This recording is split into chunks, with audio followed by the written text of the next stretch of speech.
of Jedi Identity, aka the book on the taboo against knowing who you are by Alan Watts. Preface. This book explores an unrecognised but mighty taboo, our tacit conspiracy to ignore who or what we really are. Briefly, the thesis of the Jedi is that the prevalent sensation of oneself as a separate ego enclosed in a bag of skin is a hallucination which accords neither with science nor with the perennial philosophy encoded in all religion. This hallucination underlies the misuse of technology for the violent subjugation of man's natural environment and consequently its eventual destruction. We are therefore in urgent need of a sense of our own existence, which is in accord with the physical facts and which overcomes our feeling of alienation from the universe. For this purpose, I have drawn on the insights of the perennial philosophy, the philosophy of the Jedi, stating them, however, in a completely modern and understandable style, so that this volume makes no attempt to be a textbook on or introduction to the Jedi path in the ordinary sense. It is rather a cross-fertilization of human science and the intuition of the Jedi. Particular thanks are due to my wife, Mary Jane, for her careful editorial work and her comments on the manuscript. Gratitude is also due to the Bollingen Foundation for its support of a project which included the writing of this book. Alan Watts, Sausalito, California, January 1966. Chapter 1. Inside Information. Just what should a young man or woman know in order to be in the know? Is there, in other words, some inside information, some special taboo, some real lowdown on life and existence that most parents and teachers either don't know or won't tell? In Japan, it was once customary to give young people about to be married a pillow book. This was a small volume of woodblock prints, often coloured, showing all the details of sexual intercourse. It wasn't just that, as the Chinese say, one picture is worth 10,000 words. It was also that it spared parents the embarrassment of explaining these intimate matters face to face.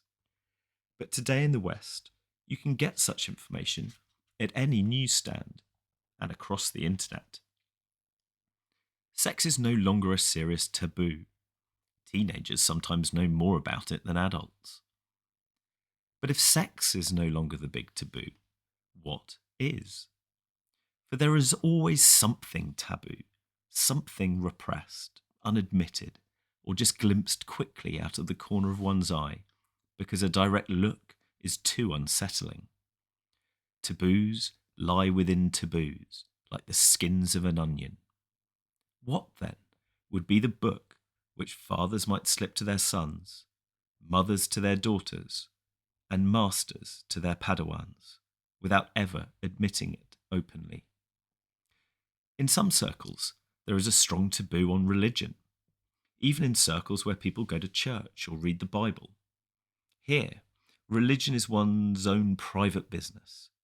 It is bad form or uncool to talk or argue about it, and very bad indeed to make a big show of piety. Yet, when you get in on the inside of almost any standard brand religion, you wonder what on earth the hush is about.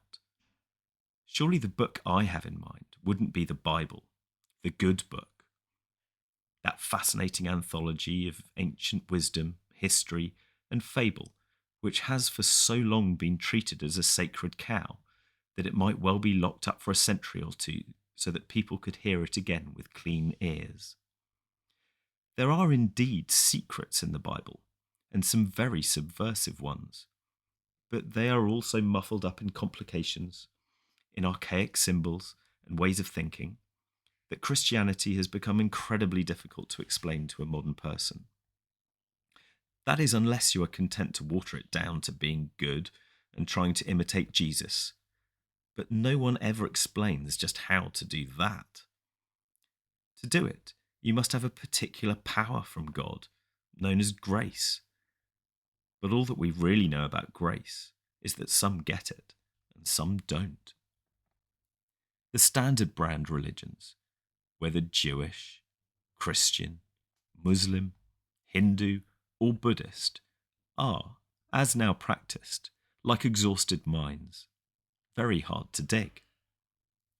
With some exceptions not too easily found, their ideas about man and the world, their imagery, their rights, and their notions of the good life don't seem to fit in with the universe as we now know it, or with a human world that is changing so rapidly that much of what one learns in school is already obsolete on graduation day.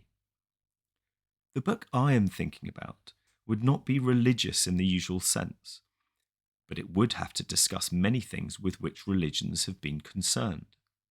The universe and man's place in it, the mysterious centre of experience which we call I myself, the problems of life and love, pain and death, and the whole question of whether existence has any meaning in any sense of the word. For there is a growing apprehension that existence is a rat race in a trap. Living organisms, including people, are merely tubes which put things in at one end and let them out at the other, which both keeps them doing it and in the long run wears them out.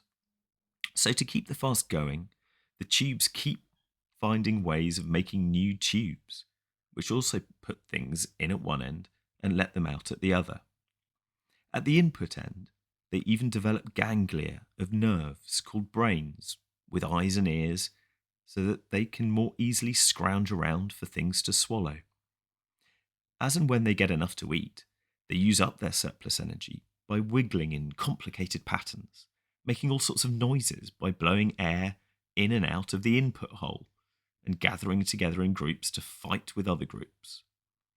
In time, the tubes grow such an abundance of attached appliances that they are hardly recognisable as mere tubes, and they manage to do this in a staggering variety of forms.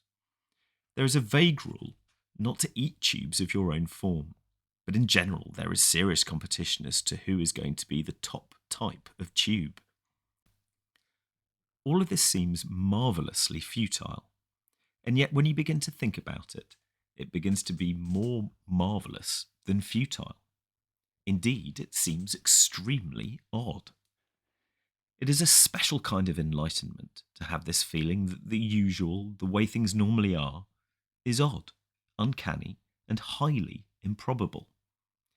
G.K. Chesterton once said that it is one thing to be amazed at a gorgon or a griffin, creatures which do not exist, but it is quite another and much higher thing to be amazed at a rhinoceros or a giraffe, creatures which do exist and look as if they don't. This feeling of universal oddity includes a basic and intense wondering about the sense of things.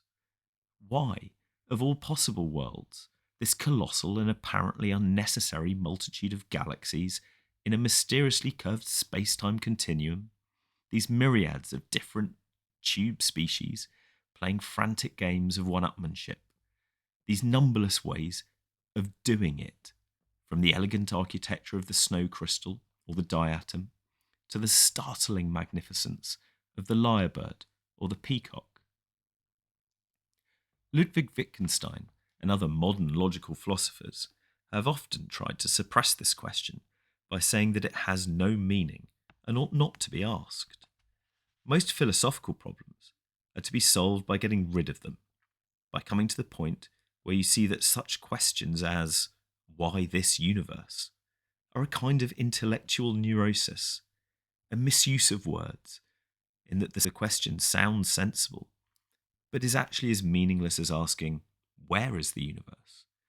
When the only things that are anywhere must be somewhere inside the universe. The task of philosophy is to cure people of such nonsense. Wittgenstein, as we shall see, had a point there. Nevertheless, wonder is not a disease.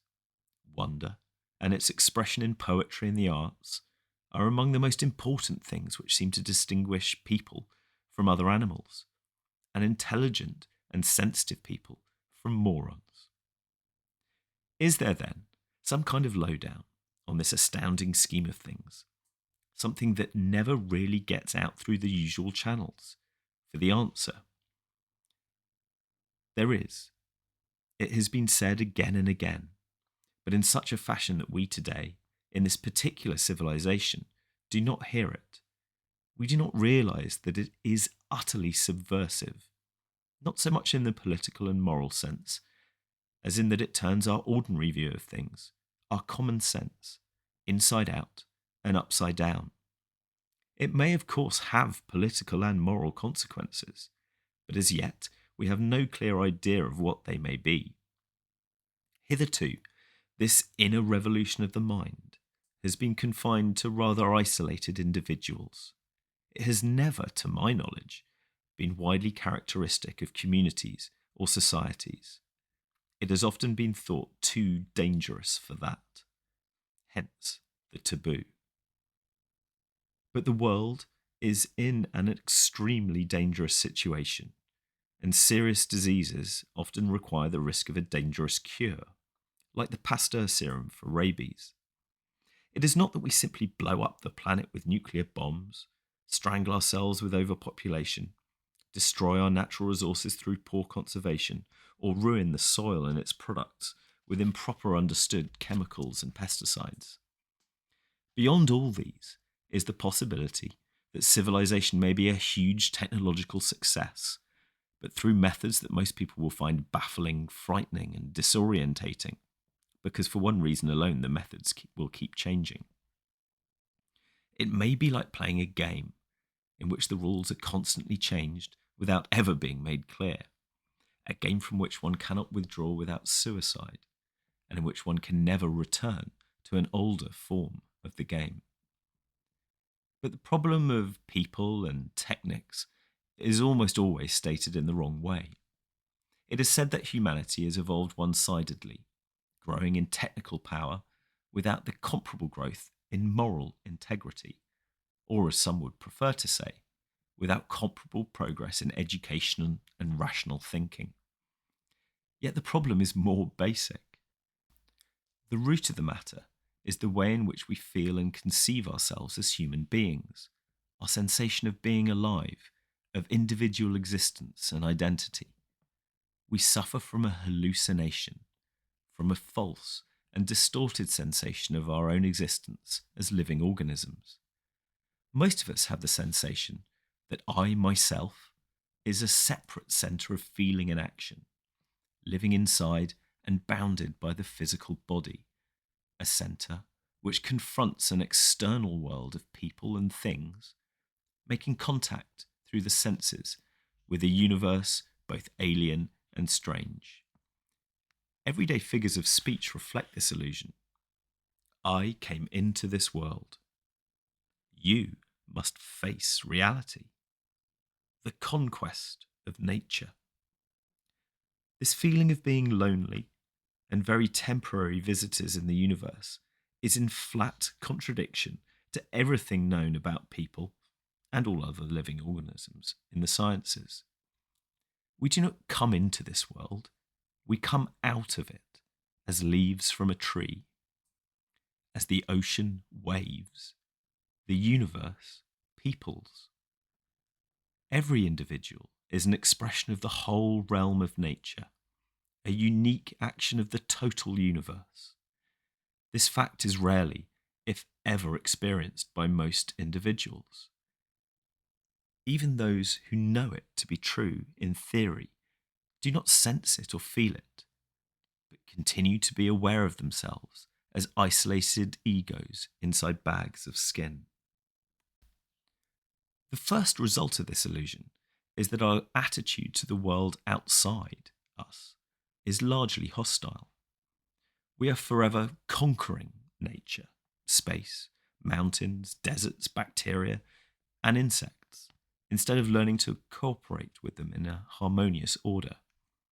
In America, the great symbols of this conquest are the bulldozer and the rocket, the instrument that batters the hills into flat tracts for little boxes made of ticky-tacky, and the great phallic projectile that blasts the sky.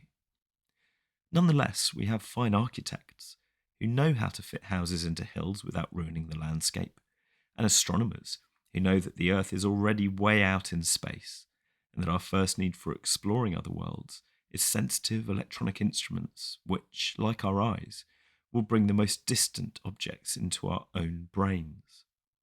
As Fred Hoyle says, I do not believe that anything really worthwhile will come out of the exploration of the slag heap that constitutes the surface of the moon.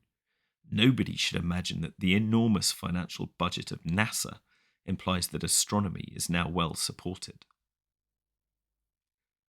The hostile attitude of conquering nature ignores the basic interdependence of all things and events, that the world beyond the skin is actually an extension of our own bodies, and will end in destroying the very environment from which we emerge and upon which our whole life depends.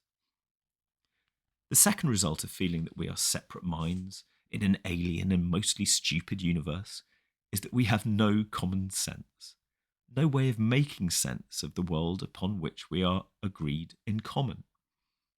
It's just my opinion against yours, and therefore the most aggressive and violent, and thus insensitive, propagandist makes the decisions. A muddle of conflicting opinions, united by force of propaganda, is the worst possible source of control for a powerful technology. It might seem, then, that our need is for some genius to invent a new religion, a philosophy of life, and a view of the world that is plausible and generally acceptable for the late 20th and early 21st century, and through which every individual can feel that the world as a whole and his own life in particular have meaning.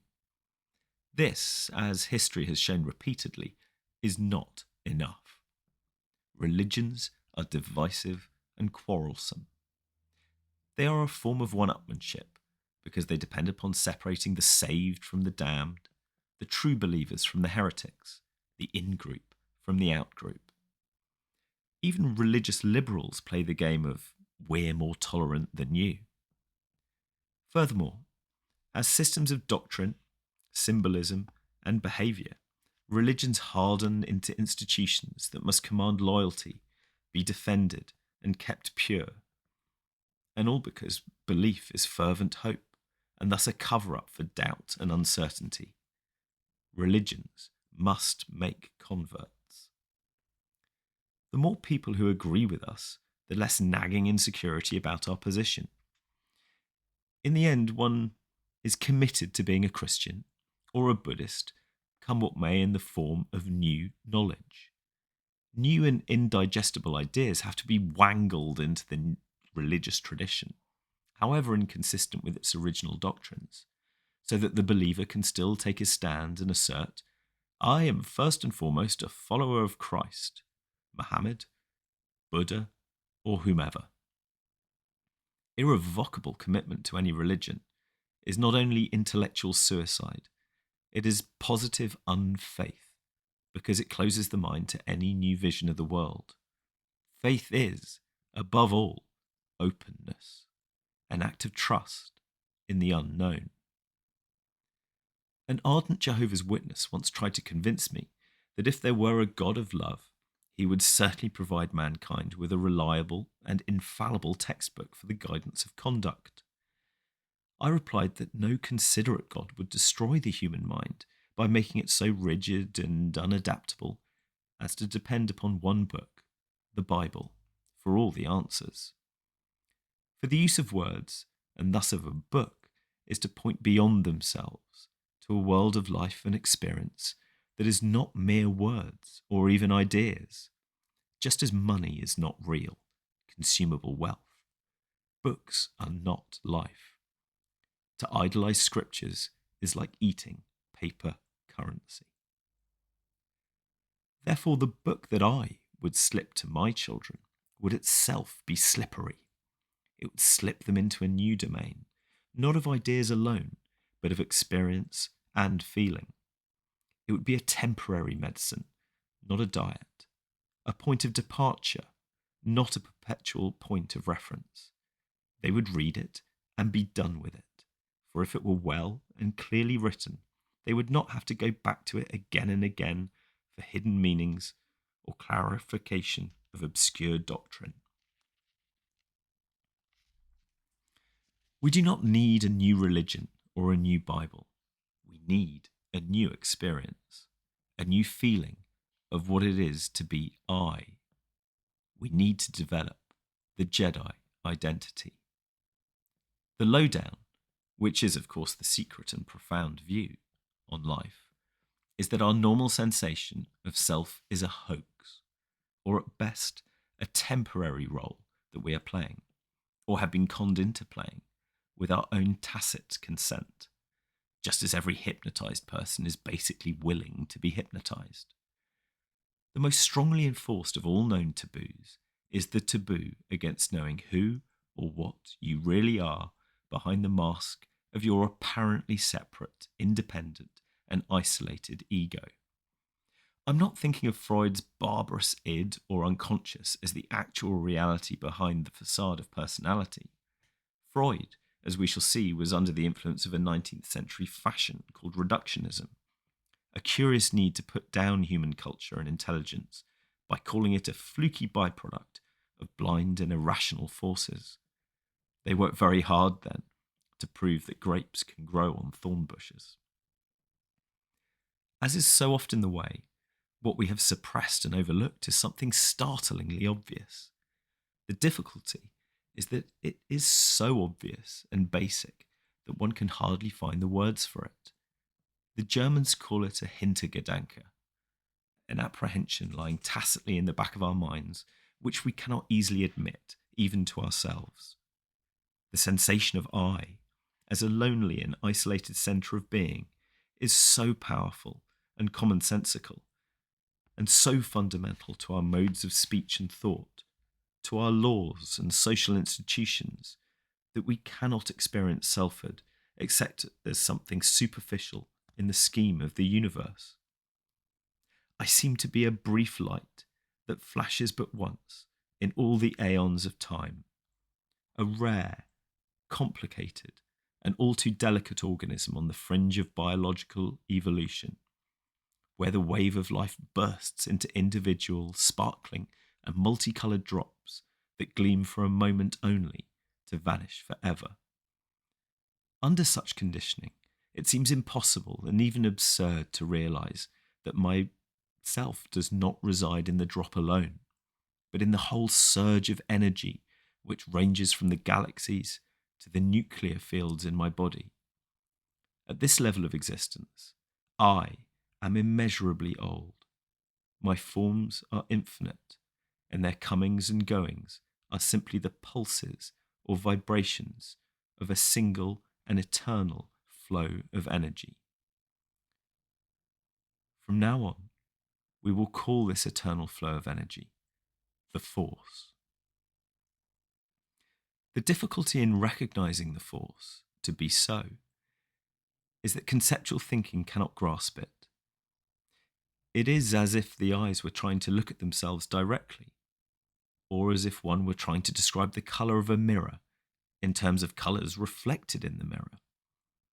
Just as sight is something more than all things seen, the foundation or ground of our existence and our awareness cannot be understood in terms of things that are known. We are forced, therefore, to speak of it through myth, that is, through special metaphors, analogies, and images, which say what it is like as distinct from what it is. At one extreme of its meaning, myth is fable, falsehood, or superstition. But at another, myth is a useful and fruitful image by which we make sense of life, in somewhat the same way that we can explain electrical forces by comparing them with the behaviour of water or air. Yet myth in this second sense is not to be taken literally, just as electricity is not to be confused with air or water. Thus, in using myth, one must take care not to confuse image with fact, which would be like climbing up the signpost instead of following the road. Myth, then, is the form in which I try to answer when children ask me those fundamental metaphysical questions which come so readily to their minds. Where did the world come from? Why did God make the world? Where was I before I was born? Where do people go when they die? Again and again, I have found that they seem to be satisfied with a simple and very ancient story, which goes something like this. There was never a time when the world began, because it goes round and round like a circle, and there is no place on a circle where it begins. Look at my watch, which tells the time.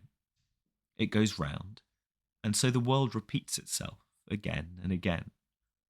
But just as the hour hand of the watch goes up to 12 and down to 6, so too there is day and night, waking and sleeping, living and dying, summer and winter.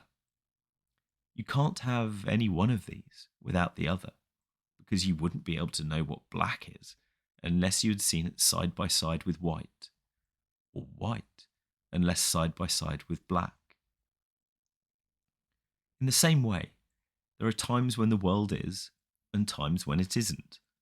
For if the world went on, without rest, for ever and ever, it would get horribly tired of itself. It comes and it goes. Now you see it, now you don't. So because it doesn't get tired of itself, it always comes back again after it disappears. It's like your breath. It goes in and out, in and out. And if you try to hold it in all the time, you feel terrible. It's also like the game of hide and seek, because it's always fun to find new ways of hiding and to seek for someone who doesn't always hide in the same place. The Force also likes to play hide and seek, but because there is nothing outside the Force, it has no one but itself to play with. But it gets over this difficulty by pretending that it is not itself. This is its way of hiding from itself. It pretends that it is you and I and all the people in the world, all the animals, all the plants, all the rocks, and all the stars. In this way, it has strange and wonderful adventures, some of which are terrible and frightening. But these are just like bad dreams, for when it wakes up, they will disappear. Now, when the Force plays hide and pretends that it is you and I, it does it so well that it takes it a long time to remember where and how it hid itself. But that's the whole fun of it. Just what it wanted to do. It doesn't want to find itself too quickly, for that would spoil the game. That is why it is so difficult for you and me to find out that we are the Force in disguise, pretending not to be itself. But when the game has gone on long enough, all of us will wake up, stop pretending, and remember that we are all one single self. The Force that is all there is and lives forever and ever. Of course, you must remember that the Force isn't shaped like a person. People have skins, and there is always something outside our skins. If there weren't, we wouldn't know the difference between what is inside and outside our bodies. But the Force has no skin and no shape because there isn't any outside of it. With a sufficiently intelligent child, I illustrate this with a Mobius strip, a ring of paper tape twisted once in such a way that it only has one side and one edge. The inside and the outside of the Force are the same. And though I have been talking about the Force as an it, the Force isn't even really an it. I don't like saying it because we usually say it for things that aren't alive. The Force is alive. The Force is the self of the world, but you can't see the Force for the same reason that without a mirror you can't see your own eyes, and you certainly can't bite your own teeth or look inside your head. Yourself is that, cleverly hidden, because it is the Force hiding. You may ask why the Force sometimes hides in the form of horrible people, or pretends to be people who suffer great disease and pain. Remember, first, that it isn't really doing this to anyone but itself. Remember, too, that in almost all the stories you enjoy, there have to be bad people as well as good people, for the thrill of the tale is to find out how the good people will get the better of the bad. It's the same as when we play cards. At the beginning of the game, we shuffle them all into a mess, which is like the bad things in the world. But the point of the game is to put the mess into good order, and when one who does it best is the winner. Then we shuffle the cards once more and play again, and so it goes with the world. This story, obviously mythical in form, is not given as a scientific description of the way things are. Based on the analogies of games and the drama, and using that unfamiliar word, the Force, for the player, the story claims only to be like the way things are. I use it just as astronomers use the image of inflating a black balloon with white spots on it for the galaxies to explain the expanding universe. But to most children, and many adults, the myth is at once intelligible, simple, and fascinating. By contrast, so many other mythical explanations of the world are crude, tortuous, and unintelligible. But many people think that believing in the unintelligible propositions and symbols of their religions is the test of true faith. I believe, said Tertullian of Christianity, because it is absurd. People who think for themselves do not accept ideas on this kind of authority. They don't feel commanded to believe in miracles or strange doctrines, as Abraham felt commanded by God to sacrifice his son Isaac. As T. George Harris put it, the social hierarchies of the past, where some boss above you always punished any error, conditioned men to feel a chain of harsh authority reaching all the way up there. We don't feel this bond in today's egalitarian freedom. We don't even have, since Dr. Spock, many Jehovah-like fathers in the human family. So the average unconscious no longer learns to seek forgiveness from a wrathful God above. But, he continues, our generation knows a cold hell, solitary confinement in this life, without a God to damn or save it. Until man figures out the trap and hunts, the ultimate ground of being, he has no reason at all for his existence. Empty, finite, he knows only that he will soon die. Since this life has no meaning, and he sees no future life, he is not really a person, but a victim of self-extinction.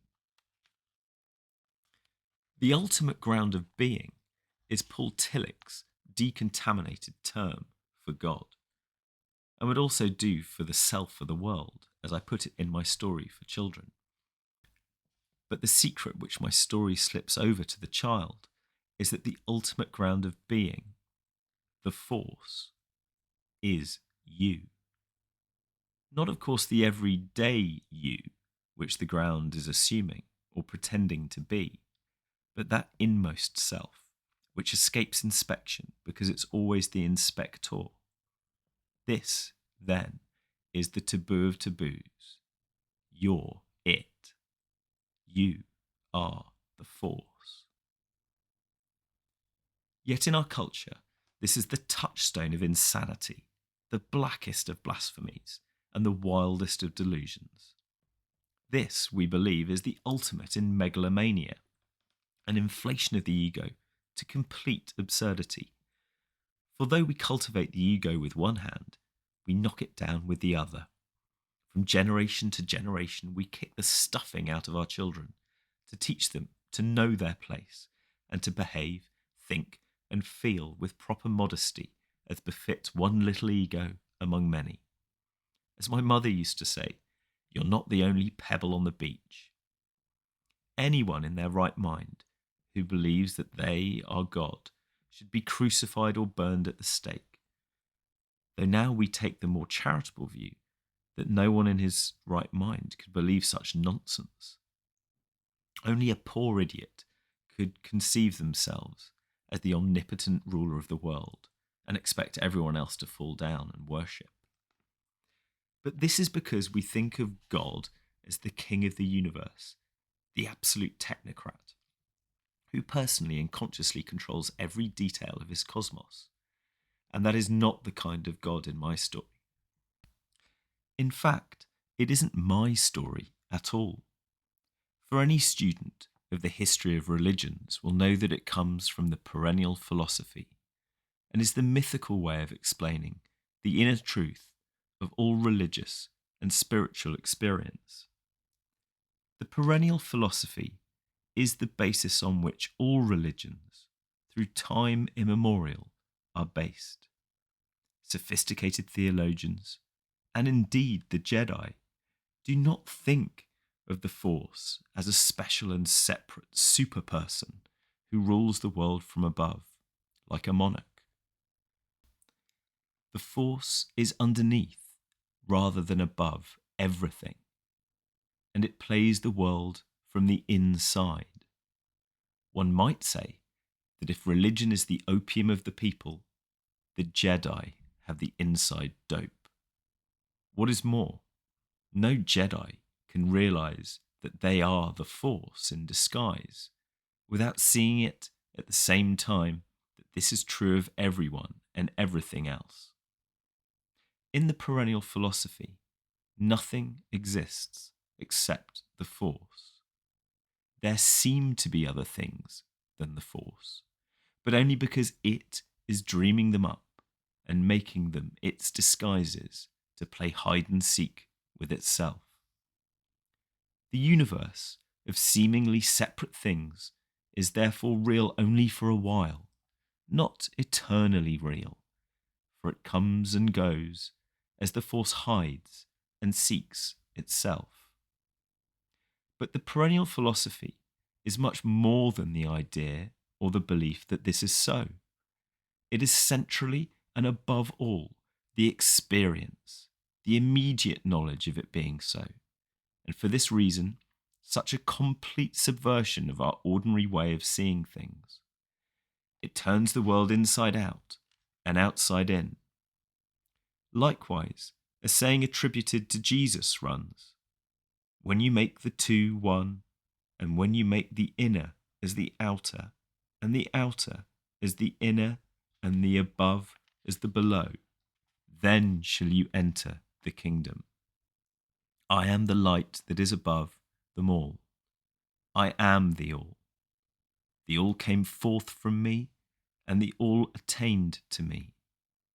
Cleave a piece of wood, and I am there.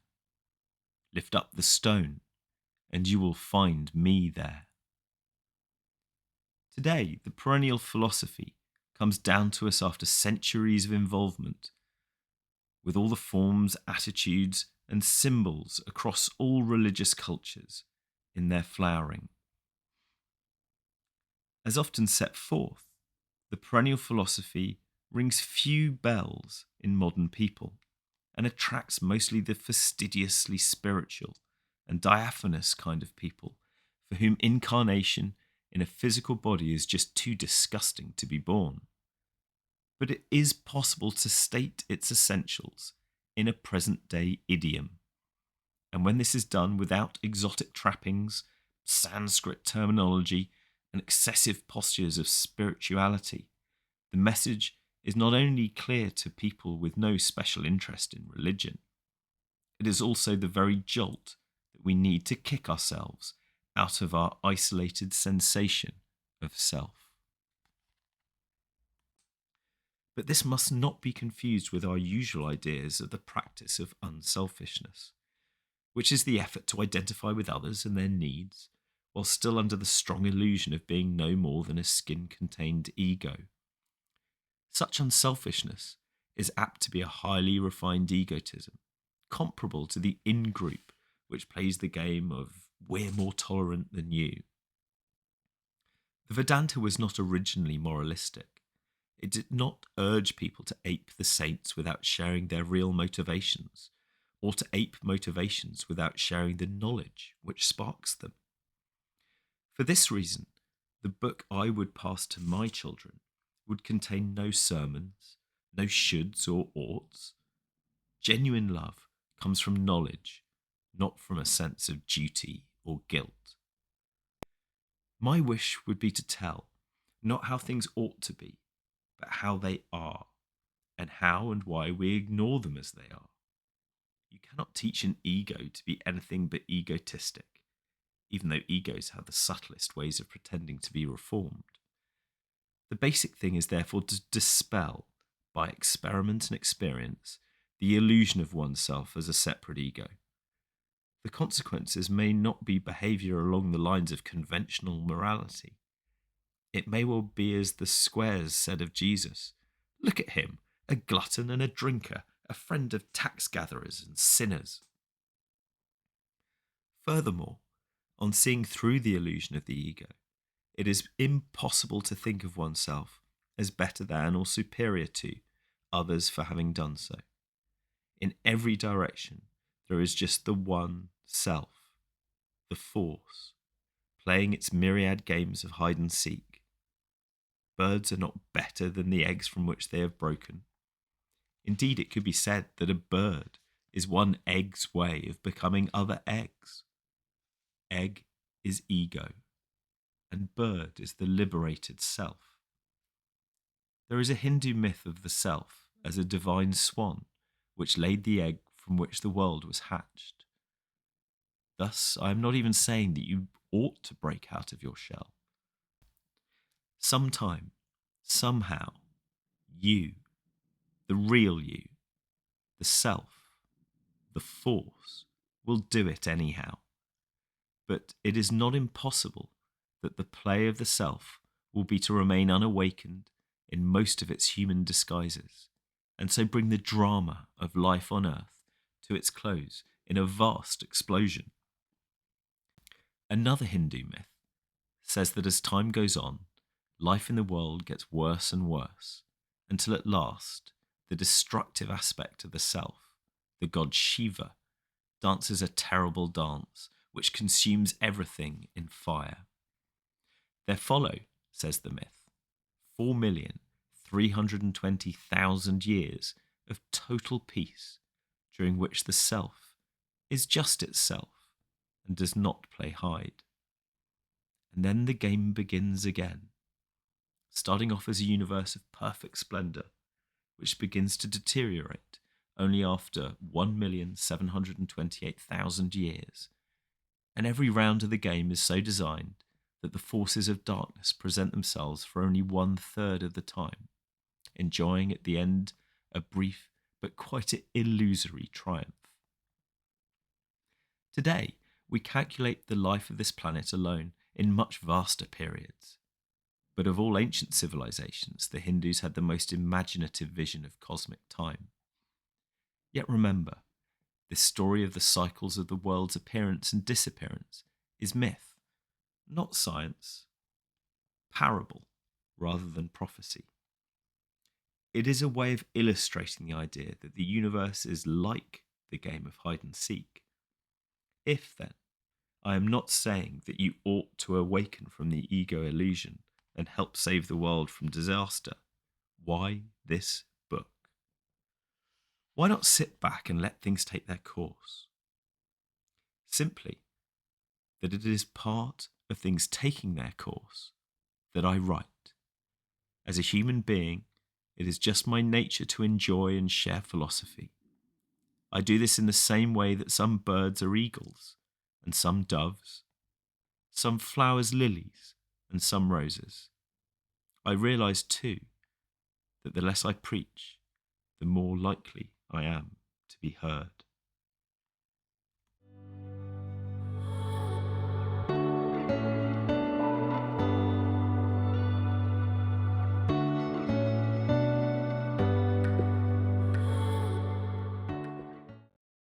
Chapter 2: The Game of Black and White. When we were taught 1, 2, 3 and ABC, few of us were ever told about the game of black and white. It is quite as simple, but belongs to the hushed up side of things.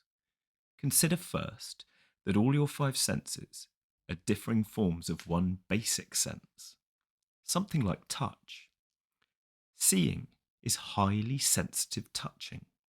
The eyes touch or feel light waves, and so enable us to touch things out of reach of our hands. Similarly, the ears touch sound waves in the air, and the nose, tiny particles of dust and gas.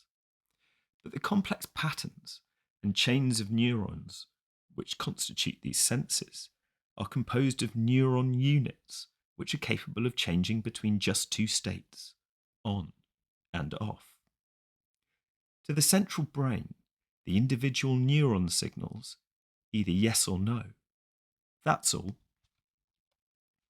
But, as we know from computers, which employ binary arithmetic, in which only the figures are 0 and 1, these simple elements can be formed into the most complex and marvellous patterns.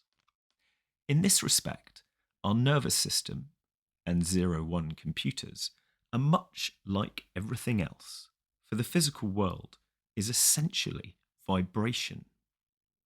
Whether we think of this vibration in terms of waves or of particles, or perhaps wavicles, we never find the crest of a wave without a trough, or a particle without an interval or space between itself and others. In other words, there is no such thing as a half wave, or a particle all by itself without any space around it.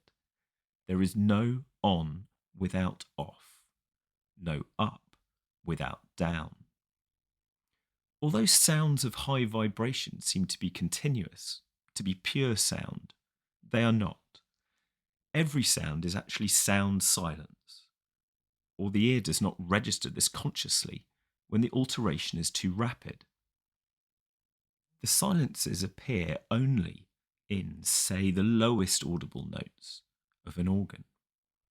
Light, too, is not pure light, but light darkness. Light pulsates in waves, and their essential up-down motion, and in some conditions the speed of light vibrations can be synchronized with other moving objects so that the latter appear to be still. This is why arc lights are not used in sawmills, for they emit light at a pulse which easily synchronizes with the speed of a buzzsaw in such a way that its teeth seem to be still. While eyes and ears actually register and respond to both the upbeat and the downbeat of these vibrations, the mind, that is to say our conscious attention, notices only the upbeat. The dark, silent, or off interval is ignored. It is almost a general principle that consciousness ignores intervals and yet cannot notice any pulse of energy without them. If you put your hand on your pet dog and just leave it there, she may cease to notice it. But if you keep patting her back, she will know you are there and enjoy being stroked. She notices you, values the on more than the off. Nevertheless, the very things that we believe to exist are always on-offs. Ons alone and offs alone do not exist. Many people imagine that in listening to music, they hear simply a succession of tones, singly or in clusters, called chords. If that were true, as it is in the exceptional cases of tone-deaf people, they would hear no music, no melody whatsoever, only a succession of noises. Hearing melody is hearing the intervals between the tones, even though you may not realise it, and even though these particular intervals are not periods of silence, but steps of varying length between points on the musical scale. These steps or intervals are auditory spaces, as distinct from distance spaces between bodies or time spaces between events. Yet the general habit of conscious attention is, in various ways, to ignore intervals. Most people think, for example, that space is just nothing unless it happens to be filled with air. They are therefore puzzled when artists or architects speak of types and properties of space, and more so when astronomers and physicists speak of curved space, expanding space, finite space, or the influence of space on light or on stars. Because of this habit of ignoring space intervals, we do not realise that just as a sound is a vibration of sound silence, the whole universe, that is existence, is a vibration of solid space. For solids and spaces go together as inseparably as insides and outsides. Space is the relationship between bodies, and without it, there can be neither energy nor motion. If there were a body, just one single ball, with no surrounding space, there would be no way of conceiving or feeling it as a ball or any other shape. If there were nothing outside it, it would have no outside. It might represent the force, but certainly not a body. So too, if there were just space alone with nothing in it, it wouldn't be space at all. For there is no space except space between things, inside things or outside things. This is why space is the relationship between bodies. Can we imagine one lonely body, the only ball in the universe, in the midst of empty space? Perhaps. But this ball would have no energy and no motion. In relation to what could it be said to be moving? Things are said to move only when compared with others that are relatively still, for motion is motion, stillness. So let's have two balls and notice that they come closer to each other or get further apart. Sure, there is motion now, but which one is moving? Ball 1, ball 2, or both? There is no way of deciding. All answers are equally right and wrong. Now bring in a third ball. Balls 1 and 2 stay the same distance apart, but ball 3 approaches or retreats from them. Or does it? Balls 1 and 2 may be moving together, towards or away from 3. Or balls 1 and 2 may be approaching 3 as 3 approaches them, so that all are in motion. How are we to decide? One answer is that because balls 1 and 2 stay together, they are a group and also constitute a majority. Their vote will therefore decide who is moving and who is not. But if 3 joins them, it can lick 'em. For if all 3 stay the same distance apart, the group as a whole cannot move. It will even be impossible for anyone to say to the other 2, or any 2 to the other 1, "Why do you keep following me around?"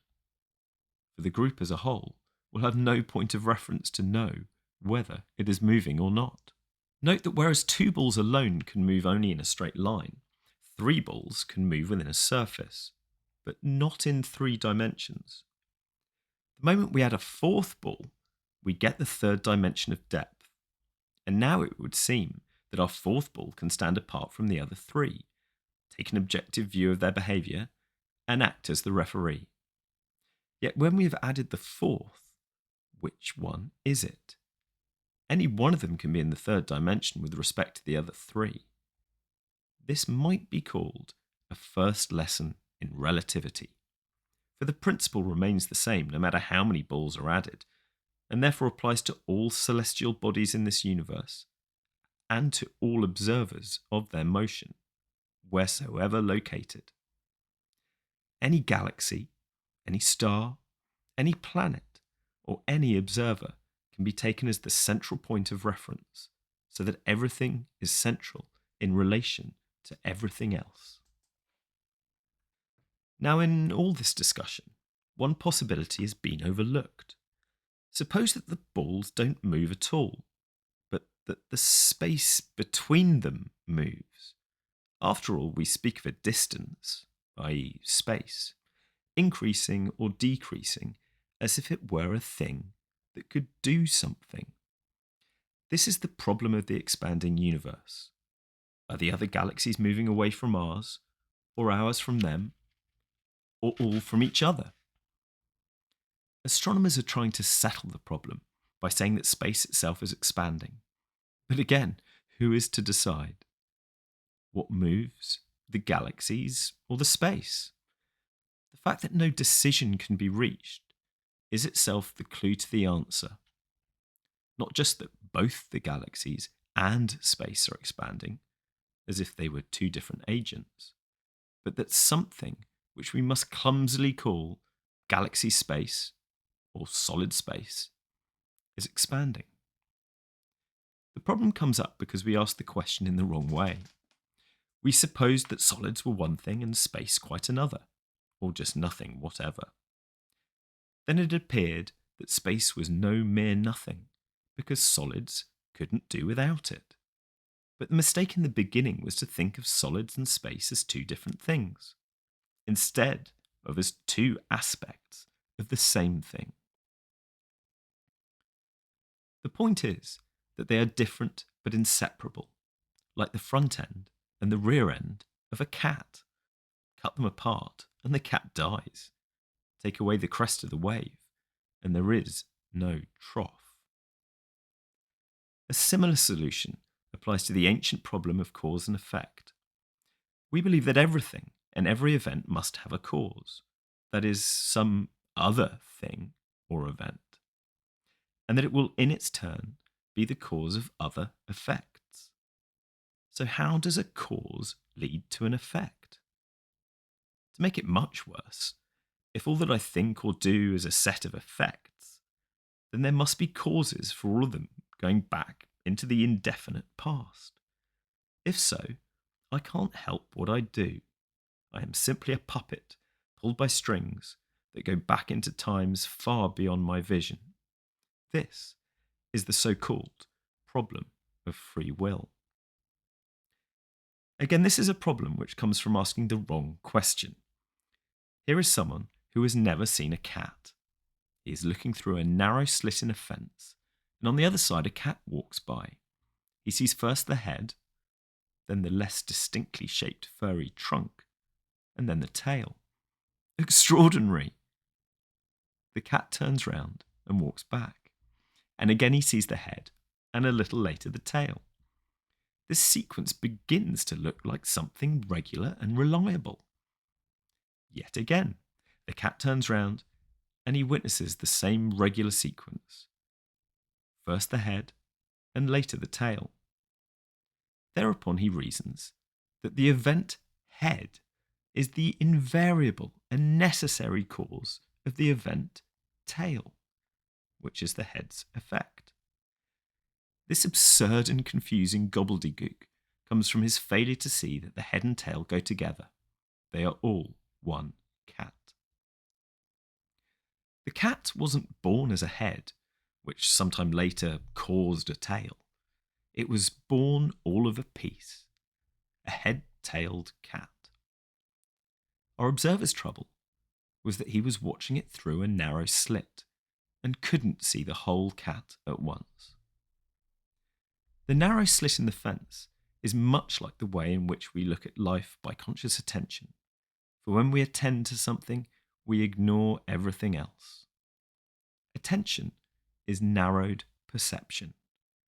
It is a way of looking at life bit by bit, using memory to string the bits together, as when examining a dark room with a flashlight having a very narrow beam. Perception, thus narrowed, has the advantage of being sharp and bright, but it has to focus on one area of the world after another, and one feature after another. and where there are no features, only space or uniform surfaces, it somehow gets bored and searches about for more features. Attention is therefore something like a scanning mechanism in a radar or television. And Norbert Wiener and his colleagues found some evidence that there is a similar process in the brain. But a scanning process that observes the world bit by bit soon persuades its user that the world is a great collection of bits, and these he calls separate things or events. We often say that you can only think of one thing at a time. The truth is that in looking at the world bit by bit, we convince ourselves that it consists of separate things, and so give ourselves the problem of how these things are connected and how they cause and affect each other. The problem would never have arisen if we'd been aware that it was just our way of looking at the world which had chopped it up into separate bits, things, events, causes, and effects. We do not see that the world is all of a piece, like the head-tailed cat. We also speak of attention as noticing.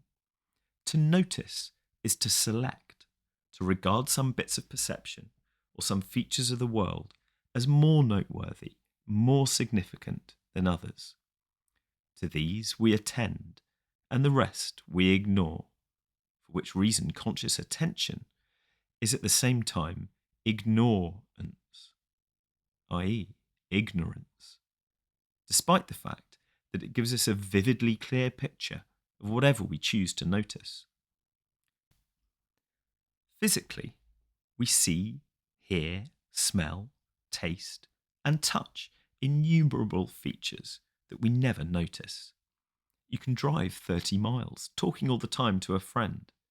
What you noticed and remembered was the conversation, but somehow you responded to the road, the other cars, the traffic lights, and heaven knows what else, without really noticing or focusing your mental spotlight on them.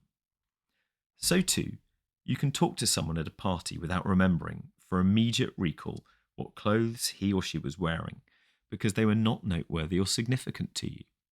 Yet certainly your eyes and nerves responded to those clothes. You saw, but did not really look. It seems that we notice through a double process, in which the first factor is a choice of what is interesting or important. The second factor, working simultaneously with the first, is that we need a notation for almost anything that can be noticed. Notation is a system of symbols, words, numbers, signs, simple images like squares and triangles, musical notes, letters, ideographs, as in Chinese, and scales for dividing and distinguishing variations of colour or of tones. Such symbols enable us to classify our bits of perception. They are the labels on the pigeonholes into which memory sorts them. But it is most difficult to notice any bit for which there is no label. Eskimos have 5 words for different kinds of snow because they live with it and it is important to them. But the Aztec language has but 1 word for snow, rain, and hail. What governs what we choose to notice? The first, which we shall have to qualify later, is whatever seems advantageous or disadvantageous for our survival, our social status, and the security of our egos. The second, again working simultaneously with the first, is the pattern and the logic of all the notation symbols which we have learned from others, from our society, and our culture. It is hard indeed to notice anything for which the language is available to us, whether verbal, mathematical, or musical, have no description. This is why we borrow words from foreign languages. There is no English word for a type of feeling which the Japanese call yugen, and we can only understand by opening our minds to situations in which Japanese people use the word. For instance, to watch the sun sink behind a flower-clad hill, to wander on and on in a huge forest without thought of return, to stand upon the shore and gaze after a boat that disappears behind distant islands, to contemplate the flight of wild geese seen and lost amongst the clouds. These are all Yugen, but what have they in common? There must be numberless features and dimensions of the world to which our senses respond without our conscious attention, let alone vibrations, such as cosmic rays, having wavelengths to which our senses are not tuned at all. To perceive all vibrations at once would be pandemonium, as when someone slams down all the keys of a piano at the same time. But there are two ignored factors which can very well come into our awareness, and our ignorance of them is the mainstay of the ego illusion and of the failure to know that we are each the one force in disguise. The first is not realizing that so-called opposites, such as light and darkness, sound and silence, solid and space, on and off, inside and outside, appearing and disappearing, cause and effect, are poles or aspects of the same thing. But we have no word for that thing, save such vague concepts as existence, being, God, the ultimate ground of being, or the force. For the most part, these remain nebulous ideas, without becoming vivid feelings or experiences. The second, closely related, is that we are so absorbed in conscious attention, so convinced that this narrowed kind of perception is not only the real way of seeing the world, but also the very basic sensation of oneself as a conscious being, that we are fully hypnotized by its disjointed vision of the universe. We really feel that this world is indeed an assemblage of separate things that have somehow come together, or perhaps fallen apart, and that we are each only one of them. We see them all alone, born alone, dying alone, maybe as bits and fragments of a universal whole, or expendable parts of a big machine. Rarely do we see all so-called things and events going together, like the head and tail of the cat, or as the tones and inflections, rising and falling, coming and going, of a single singing voice. Who am I to disagree? In other words, we do not play the game of black and white, the universal game of up-down, on-off, solid space, and each all.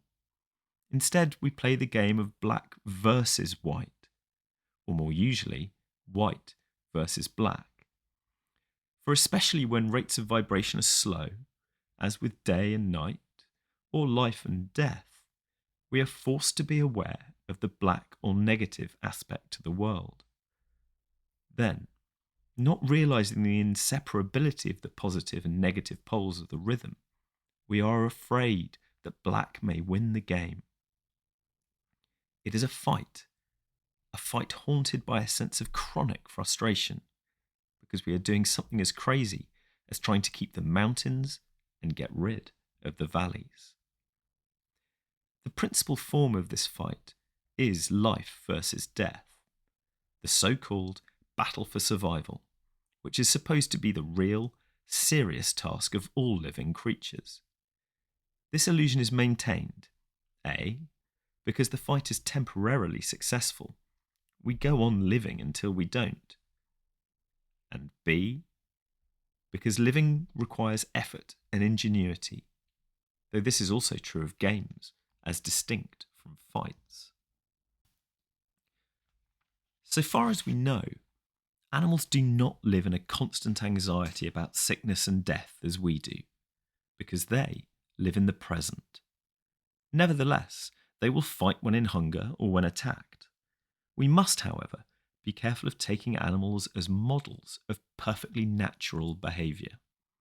If natural means good or wise, human beings can improve on animals, even though they do not always do so.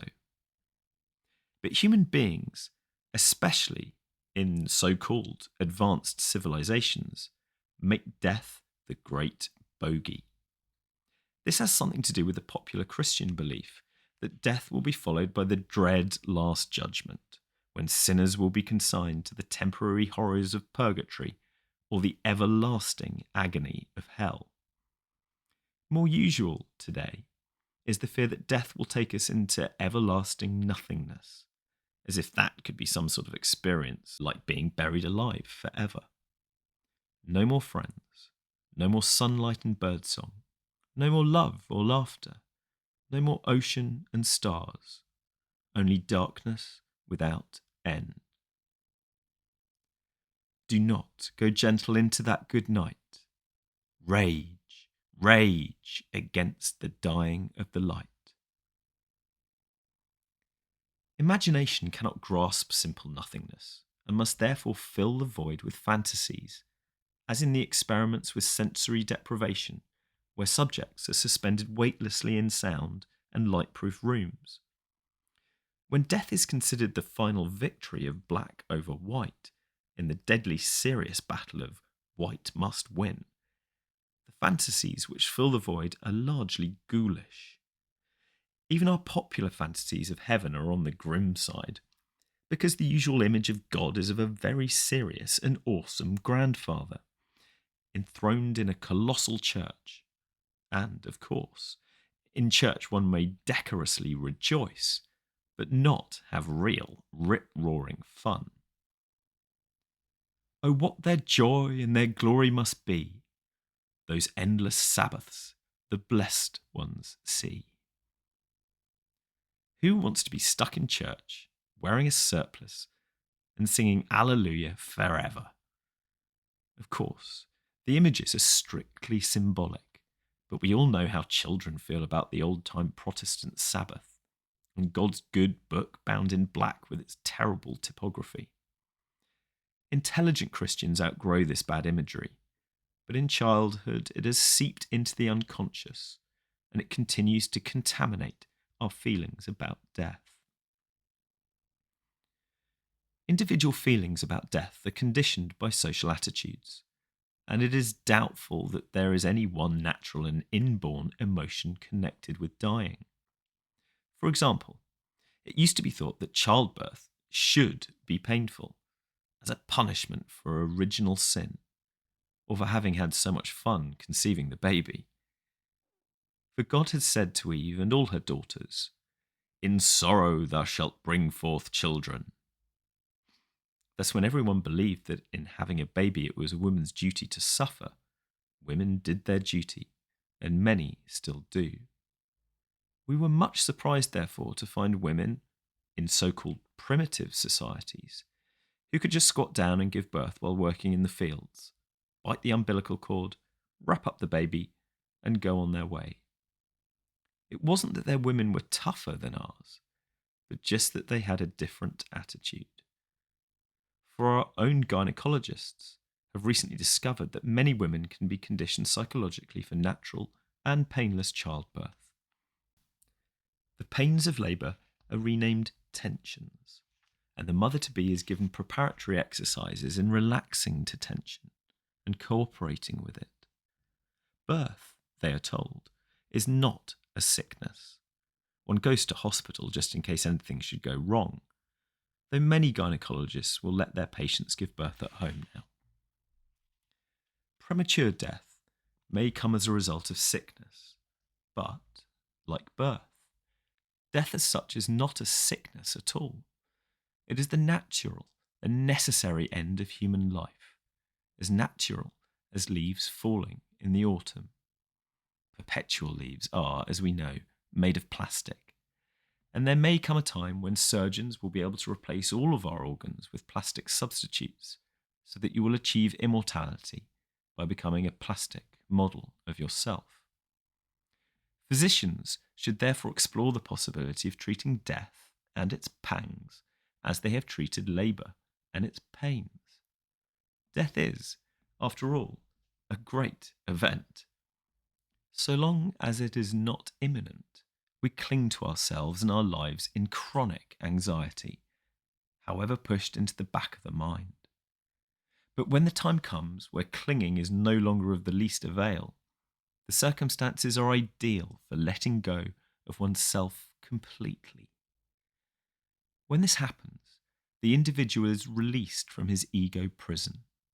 In the normal course of events, this is the golden opportunity for awakening into the knowledge that one's actual self is the self which plays the universe, the force, an occasion for great rejoicing. But, as customs now prevail, doctors, nurses, and relatives come round with smiling masks, assuring the patient that he will soon get over it, and that next week or next month he will be back home or taking a vacation by the sea. Worse still, physicians have neither the role nor the training for handling death. The Catholic priest is in a much better position. He usually knows just how to go about it, with no fumbling or humming and hawing. But the physician is supposed to put off death at all costs, including the life savings of the patient and his family. Ananda Kumaraswamy once said that he would rather die 10 years too early than 10 minutes too late. Too late and too decrepit or drugged to seize the opportunity to let oneself go. To lay me down with a will. I pray, he used to say, that death will not come and catch me unannihilate. That is, before I have let go of myself. This is why G.I. Gurdjieff, that marvellous rascal sage, wrote in his All and Everything. The soul means now, for the saving of the beings of the planet Earth would be to implant again into their presences a new organ, of such properties that every one of these unfortunates during the process of existence should constantly sense and be cognizant of the inevitability of his own death, as well as the death of everyone upon whom his eyes or attention rests. Only such a sensation and such a cognizance can now destroy the egoism completely crystallized in them. As we now regard death, this reads like a prescription for a nightmare, but the constant awareness of death shows the world to be as flowing and diaphanous as the filmy patterns of blue smoke in the air. That there really is nothing to clutch, and no one to clutch it. This is depressing only so long as there remains a notion that there might be some way of fixing it, or putting it off just once more, or hoping that one has, or is, some kind of ego soul that will survive bodily dissolution. I'm not saying that there is no personal continuity beyond death, only that believing in it keeps us in bondage. There is no more saying that we ought not to fear death than I was saying that we ought to be unselfish. Suppressing the fear of death makes it all the stronger. The point is only to know, beyond any shadow of doubt, that I and all other things now present will vanish, until this knowledge compels you to release them, to know it now as surely as if you had just fallen off the rim of the Grand Canyon. Indeed, you were kicked off the edge of a precipice when you were born, and it's no help to cling to the rocks falling with you. If you are afraid of death, be afraid. The point is to get with it, to let it take over. Fear, ghosts, pains, transience, dissolution and all. And then comes the hitherto unbelievable surprise. You don't die because you were never born. You had just forgotten who you are. All this comes much more easily with the collaboration of friends. When we are children, our other selves, our families, friends and teachers do everything possible to confirm us in the illusion of separateness, to help us to become genuine fakes, which is precisely what is meant by being a real person. For the person, from the Latin persona, was originally the megaphone-mouthed mask used by actors in the open-air theatres of ancient Greece and Rome. The mask through, per, which the sound, sonos, came. In death, we doff the persona as actors take off their masks and costumes in the green room behind the scenes.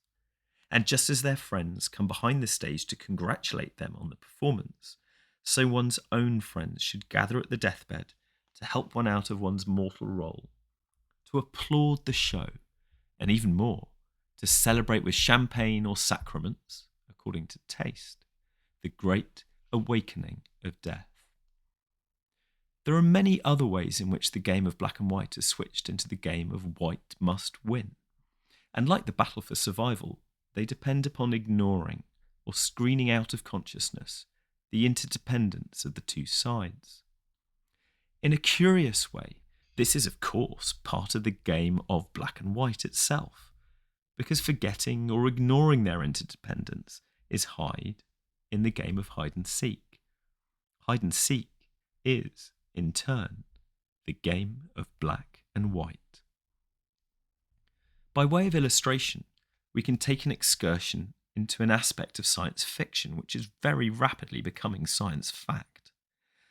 Applied science may be considered as the game of order versus chance, or order versus randomness, especially in the domain of cybernetics, the science of automatic control.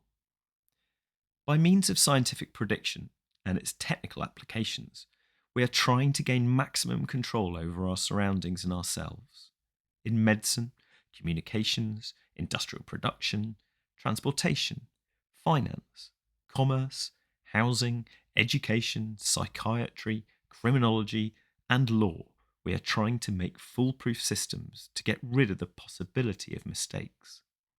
The more powerful technology becomes, the more urgent the need for such controls as in the safety precautions taken for jet aircraft, and most interesting of all, the consultations between technicians of the nuclear powers to be sure that no one can press the button by mistake.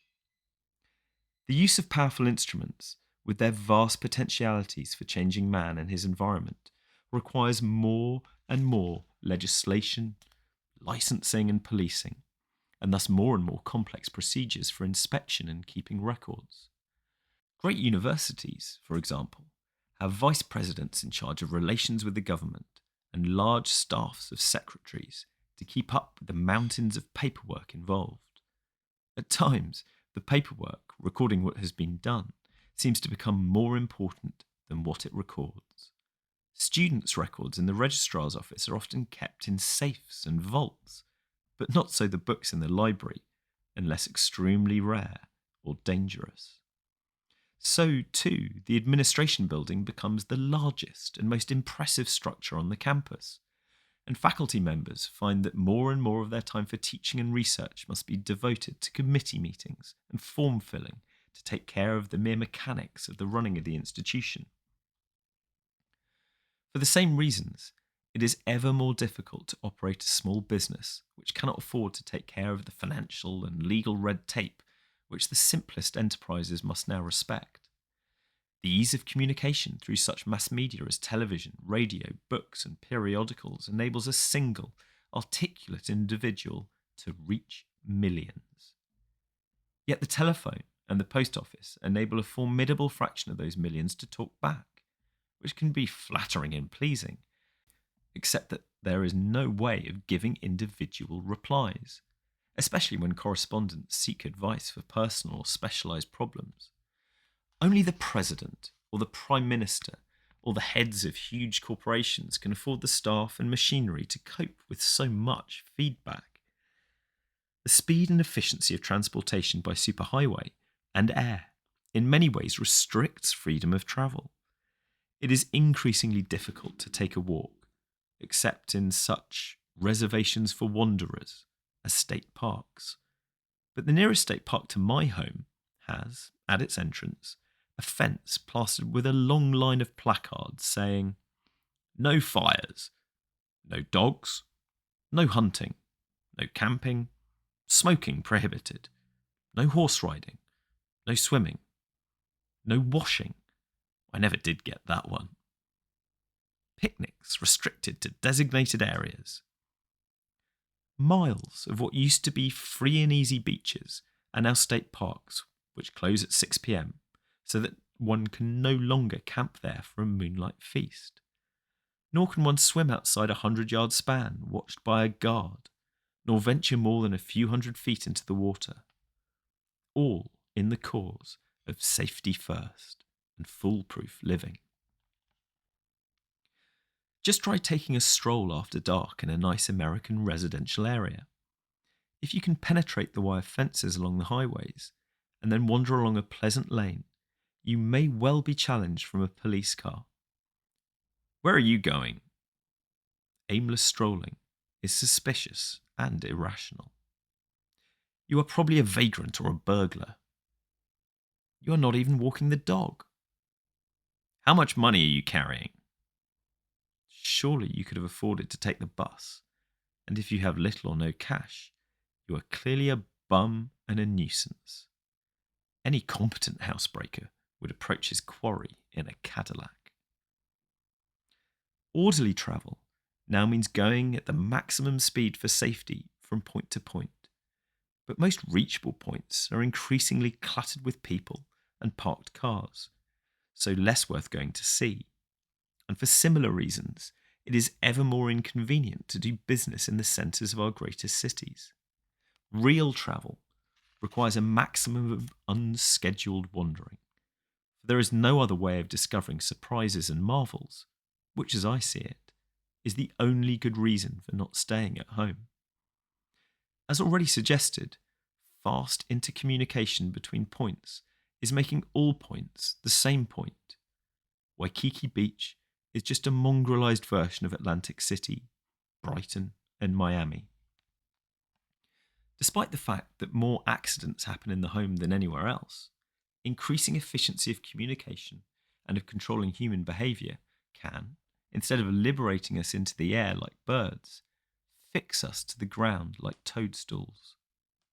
All information will come in by super realistic television and other electronic devices as yet in the planning stage or barely imagined. In one way, this will enable the individual to extend himself anywhere without moving his body, even to distant regions of space.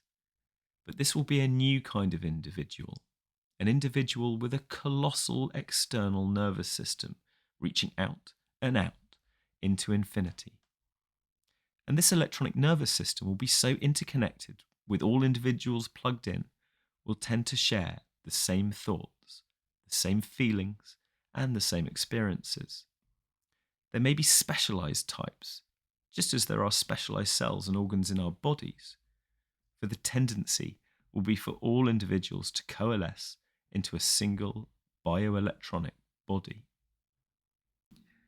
Consider the astonishing means now being made for snooping, the devices already used in offices, factories and stores, and on various lines of communication such as the mail and the telephone.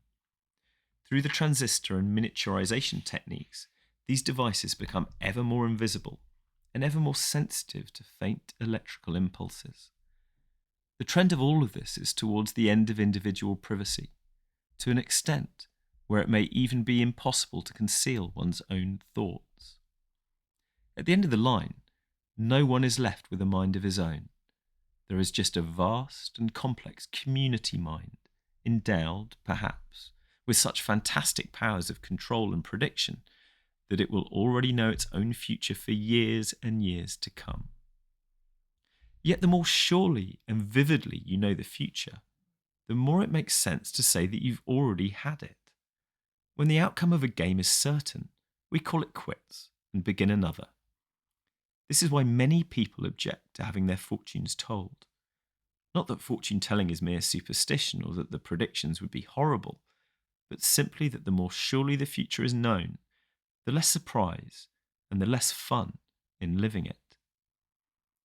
Let us indulge in one more fantasy along the same lines. Technology must attempt to keep a balance between human population and consumable resources. This will require, on the one hand, judicious birth control, and on the other, the development of many new types of food from ocean, earth, and air, doubtless including the reconversion of excrement into nutritious substances. Yet in any system of this kind, there is a gradual loss of energy. As resources dwindle, population must dwindle in proportion. If, by this time, the race feels itself to be a single mind body, this super individual will see itself getting smaller and smaller until the last mouth eats the last morsel. Yet it may also be that, long before that, people will be highly durable plastic replicas of people with no further need to eat. But won't this be the same thing as the death race, with nothing but empty plastic echoes of ourselves reverberating on through time? To most of us living today, all these fantasies of the future seem most objectionable. The loss of privacy and freedom, the restriction of travel, and the progressive conversion of flesh and blood, wood and stone, fruit and fish, sight and sound, into plastic, synthetic, and electronic reproductions. Increasingly, the artist and musician puts himself out of business through making ever more faithful and inexpensive reproductions of his original works. Is reproduction in this sense to replace biological reproduction through cellular fission or sexual union? In short, is the next step in evolution to be the transformation of man into nothing more than electronic patterns? All these eventualities may seem so remote as to be unworthy of concern, yet in so many ways they are already with us, and, as we have seen, the speed of technical and social change accelerates more than we like to admit. The popularity of science fiction attests to a very widespread fascination. What is the difference between what is happening, on the one hand, and the direction of its motion, on the other?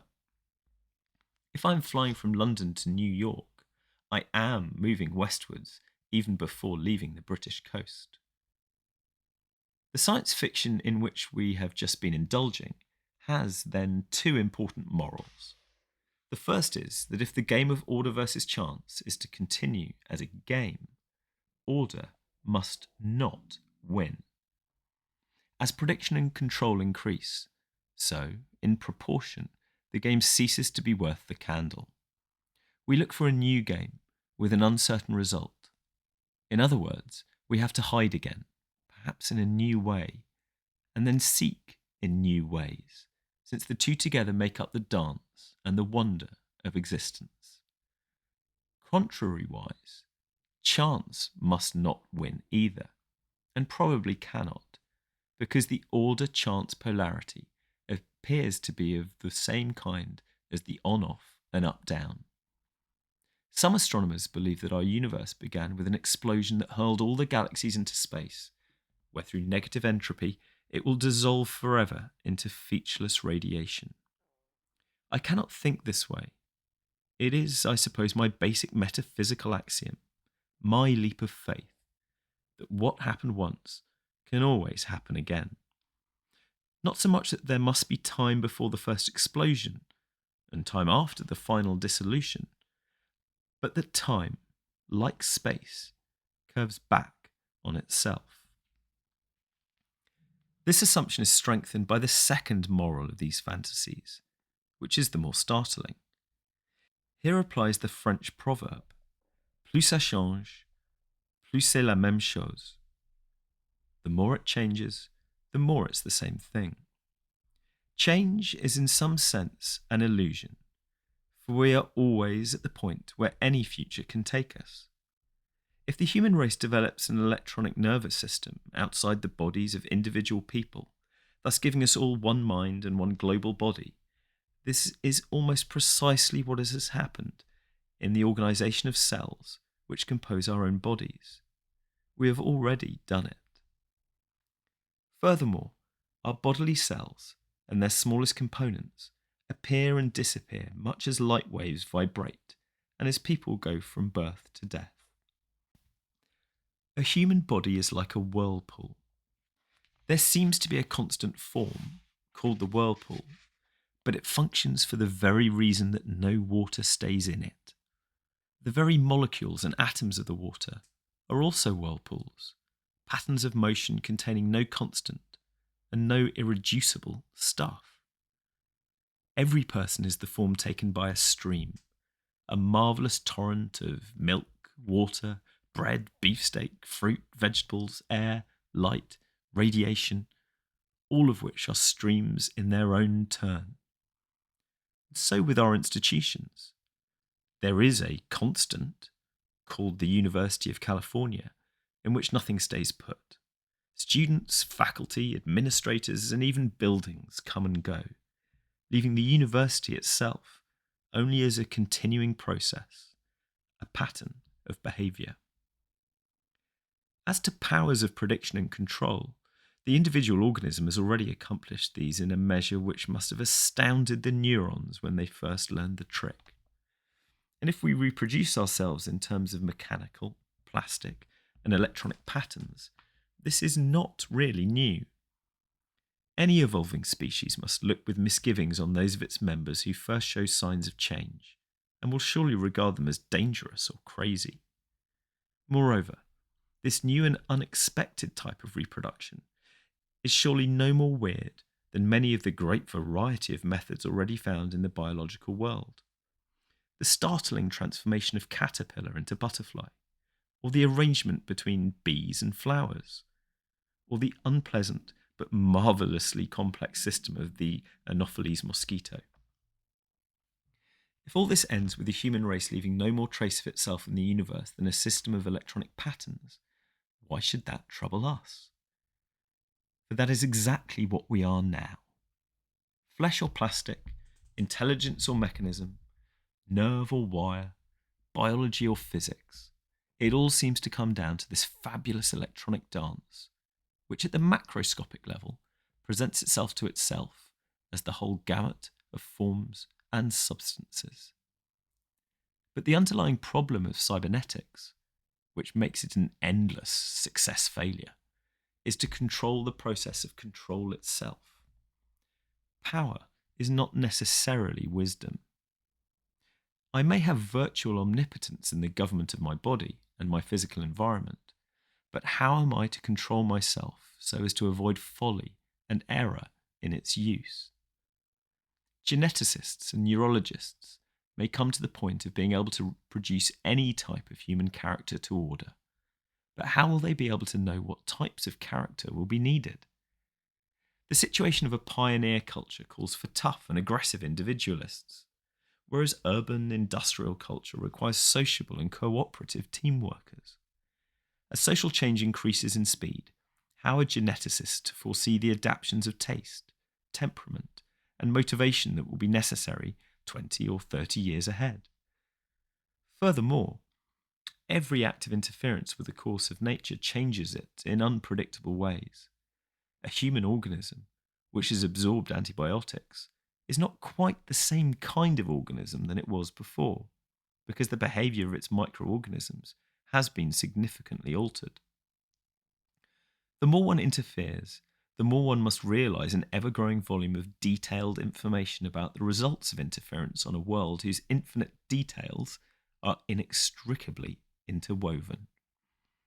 Already this information, even in the most highly specialised sciences, is so vast that no individual has time to read it, let alone absorb it.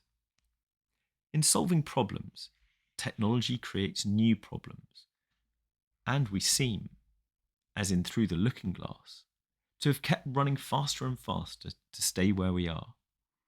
The question is then whether technical progress actually gets anywhere, in the sense of increasing the delight and happiness of life.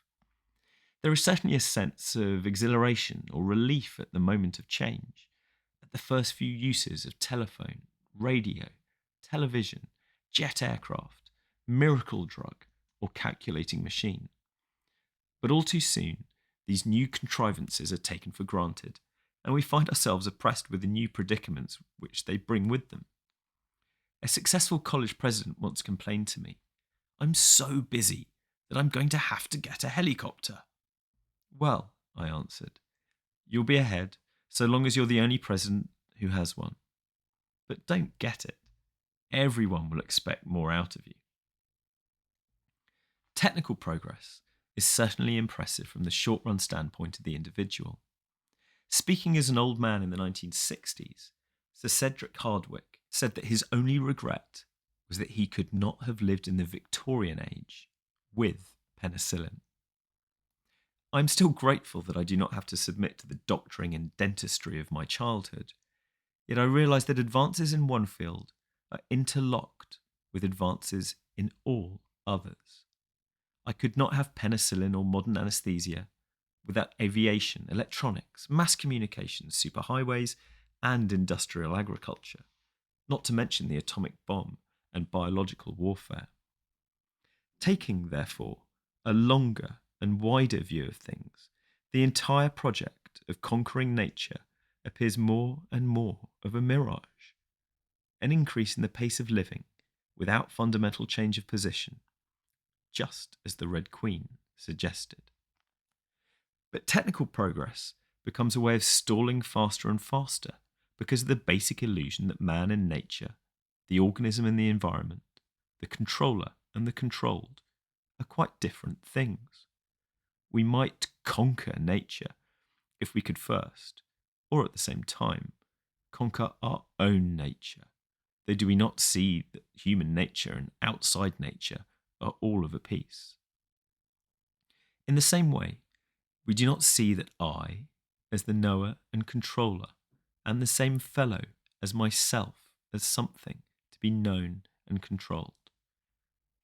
The self-conscious feedback mechanism of the cortex allows us the hallucination that we are two souls in one body, a rational soul and an animal soul, a rider and a horse, a good guy with better instincts and finer feelings, and a rascal with rapacious lusts and unruly passions.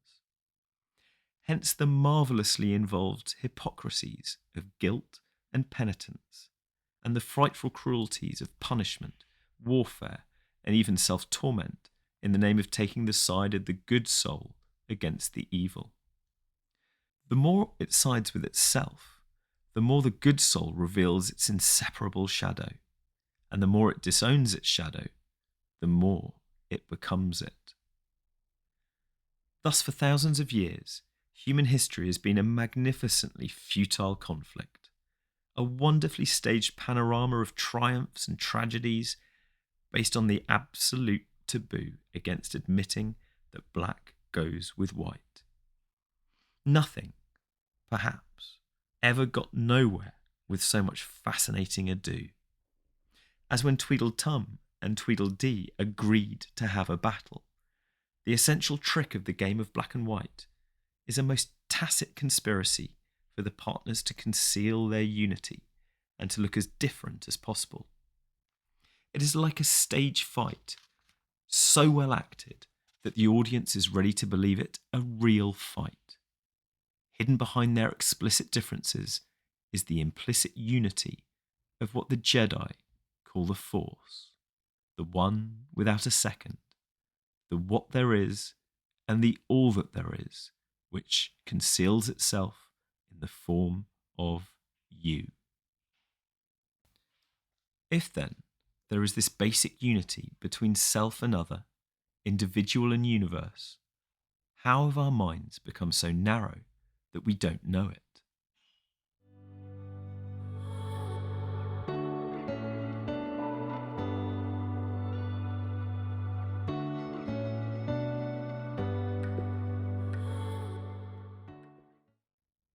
Chapter 3: How to be a genuine fake. The cat has already been let out of the bag. The inside information is that yourself, as just little me, who came into this world and lives temporarily in a bag of skin, is a hoax and a fake. The fact is that because no one thing or feature of this universe is separable from the whole, the only real you or self is the whole. The rest of this book will attempt to make this so clear that you will not only understand the words, but feel the fact. The first step is to understand, as vividly as possible, how the hoax begins. We must first look at the form and behaviour of the hoax itself. I have long been interested in trying to find out how people experience or sense their own existence. For what specific sensations do they use the word I? Few people seem to use the word for their whole physical organism. I have a body is more common than I am a body. We speak of my legs as we speak of my clothes, and I seems to remain intact even if the legs are amputated. We say I speak, I walk, I think, and even I breathe. But we do not say I shape my bones, I grow my nails, and I circulate my blood. We seem to use I for something in the body, but not really of the body, for much of what goes on in the body seems to happen to I in the same way as external events. I is used as the centre of voluntary behaviour and conscious attention, but not consistently. Breathing is only partially voluntary, and we say, I was sick, or I dreamed, or I fell asleep, as if the verbs were not passive, but active. Nevertheless, I usually refers to a centre in the body, but different peoples feel it in different places. For some cultures, it is in the region of the solar plexus. The Chinese Xin, the heart, mind, or soul, is found in the centre of the chest, but most Westerners locate the ego in the head, from which centre the rest of us dangles. The ego is somewhere behind the eyes and between the ears.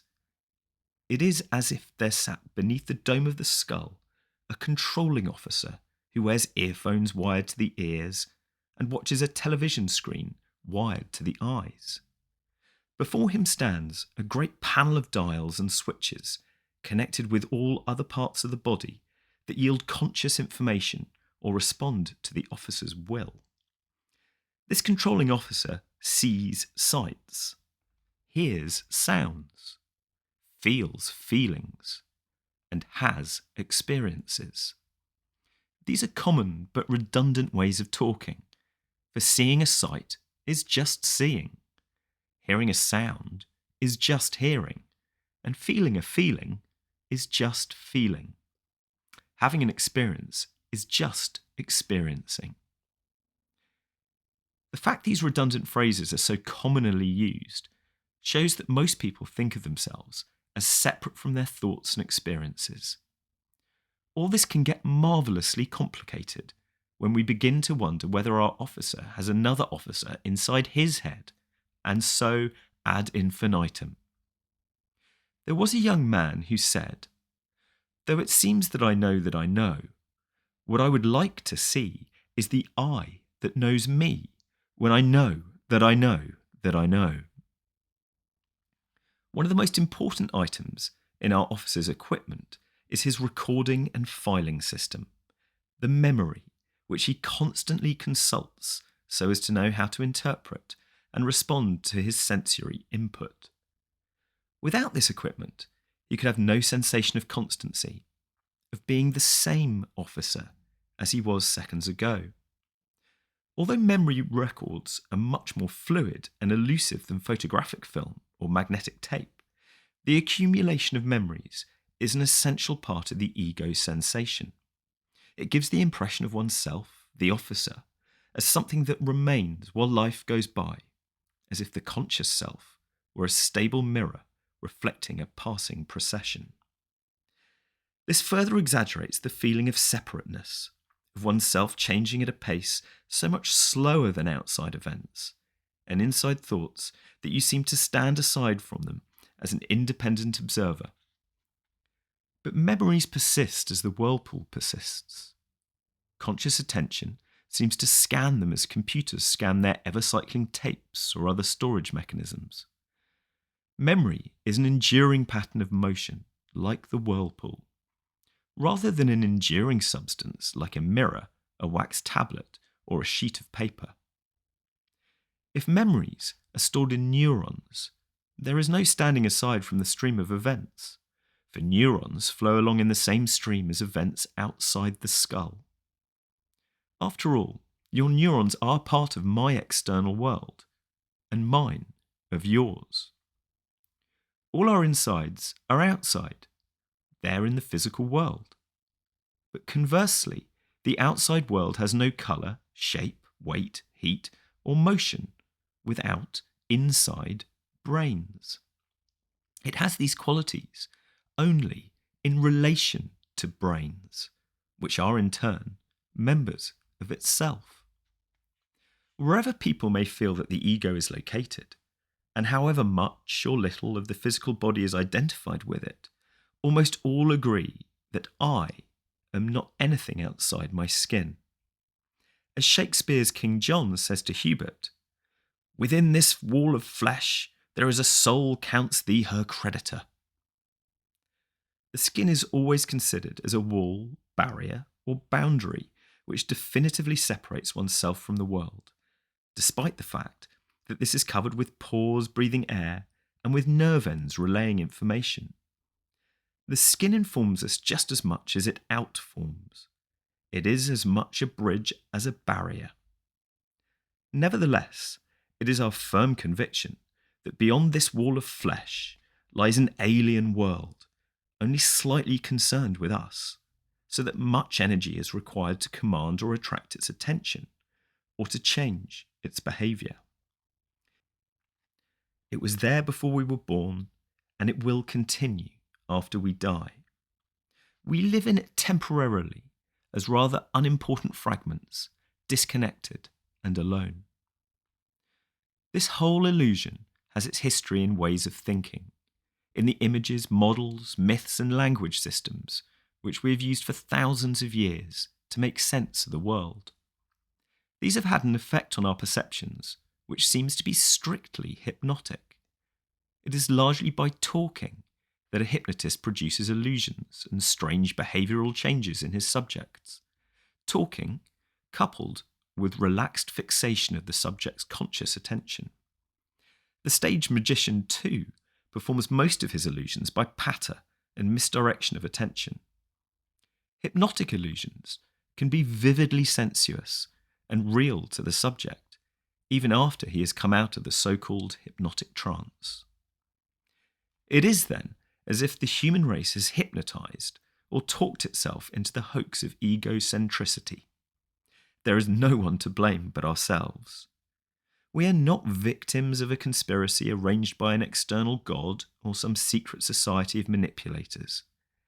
If there is any biological foundation for the hoax, it lies only in the brain's capacity for narrowed, attentive consciousness, hand in hand with its power of recognition, of knowing about knowing, and thinking about thinking, with the use of images and languages. My problem as a writer, using words, is to dispel the illusions of language while employing one of the languages that generates them. I can succeed only in the principle of a hair of the dog that bit you. Apart from such human artefacts as buildings and roads, especially Roman and American roads, our universe, including ourselves, is thoroughly wiggly. Its features are wiggly in both shape and conduct. Clouds, mountains, plants, rivers, animals, coastlines, all wiggle. They wiggle so much and in so many different ways that no one can really make out where one wiggle begins and another ends, whether in space or in time. Some French classicist of the 18th century complained that the creator had seriously fallen down on the job by failing to arrange the stars with any elegant symmetry, for they seemed to be sprayed through space like the droplets breaking from a wave. Is all this one thing wiggling in many different ways, or many things wiggling on their own? There are things that wiggle, or are the wigglings the same as the things? It depends upon how you figure it. Millennia ago, Some genius discovered that such wiggles as fish and rabbits could be caught in nets. Much later, some other genius thought of catching the world in a net. By itself, the world goes something like a giant wiggle. But now if you look at this wiggle through a net, the net has cut the big wiggle into little wiggles, all contained in squares of the same size. Order has been imposed on chaos. We can now say that the wiggle goes so many squares to the left, so many to the right, so many up, or so many down, and at last we have its number.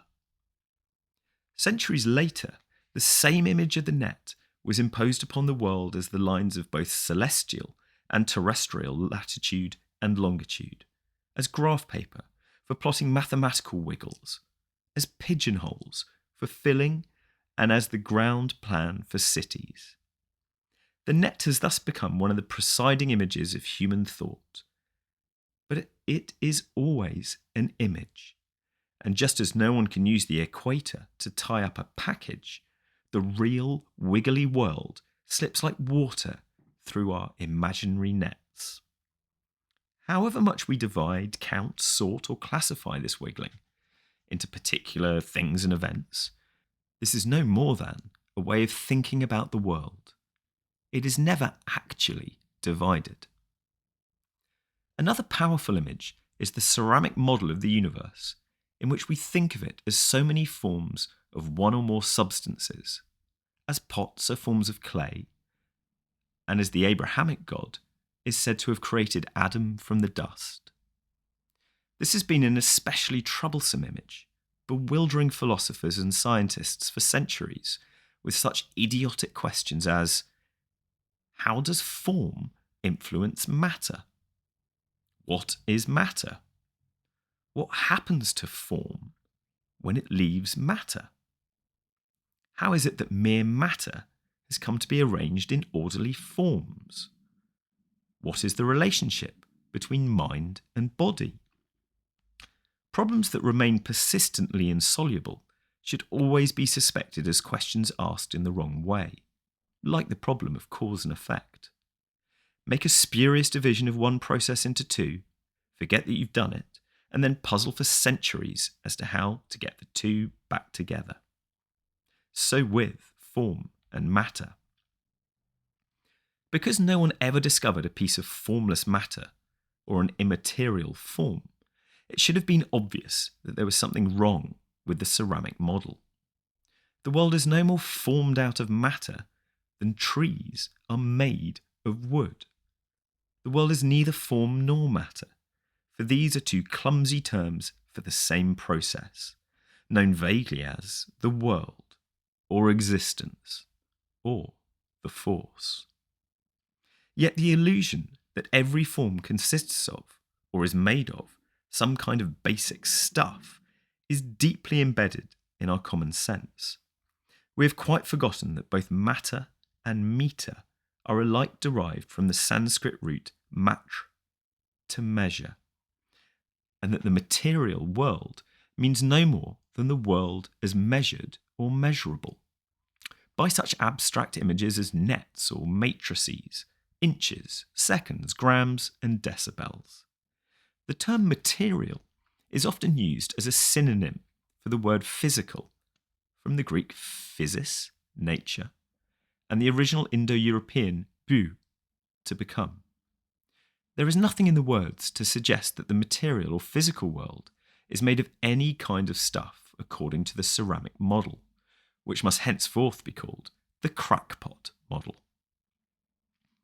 But the crackpot model of the world as formed of clay has troubled more than the philosophers and the scientists. It lies at the root of the two major myths which have dominated Western civilization, and these, one following upon the other, have played an essential part in forming the illusion of the real person.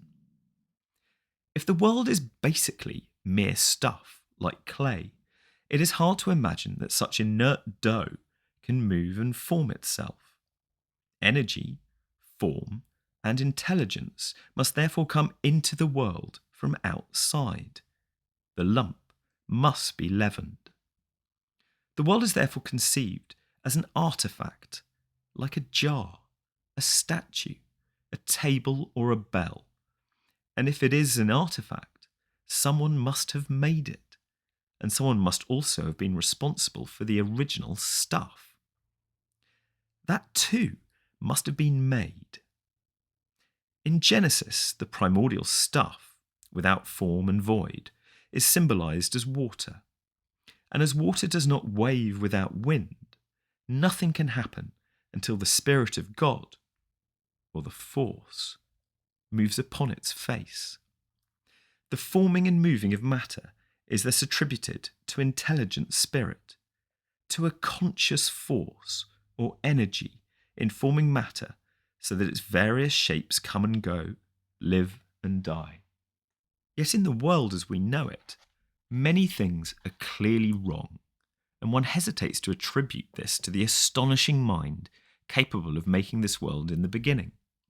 We are loath to believe that cruelty, pain, and malice come directly from the root and the ground of being, the force, and hope fervently that God at least is the perfection of all that we can imagine as wisdom and justice. We need not enter here into the fabulous and insoluble problem of evil, which this model of the universe creates, save to note that it arises from the model itself. The peoples who developed this myth were ruled by patriarchs or kings, and such super kings as the Egyptian, Chaldean, and Persian monarchs suggested the image of God as the monarch of the universe, perfect in wisdom and justice, love and mercy, yet nonetheless stern and exacting. I am not, of course, speaking of God as conceived by the most subtle Jewish, Christian, and Islamic theologians, but of the popular image. For it is the vivid image, rather than the tenuous concept, which has the greater influence on common sense. The image of God as a personal being, somehow outside or other than the world, had the merit of letting us feel that life is based on intelligence, that the laws of nature are everywhere consistent, in that they proceed from one ruler, and that we could let our imaginations go to the limit in conceiving the sublime qualities of this supreme and perfect being. The image also gave everyone a sense of importance and meaning. For this God is directly aware of every tiniest fragment of dust and vibration of energy, since it is just his awareness of it that enables it to be. This awareness is also love, and for angels and men at least, he has planned an everlasting life of the purest bliss, which is to begin at the end of mortal time.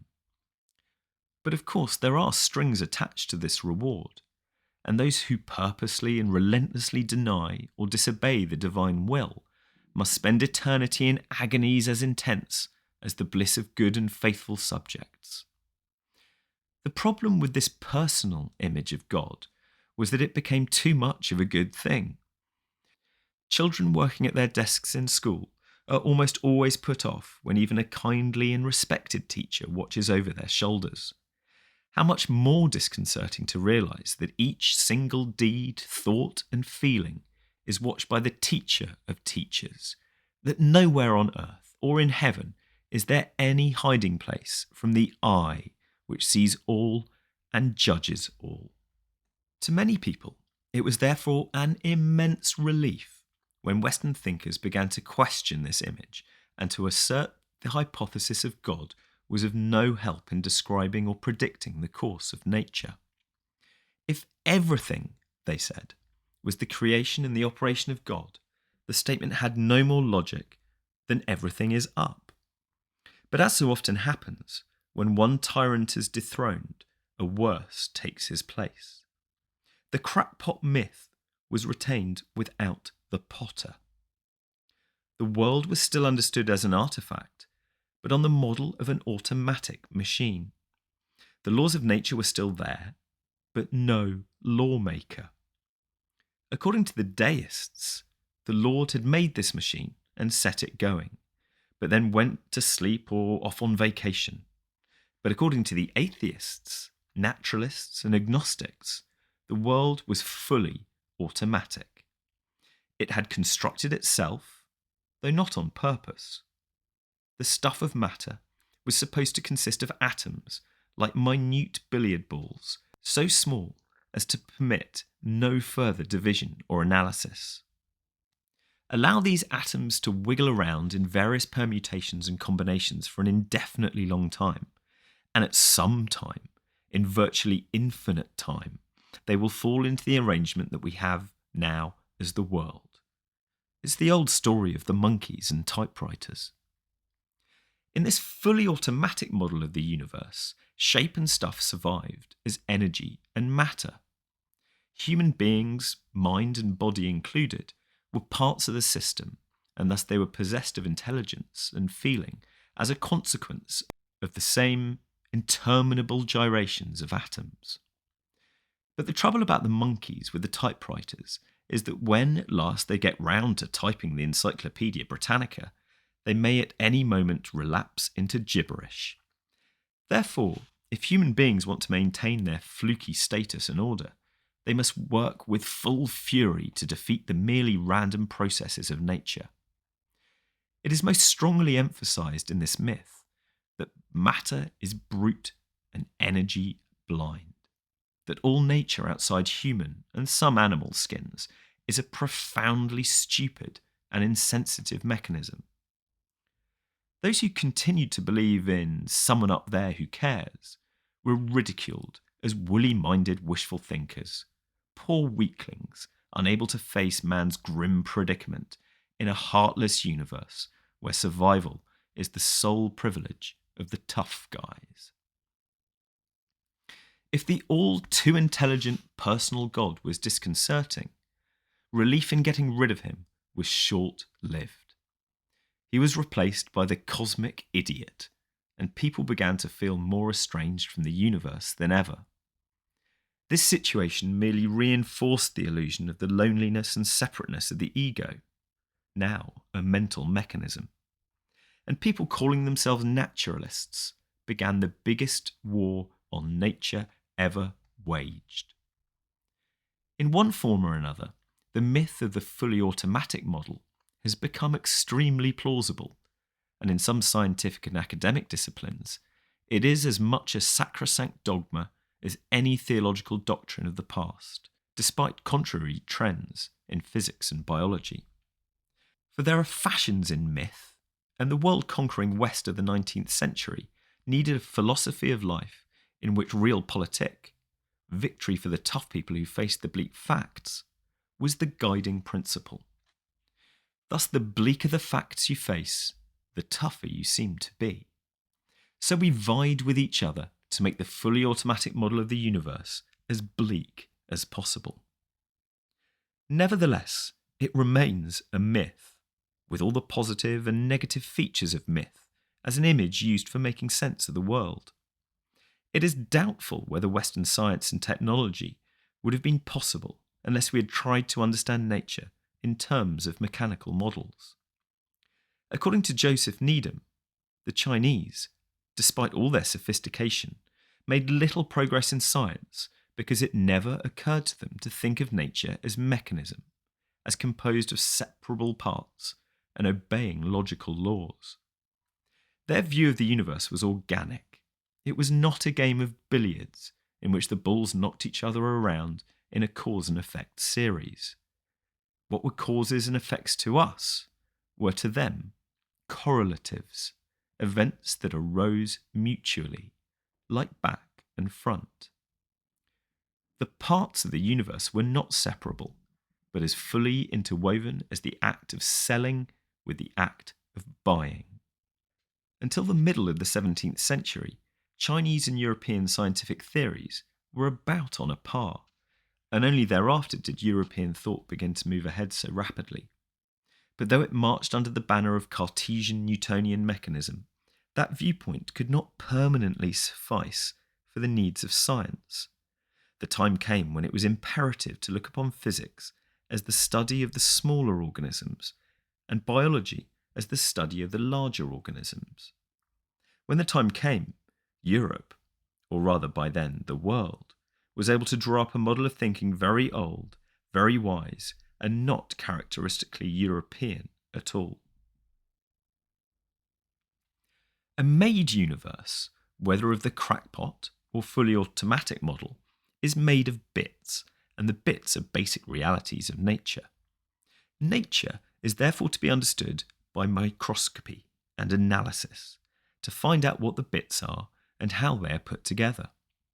This was the view of the nominalist philosophers of the late Middle Ages, who strongly opposed the then called realists for maintaining that such entities as mankind or human nature were real substances underlying the accidents of particular men and women. Every individual was therefore an example or case of the human substance, though the word as then used did not mean matter or stuff, but a kind of essence standing, stance, under, sub, its particular manifestations. The nominalists maintained that this was nonsense. For them, mankind was no more than the sum total of individual people. Mankind was not a substance, but simply a name for a class of creatures. It was not real, but merely nominal. Nominalism, as we know, became the dominant attitude of Western thought, and especially of the philosophy of science. In the 18th century, Rousseau went so far as to suggest that society and the state had originally been formed by a contract between individuals. Society was an association, like the Rotary Club, which individuals had at some point joined and therefore abandoned their original independence. But from the standpoint of modern sociology, we feel that man is necessarily a social thing, if only for the reason that no individual can come into being without a father and a mother, and this is already society. Until quite recent times, it has been the prevailing view of Western science that animals and plants, rocks and gases are composed of such units as molecules, cells, atoms, and other particles in much the same way that a house is composed of bricks. But a consistent nominalist will have to be forced into the position that there really is no such thing as the human body. There are only the particular molecules of which it is composed, or only the particular atoms, not to mention electrons, protons, neutrons, and so forth. Obviously, these particles do not by themselves constitute the human body. The whole is greater than the sum of its parts, if only for the fact that a scientific description of the body must take into account the order or pattern in which the particles are arranged and of what they are doing. The man behind the microscope has this advice for you. Instead of asking what it is, just ask, what does it do? But even this is not enough. We must also ask, in what surroundings is it doing it? If a description of the human body must include the description of what it and all its parts are doing, that is, of its behaviour, this behaviour will be one thing in the open air, but quite another in a vacuum, in a furnace, or underwater. Blood in a test tube is not the same thing as blood in the veins, because it is not behaving in the same way. Its behaviour has changed because its environment or context has changed, just as the meaning of one and the same word may change according to the kind of sentence in which it is being used. There is a vast difference between the bark of a tree and the bark of a dog. It is not enough, therefore, to describe, define, and try to understand things or events by analysis alone, by taking them to pieces to find out how they are made. This tells us much, but probably rather less than half the story. Today, scientists are more and more aware that what things are and what they are doing depends on where and when they are doing it. If then the definition of a thing or event must include definition of its environment, we realise that any given thing goes with a given environment so intimately and inseparably that it is more difficult to draw a clear boundary between the thing and its surroundings.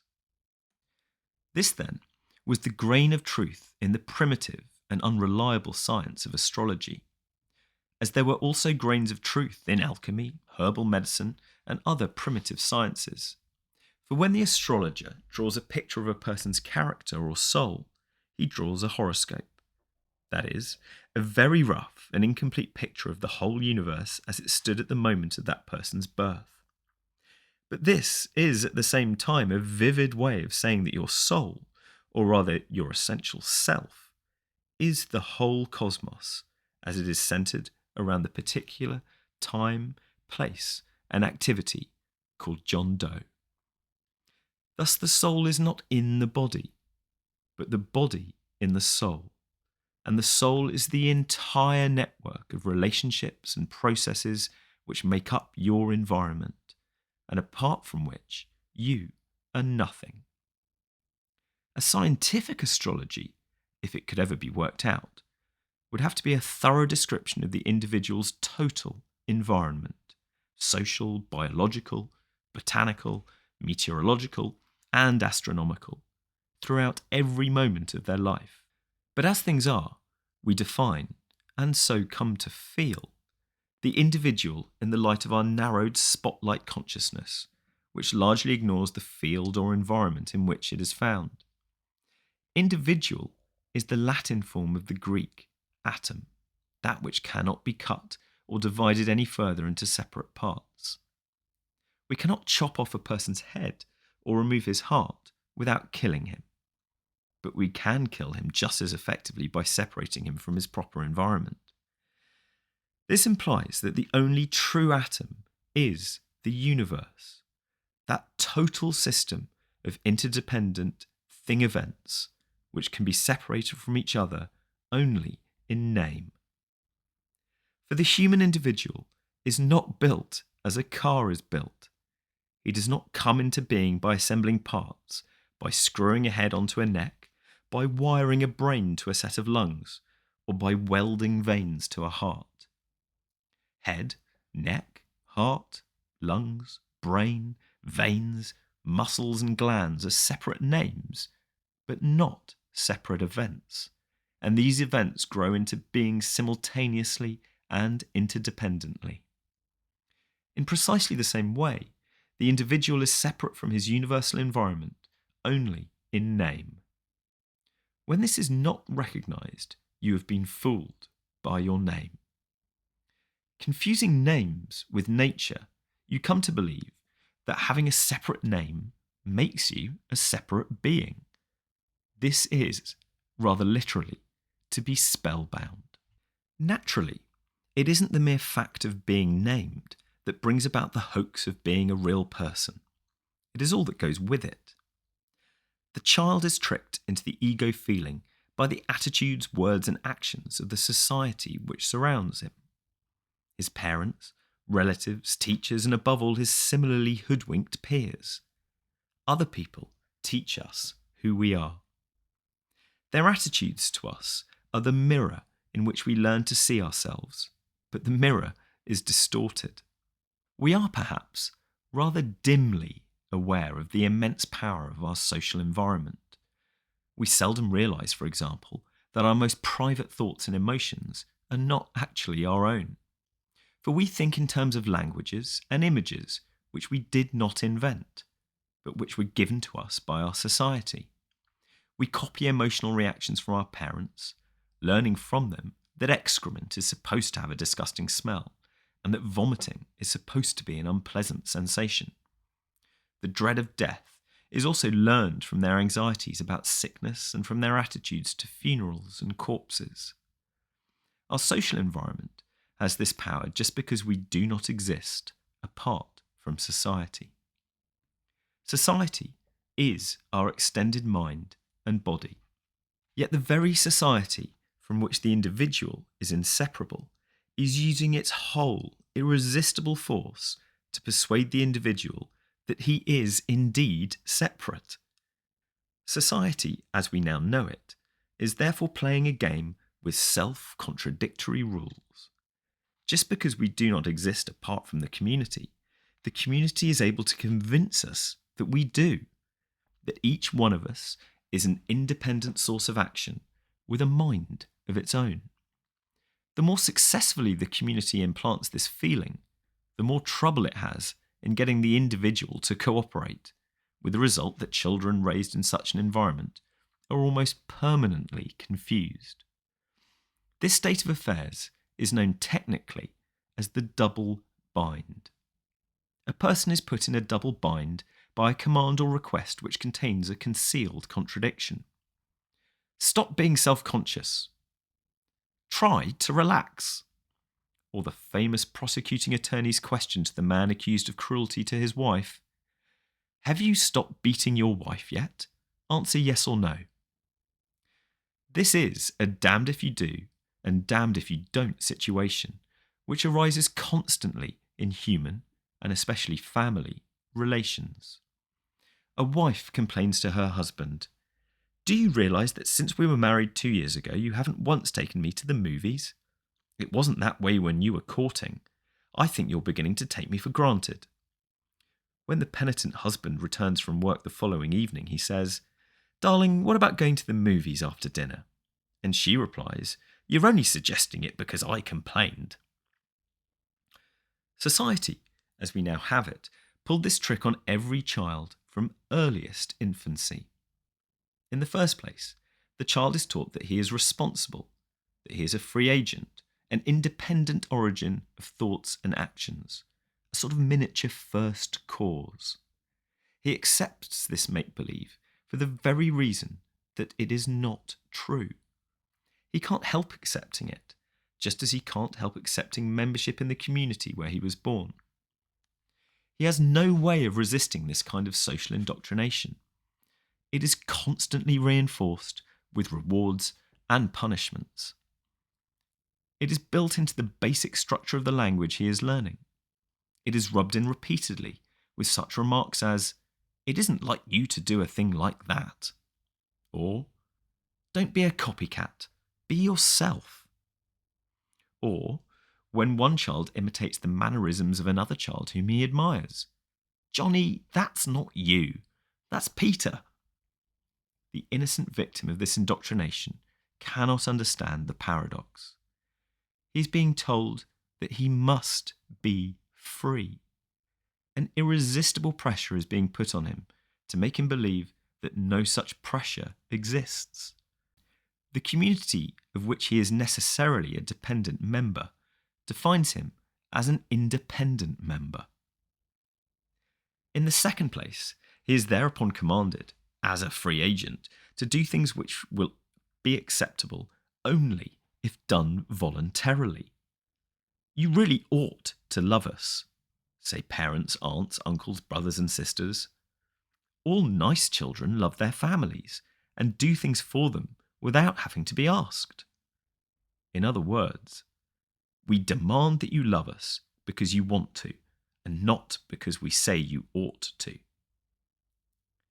Part of this nonsense is due to the fact that we confuse the must, expressing a condition — to be a human you must have a head — with the must, expressing a command — you must put away your toys. No one makes an effort to have a head, and yet parents insist that, to be healthy, a child must have regular bowel movements, or that he must try to go to sleep, or that he must make an effort to pay attention, as if these goals were simply to be achieved by muscular exertion. Children are in no position to see the contradiction in these demands, and even if some prodigy were to point them out, he would be told summarily not to answer back, and that he lacked respect for his elders and betters.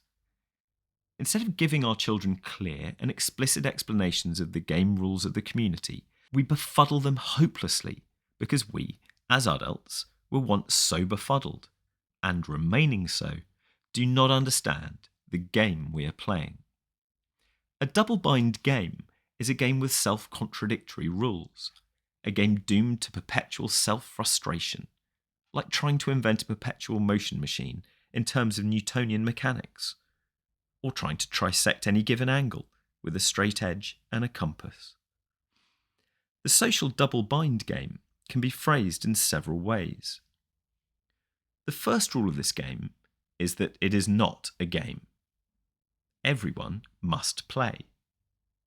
You must love us. You must go on living.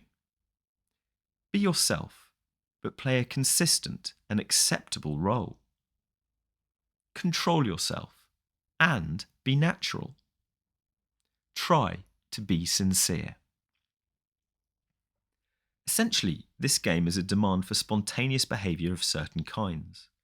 Living, loving, being natural or sincere, all these are spontaneous forms of behaviour. They happen of themselves, like digesting food or growing hair. As soon as they are forced, they acquire that unnatural, contrived and phony atmosphere which everyone deplores, weak and scentless, like forced flowers, and tasteless, like forced fruit. Life and love generate effort, but effort will not generate them. Faith in life and other people and in oneself is the attitude of allowing the spontaneous to be spontaneous in its own way and in its own time. This is, of course, risky because life and other people do not always respond to faith as we might wish. Faith is always a gamble because life itself is a gambling game with what must appear, in the hiding aspect of the game, to be colossal stakes. But to take the gamble out of the game, to try to make winning a dead certainty, is to achieve a certainty which is indeed dead. The alternative to a community based on mutual trust is a totalitarian police state, a community in which spontaneity is virtually forbidden. A Hindu treatise on the art of government, the Arthashastra, lays down the rules of policy for the complete tyrant, describing the organisations of his palace, his court, and his state in such fashion as to make Machiavelli seem a liberal. The first rule is that he must trust no one and be without a single intimate friend. Beyond this, he must organise his government as a series of concentric circles composed of the various ministers, generals, officers, secretaries, and servants who execute his orders, every circle constituting a degree of rank leading up to the king himself at the centre, like a spider in its web. Beginning with the circle immediately surrounding the king, the circles must consist alternately of his natural enemies and his natural friends. Because the very highest rank of princes will be plotting to seize the king's power, they must be surrounded and watched by a circle of ministers eager to gain the king's favour. And this hierarchy of mutually mistrusting circles must go all the way out to the fringe of the web. Divide et impera. Divide and rule. Meanwhile, the king remains in the safety of his inmost apartments, attended by guards who are in turn watched by other guards hidden in the walls. Slaves taste his food for poison, and he must sleep either with one eye open or with his door firmly locked on the inside. In case of a serious revolution, there must be a secret underground passage giving him escape from the centre, a passage containing a lever which will unsettle the keystone of the building and bring it crashing down upon his rebellious court. The Arthashastra does not forget to warn the tyrant that he can never win. He may rise to eminence through ambition or the call of duty, but the more absolute his power, the more he is hated, and the more he is the prisoner of his own trap. The web catches the spider. He cannot wander at leisure in the streets and parks of his own capital, or sit on a lonely beach listening to the waves and watching the gulls. Through enslaving others, he himself becomes the most miserable of slaves. Nothing fails like success, because the self-imposed task of our society and all its members is a contradiction, to force things to happen which are acceptable only when they happen without force. This, in turn, arises from the definition of man as an independent agent, in the universe, but not of it. saddled with the job of bending the world to his will. No amount of preaching and moralizing will tame the type of man so defined, for the hypnotic hallucination of himself as something separate from the world renders him incapable of seeing that life is a system of geological and biological cooperation. Certainly, the system contains fights: birds against worms, snails against lettuce, and spiders against flies. But these fights are contained in the sense that they do not get out of hand, that no one species is the permanent victor. Man alone is trying to eliminate his natural enemies in the conviction that he is, or should be, the supreme species.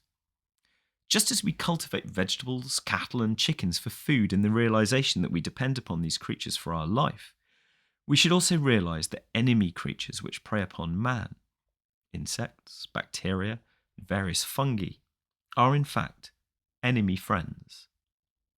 A New York hostess entertaining a statesman from Pakistan brought up the problem of the urgent need for birth control in Asia and what was being done about it in Pakistan.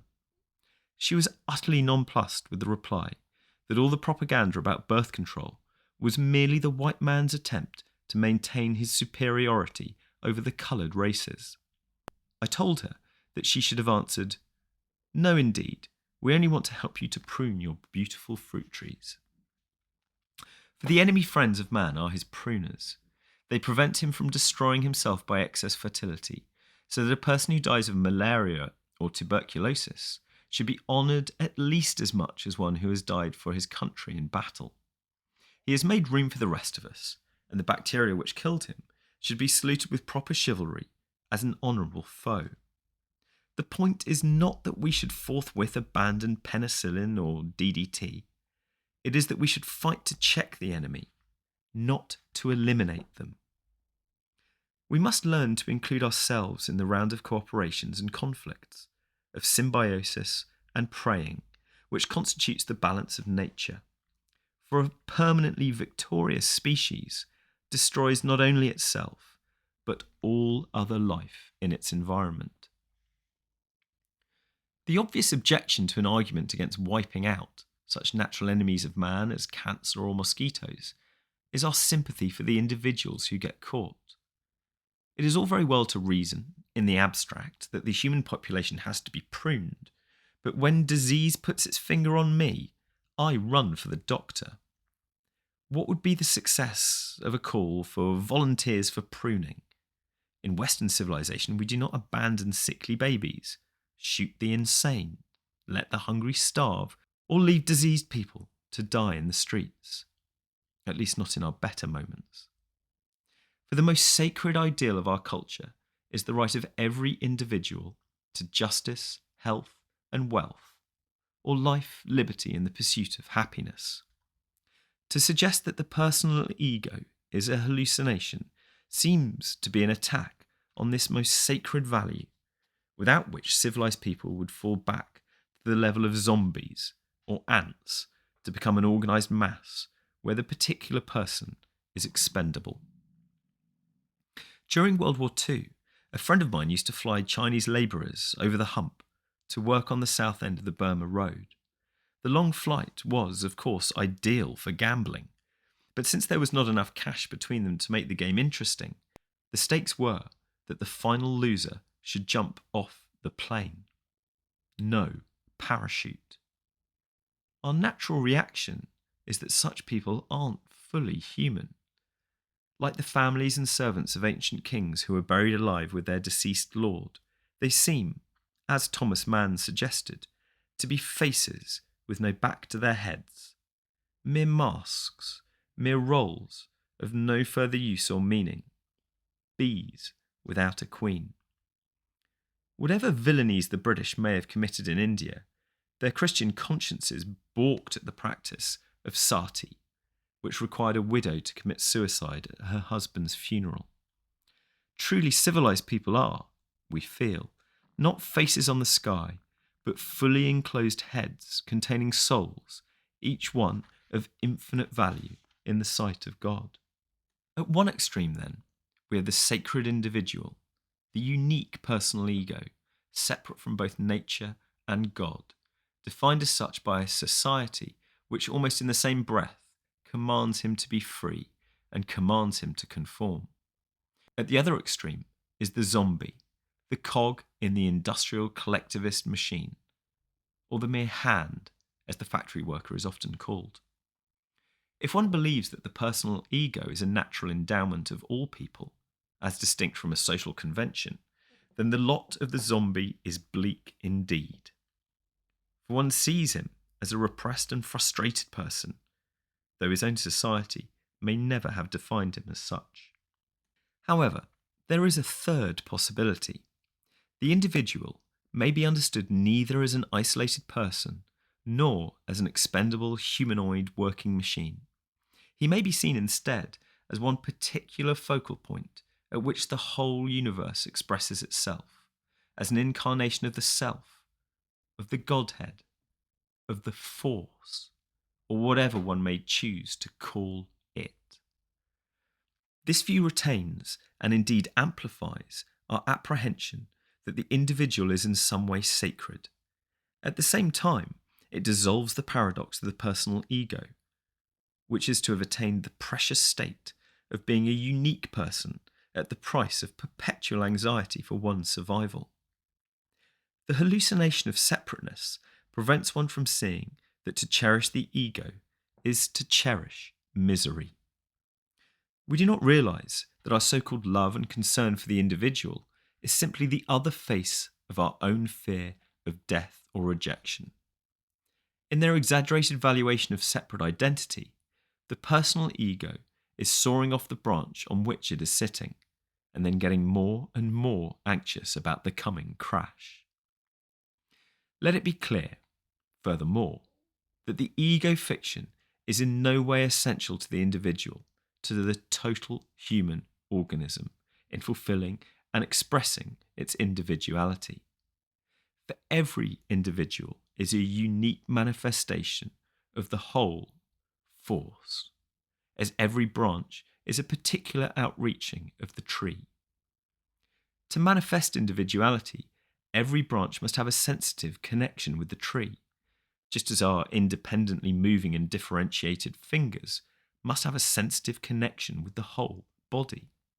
The point, which can hardly be repeated too often, is that differentiation is not separation. The head and the feet are different, but not separate. And though man is not connected to the universe by exactly the same physical relation as branch to tree or feet to head, he is nonetheless connected by physical relations of fascinating complexity. The death of the individual is not disconnection, but simply withdrawal. The corpse is like a footprint or an echo, the dissolving trace of something which the self, the force, has ceased to do. If, then, the differentiation of individuals is of great value, on the principle that variety is the spice of life, this value is not going to be enhanced by a self-contradictory definition of individuality. Our society, that is, we ourselves, all of us, is defining the individual with a double bind, commanding them to be free and separate from the world, which they are not, for otherwise the command would not work. Under the circumstances, it works only in the sense of implanting an illusion of separateness, just as the commands of a hypnotist can create illusions. Thus bamboozled, the individual, instead of fulfilling his unique function in the world, is exhausted and frustrated in efforts to accomplish self-contradictory goals. Because they are now largely defined as a separate person caught up in a mindless and alien universe, their principal task is to get one up on the universe and to conquer nature. This is palpably absurd, and since the task is never achieved, the individual is taught to live and work for some future in which the impossible will at last happen, if not for them, then at least for their children.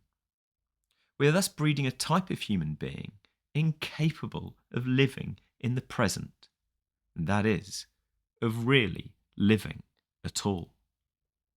For unless one is able to live fully in the present, the future is a hoax.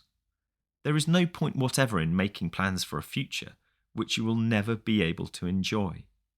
When your plans mature, you will still be living for some other future beyond. You will never, never be able to sit back with full contentment and say, "Now I've arrived." Your entire education has deprived you of this capacity because it was preparing you for the future instead of showing you how to be alive now. In other words, you have been hypnotized or conditioned by an educational processing system arranged in grades or steps, supposedly leading to some ultimate success. First nursery school or kindergarten, then the grades or forms of elementary school, preparing you for the great moment of secondary school. But then more steps, up and up, to the coveted goal of university. Here, if you're clever, you can stay on indefinitely by getting into graduate school and becoming a permanent student. Otherwise, you are headed step by step for the great outside world of family raising, business, and profession. Yet graduation day is a very temporary fulfillment. With your first sales promotion meeting, you are back in the same old system, being urged to make that quota. And if you do, they'll give you a higher quota.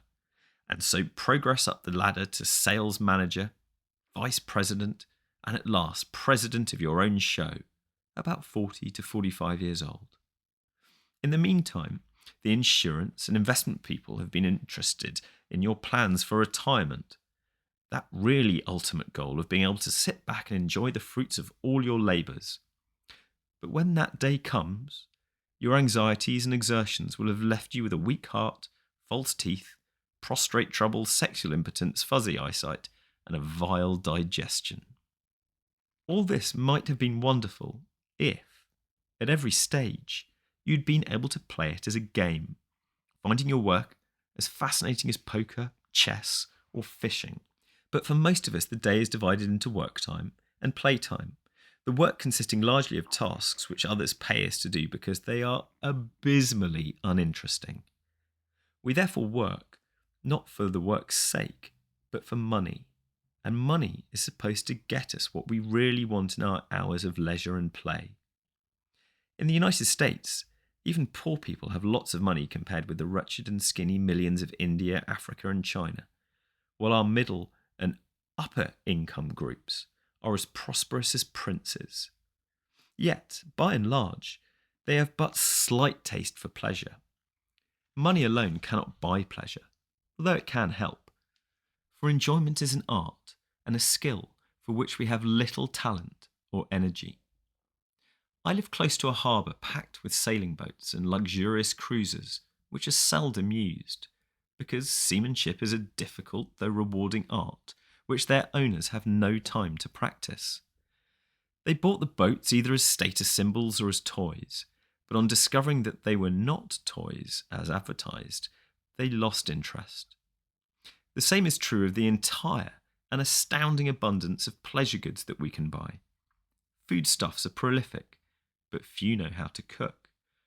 Building materials abound in both quantity and variety, yet most homes look as if they had been built by someone who had heard of a house, but never seen one.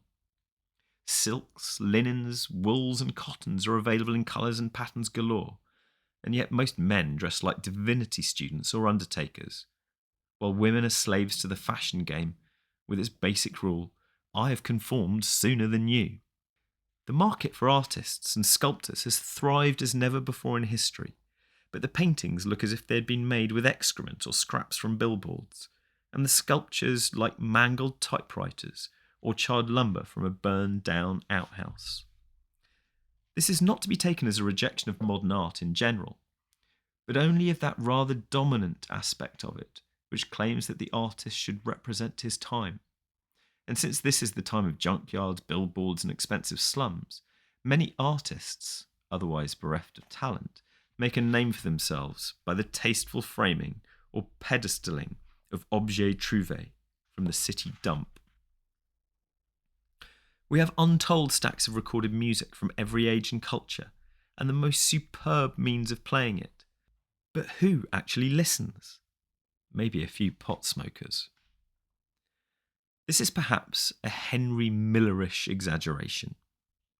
Nevertheless, it strikes me more and more that America's reputation for materialism is unfounded. That is, if a materialist is a person who thoroughly enjoys the physical world and loves material things, in this sense we are superb materialists when it comes to the construction of jet aircraft.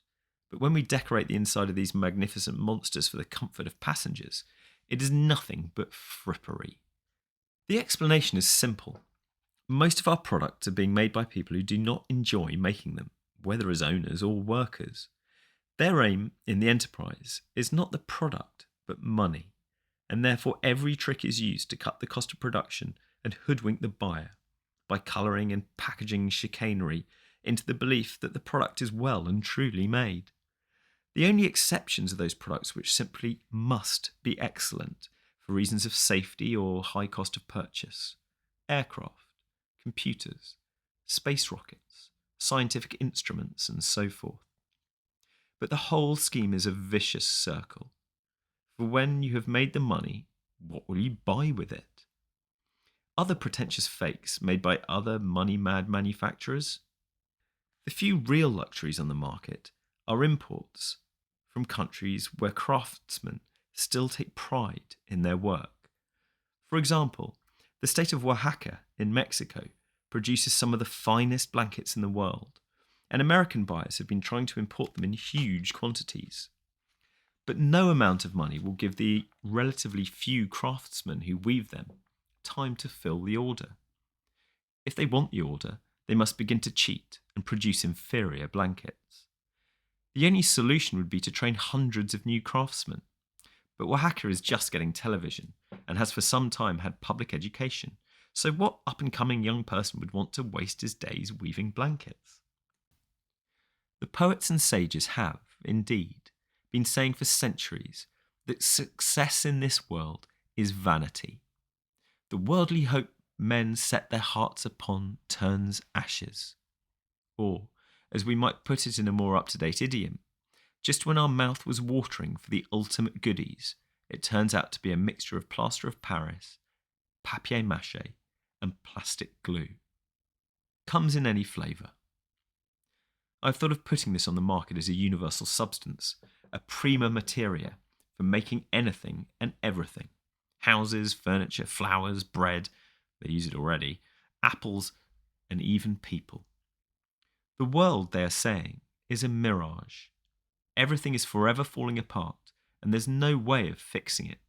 And the more strenuously you grasp this airy nothingness, the more swiftly it collapses in your hands. Western technological civilization is, thus far, man's most desperate effort to beat the game, to understand, control, and fix this will-o'-the-wisp called life. And it may be that its very strength and skill will all the more rapidly dissolve its dreams. But if this is not to be so, technical power must be in the hands of a new kind of person. In times past, recognition of the impermanence of the world usually led to withdrawal. On the one hand, ascetics, monks, and hermits tried to exercise their desires so as to regard the world with benign resignation, or to draw back and back into the depths of consciousness, to become one with the self in its unmanifest state of eternal serenity.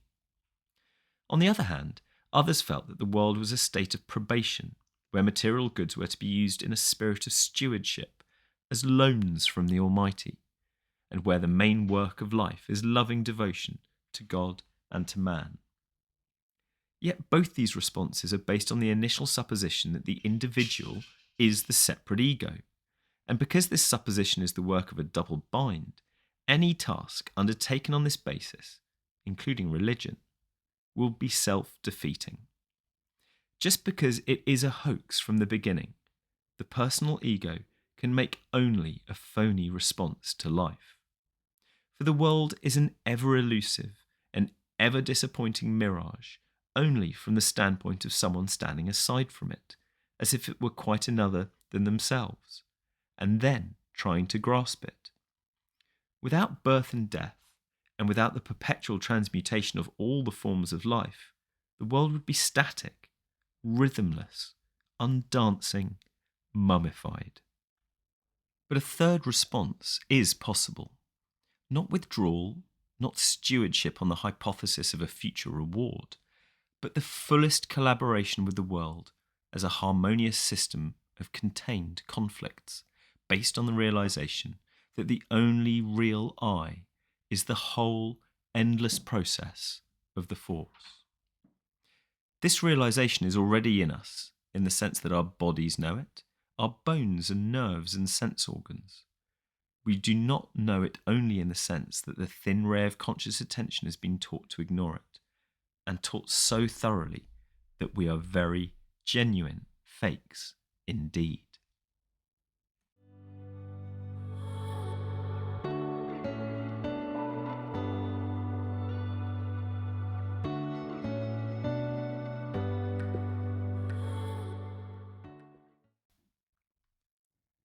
Chapter 4.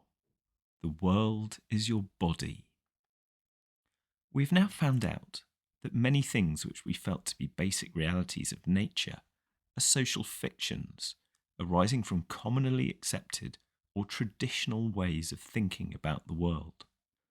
These fictions have included 1. The notion that the world is made up or composed of separate bits or things. 2. That things are differing forms of some basic stuff. 3. That individual organisms are such things, and that they are inhabited and partially controlled by independent egos. 4. That the opposite poles of relationships, such as light, darkness, and solid space, are in actual conflict which may result in the permanent victory of one of the poles. 5. That death is evil and that life must be a constant war against it. 6. That man, individually and collectively, should aspire to be top species and put himself in control of nature. Fictions are useful so long as they are taken as fictions. They are then simply ways of figuring the world which we agree to follow so that we can act in cooperation, as we agree about inches and hours, numbers and words, mathematical systems and languages. If we have no agreement about measures of time and space, I would have no way of making a date with you at the corner of 42nd Street and 5th Avenue at 3 p.m. on Sunday, April the 4th. But the troubles begin when the fictions are taken as facts. Thus, in 1752, the British government instituted a calendar reform which required that September the 2nd of that year be dated September the 14th, with the result that many people imagined that 11 days had been taken off their lives and rushed to Westminster screaming, "Give us back our 11 days!" Such confusions of fact and fiction make it all the more difficult to find wider acceptance of common laws, languages, measures, and other useful institutions, and to improve those already employed.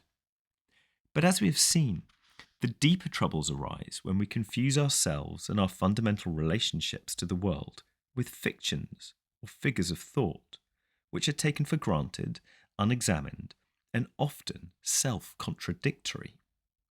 Here, as we have also seen, the nub problem is the self-contradictory definition of man himself as a separate and independent being in the world, as distinct from a special action of the world. Part of our difficulty is that the latter view of man seems to make him no more than a puppet, but this is because, in trying to accept or understand the latter view, we are still in the grip of the former. To say that man is an action of the world is not to define him as a thing, which is helplessly pushed around by all other things.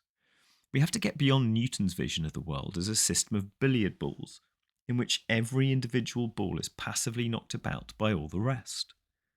Remember that Aristotle's and Newton's preoccupation with causal determinism was that they were trying to explain how one thing or event was influenced by others, forgetting that the division of the world into separate things and events was a fiction. To say that certain events are causally connected is only a clumsy way of saying that they are features of the same event, like the head and tail of a cat. It is essential to understand this point thoroughly, that the thing in itself, Kant's Ding an sich, whether an animal, vegetable, or mineral, is not only unknowable, it does not exist. This is important not only for sanity and peace of mind, but also for the most practical reasons of economics, politics, and technology. Our practical projects have run into confusion again and again through failure to see that individual people, nations, animals, insects, and plants do not exist in or by themselves. This is not to say only that things exist in relation to one another, but that what we call things are no more than glimpses of a unified process. Certainly, this process has distinct features which catch our attention, but we must remember that distinction is not separation. Sharp and clear as the crest of the wave may be, it necessarily goes with the smooth and less featured curve of the trough. So also the bright points of the stars go with, and if I may now coin a word, go with, the dark background of space. In the Gestalt theory of perception, this is known as the figure-ground relationship. This theory asserts, in brief, that no figure is ever perceived except in relation to a background. If, for example, you come so close to me that the outline of my body lies beyond your field of vision, the thing you see will no longer be my body. Your attention will instead be captured by a coat button or a necktie. For the theory also asserts that, against any given background, our attention is almost automatically won by any moving shape, in contrast with a stationary background, or by any enclosed or tightly complex feature, in contrast with the simpler, featureless background. Thus, when I draw the following figure on a blackboard and ask what have I drawn, people will generally identify it as a circle, a ball, a disc, or a ring. Only rarely will someone reply, a wall with a hole in it. In other words, we do not easily notice that all features of the world hold their boundaries in common with the areas that surround them, that the outline of the figure is also the inline of the background. Let us suppose that my circle hole figure were to move through the following series of shapes. Most people would thereupon ascribe the movement, the act, to the enclosed area as if it were an amoeba, but I might just as well have been drawing the dry patches in a thin film of water spread over a polished table. But the point is that in either case, the movement of any feature of the world cannot be ascribed to the outside alone or to the inside alone. Both move together. Our difficulty in noticing both the presence and the action of the background in these simple illustrations is immensely increased when it comes to the behaviour of living organisms. When we watch ants scurrying hither and thither over a patch of sand, or people milling around in a public square, it seems absolutely undeniable that the ants and the people are alone responsible for the movement. Yet, in fact, this is only a highly complex version of the simple problem of the three balls moving in space, in which we had to settle for the solution that the entire configuration, the Gestalt, is moving. Not the balls alone, not the space alone, not even the balls and the space together in concert, but rather a single field of solid space, of which the balls and the space are, as it were, poles. The illusion that organisms move entirely on their own is immensely persuasive until we settle down, as scientists do, to describe their behaviour carefully. Then the scientist, be they biologist, sociologist, or physicist, finds very rapidly that they cannot say what the organism is doing unless at the same time they describe the behaviour of its surroundings. Obviously, an organism cannot be described as walking just in terms of leg motion, for the direction and speed of this walking must be described in terms of the ground upon which it moves. Furthermore, this walking is seldom haphazard. It has something to do with food sources in the area, with the hostile or friendly behaviour of other organisms, and countless other factors which we do not immediately consider when attention is first drawn to the prowling ant. The more detailed the description of our ant's behaviour becomes, the more it has to include such matters as density, humidity, and temperature of the surrounding atmosphere, the types and sources of its food, the social structure of its own species, and that of neighbouring species with which it has some symbiotic or preying relationship. When at last the whole vast list is compiled, and the scientist calls finished for lack of further time or interest, they may well have the impression that the ant's behaviour is no more than its automatic and involuntary reaction to its environment. It is attracted by this and repelled by that, kept alive by one condition, destroyed by another. But let us suppose that they turn their attention to some other organism in the ant's neighbourhood, perhaps a housewife with a greasy kitchen. They will soon have to include that ant and all its friends and relations as something which determines her behaviour. Wherever they turn their attention, they find, instead of some positive causal agent, a merely responsive hollow whose boundaries go this way and that according to outside pressures. Yet on second thought, this won't do. What does it mean, they ask themselves, that a description of what the ant is doing must include what its environment is doing? It means that the thing or entity they're studying and describing has changed. It started out to be the individual ant, but very quickly became the whole field of activities in which the ant is found. The same thing would happen if one started out to describe a particular organ of the body. It would be utterly unintelligible unless one took into account its relationships with other organs. It is thus that every scientific discipline for the study of living organisms, bacteriology, botany, zoology, biology, anthropology, must, from its own special standpoint, develop a science of ecology, literally the logic of the household, or the study of organism environment fields. Unfortunately, this science runs afoul of academic politics, being much too interdisciplinary for the jealous guardians of departmental boundaries. But the neglect of ecology is the one most serious weakness of modern technology, and it goes hand in hand with our reluctance to be participating members of the whole community of living species. Man aspires to govern nature, but the more one studies ecology, the more absurd it seems to speak of any one feature of an organism, or of an organism environment field, as governing or ruling others. Once upon a time, the mouth, the hands, and the feet said to each other, "We do all this work gathering food and chewing it up, but the lazy fellow, the stomach, does nothing. It's high time he did some work too, so let's go on strike."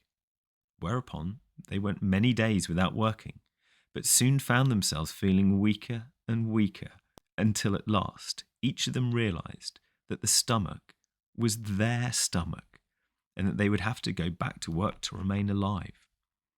But even in physiological textbooks, we speak of the brain or the nervous system as governing the heart or the digestive tract, smuggling bad politics into science, as if the heart belonged to the brain rather than the brain to the heart or the stomach. Yet it is as true or false to say that the brain feeds itself through the stomach, as that the stomach evolves a brain at its upper entrance to get more food. As soon as one sees that separate things are fictitious, it becomes obvious that non-existent things cannot perform actions. The difficulty is that most languages are arranged so that actions, verbs, have to be set in motion by things, nouns, and we forget that rules of grammar are not necessarily rules or patterns of nature. This, which is nothing more than a convention of grammar, is also responsible for absurd puzzles as to how spirit governs matter or mind moves body. How can a noun, which is by definition not action, lead to action? Scientists would be less embarrassed if they used a language on the model of Native American Nootka, consisting of verbs and adverbs, and leaving off nouns and adjectives entirely. If we can speak of a house as housing, a mat as matting, or of a couch as seating, why can't we think of people as peopling, of brains as braining, or of an ant as anting? Thus, in the Nootka language, a church is housing religiously, a shop is housing tradingly, and a home is housing homely. Yet we are habituated to ask, who or what is housing? Who peoples? What is it that ants? Yet isn't it obvious that when we say the lightning flashed, the flashing is the same as the lightning, and that it would be enough to say there was lightning? Everything labelled with a noun is demonstrably a process or action, but language is full of spooks, like the it in It Is Raining, which are the supposed causes of action. Does it really explain running to say that a man is running? On the contrary, the only explanation would be a description of the field or situation in which a manning goes with running, as distinct from one in which a manning goes with sitting. I'm not recommending this primitive and clumsy form of verb language for general and normal use. We should have to contrive something much more elegant. Furthermore, running is not something other than myself, which I, the organism, do. For the organism is sometimes a running process, sometimes a standing process, sometimes a sleeping process, and so on. And in each instance, the cause of the behaviour is the situation as a whole, the whole organism environment. Indeed, it would be best to drop the idea of causality and use instead the idea of relativity. For it is still inexact to say that an organism responds or reacts to a given situation by running or standing or whatever.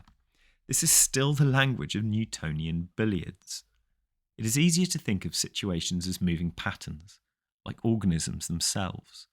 Thus, to go back to the cat, or catting, a situation with pointed ears and whiskers at one end does not have a tail at the other as a response or reaction to the whiskers, or the claws, or the fur. As the Chinese say, the various features of a situation arise mutually, or imply one another, as back implies front, and as chickens imply eggs, and vice versa. They exist in relation to each other like the poles of a magnet, only more complexly patterned. Moreover, as the egg-chicken relation suggests, not all the features of a total situation have to appear at the same time. The existence of a man implies parents, even though they may be long since dead, and the birth of an organism implies its death. Wouldn't it be as far-fetched to call birth the cause of death as to call the cat's head the cause of the tail? Lifting the neck of a bottle implies lifting the bottom as well, for the two parts come up at the same time. If I pick up an accordion by one end, the other will follow a little later, but the principle is the same. Total situations are, therefore, patterns in time as much as patterns in space.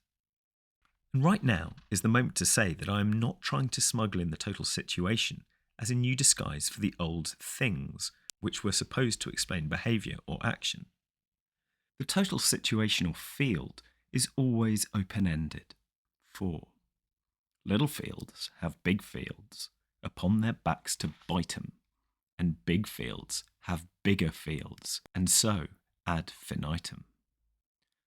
We can never describe all features of the total situation, not only because every situation is infinitely complex, but also because the total situation is the universe. Fortunately, we do not have to describe any situation exhaustively, because some of its features appear to be much more important than others for understanding the behaviour of the various organisms within it. We never get more than a sketch of the situation, yet this is enough to show that actions or processes must be understood or explained in terms of situations, just as words must be understood in the context of sentences, paragraphs, chapters, books, libraries, and life itself. To sum up, just as no thing or organism exists on its own, it does not act on its own either. Furthermore, every organism is a process, thus the organism is not other than its actions. To put it clumsily, it is what it does. More precisely, the organism, including its behaviour, is a process which is to be understood only in relation to the larger and longer process of its environment. For what we mean by understanding or comprehension is seeing how parts fit into a whole, and then realising that they don't compose the whole as one assembles a jigsaw puzzle, but that the whole is a pattern, a complex wiggliness which has no separate parts. Parts are fictions of language, of the calculus of looking at the world through a net which seems to chop it up into bits. Parts exist only for purposes of figuring and describing, and as we figure the world out, we become confused if we do not remember this all the time.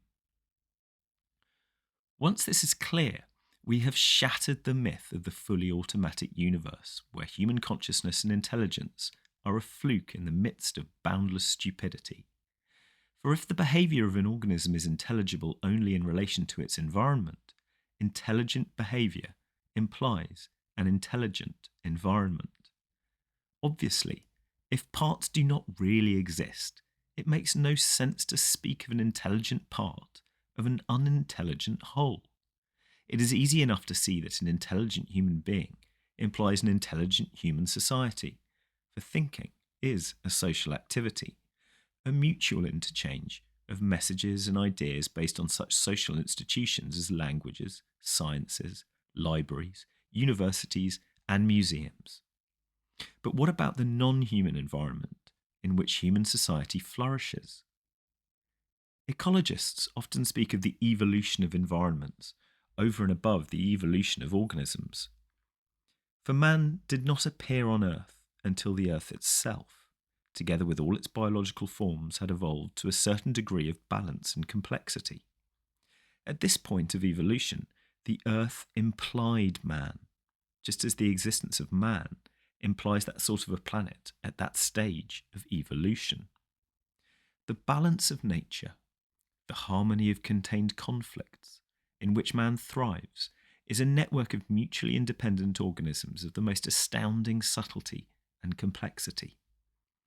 Teilhard de Chardin has called it the biosphere, the film of living organisms which covers the original geosphere, the mineral planet. Lack of knowledge about the evolution of the organic from the inorganic, coupled with misleading myths about life coming into this world from somewhere outside, has made it difficult for us to see that the biosphere arises, or goes with, a certain degree of geological and astronomical evolution. But as Douglas E. Harding has pointed out, we tend to think of this planet as a life-infested rock, which is as absurd as thinking of the human body as a cell-infested skeleton. Surely all forms of life, including man, must be understood as symptoms of the Earth, the solar system, and the galaxy, in which case we cannot escape the conclusion that the galaxy is intelligent. If I first see a tree in the winter, I might assume that it is not a fruit tree. But when I return in the summer to find it covered with plums, I must exclaim, "Excuse me, you were a fruit tree after all." Imagine then that 1 billion years ago some beings from another part of the galaxy made a tour through the solar system in their flying saucer and found no life. They would dismiss it as just a bunch of old rocks. But if they returned today, they would have to apologise. "Well, You were peopling rocks after all. You may, of course, argue that there is no analogy between the two situations. The fruit tree was at one time a seed inside a plum, but the Earth, much less the solar system or the galaxy, was never a seed inside a person. But oddly enough, you would be wrong. I've tried to explain that the relation between an organism and its environment is mutual, that neither one is the cause or determinant of the other, since the arrangement between them is polar. If, then, it makes sense to explain the organism and its behaviour in terms of the environment, it will also make sense to explain the environment in terms of the organism. Thus far, I've kept this up my sleeve so as not to confuse the first aspect of the picture. For there is a very real physical sense in which man and every other organism creates his own environment. Our whole knowledge of the world is, in one sense, self-knowledge. For knowing is a translation of external events into bodily processes, and especially into states of the nervous system and the brain. We know the world in terms of the body and in accordance with its structure. Surgical alterations of the nervous system, or in all probability, sense organs of a different structure than ours, give different types of perception, just as the microscope and telescope change the vision of the naked eye. Bees and other insects have, for example, Polaroid eyes, which enable them to tell the position of the sun by observing any patch of the blue sky.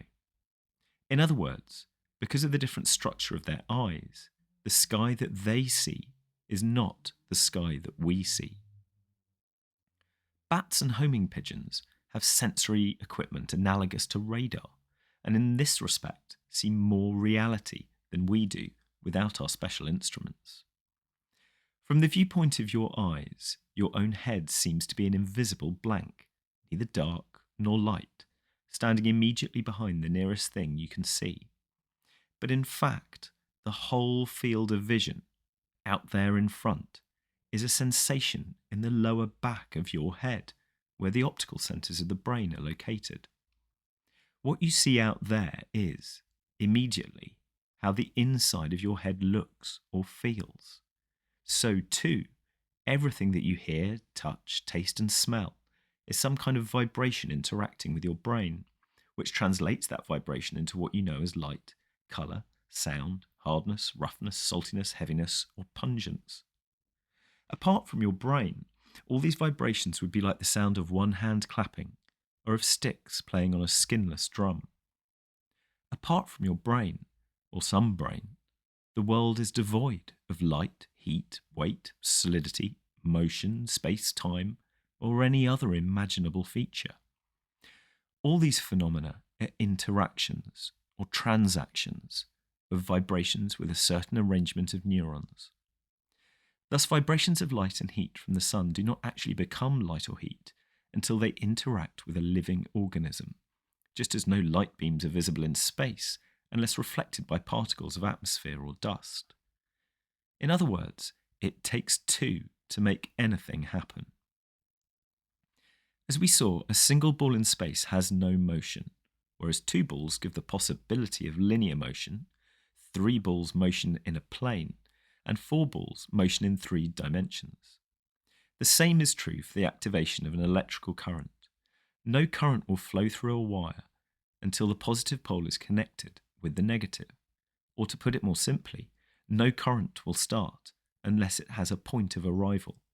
And a living organism is a point of arrival, apart from which there can never be the currents or phenomena of light, heat, weight, hardness, and so forth. One might almost say that the magic of the brain is to evoke these marvels from the universe, as a harpist evokes melody from the silent strings. A still more cogent example of existence as relationship is the production of a rainbow. For a rainbow appears only when there is a certain triangular relationship between 3 components: the sun, moisture in the atmosphere, and an observer. If all 3 are present, and if the angular relationship between them is correct, then, and then only, will there be the phenomenon rainbow. Diaphanous as it may be, a rainbow is no subjective hallucination. It can be verified by any number of observers, though each will see it in a slightly different position. As a boy, I once chased the end of a rainbow on my bicycle and was amazed to find that it always receded. It was like trying to catch the reflection of the moon on water. I did not then understand that no rainbow would appear unless the sun and I and the invisible centre of the bow were on the same straight line, so that I changed the apparent position of the bow as I moved. The point is, then, that an observer in the proper position is as necessary for the manifestation of a rainbow as the other two components, the sun and the moisture. Of course, one could say that if the sun and a body of moisture were in the right relationship, say over the ocean, any observer on a ship that sailed into line with them would see a rainbow. But one could also say that if an observer and the sun were correctly aligned, there would be a rainbow if there were moisture in the air. Somehow, the first set of conditions seems to preserve the reality of the rainbow apart from an observer, but the second set, by eliminating a good, solid, external reality, seems to make it an indisputable fact that under such conditions there is no rainbow.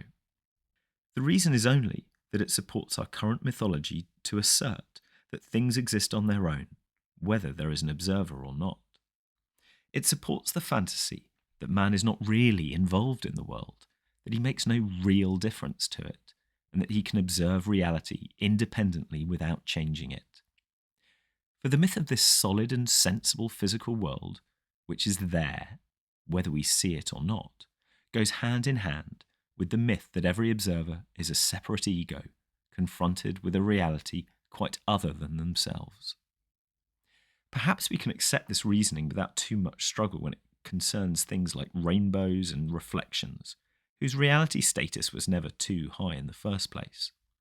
But what if it dawns on us that our perception of rocks, mountains, and stars is a situation of just the same kind? There is nothing in the least unreasonable about this. We've not had to drag in any such spooks as mind, soul, or spirit. We have simply been talking of an interaction between physical vibrations and the brain with its various organs of sense, saying only that creatures with brains are an integral feature of the pattern, which also includes the solid earth and the stars, and that without this integral feature, or pole of the current, the whole cosmos would be as unmanifested as a rainbow without droplets in the sky or without an observer. Our resistance to this reasoning is psychological. It makes us feel insecure because it unsettles a familiar image of the world in which rocks, above all, are symbols of hard, unshakable reality, and the eternal rock a metaphor for God himself. The mythology of the 19th century had reduced man to an utterly unimportant little germ in an unimaginably vast and enduring universe. It is just too much of a shock, too fast a switch, to recognise that this little germ, with its fabulous brain, is evoking the whole thing, including the nebulae millions of light years away. Does this force us to the highly implausible conclusion that before the first living organism came into being equipped with a brain, there was no universe, that the organic and the inorganic phenomena came into existence at the same temporal moment? Is it possible that all geological and astronomical history is a mere extrapolation, that it is talking about what would have happened if it had been observed? Perhaps, but I will venture a more cautious idea. The fact that every organism evokes its own environment must be corrected with the polar or opposite fact that the total environment evokes the organism. Furthermore, the total environment or situation is both spatial and temporal, both larger and longer than the organisms contained in its field. The organism evokes knowledge of a past before it began, and of a future beyond its death. At the other pole, the universe would not have started or manifested itself unless it was at the same time going to include organisms, just as current will not begin to flow from the positive end of a wire until the negative terminal is secure. The principle is the same, whether it takes the universe billions of years to polarize itself in the organism, or whether it takes the current 1 second to traverse a wire 186,000 miles long. I repeat that the difficulty of understanding the organism-environment polarity is psychological. The history and the geographical distribution of the myth are uncertain, but for several thousand years we have been obsessed with a false humility. On one hand, putting ourselves down as mere creatures who came into this world by the whim of God or the fluke of blind forces, and on the other, conceiving ourselves as separate personal egos fighting to control the physical world. We have lacked the real humility of recognizing that we are members of the biosphere, the harmony of contained conflicts, in which we cannot exist at all without the cooperation of plants, insects, fish, cattle, and bacteria.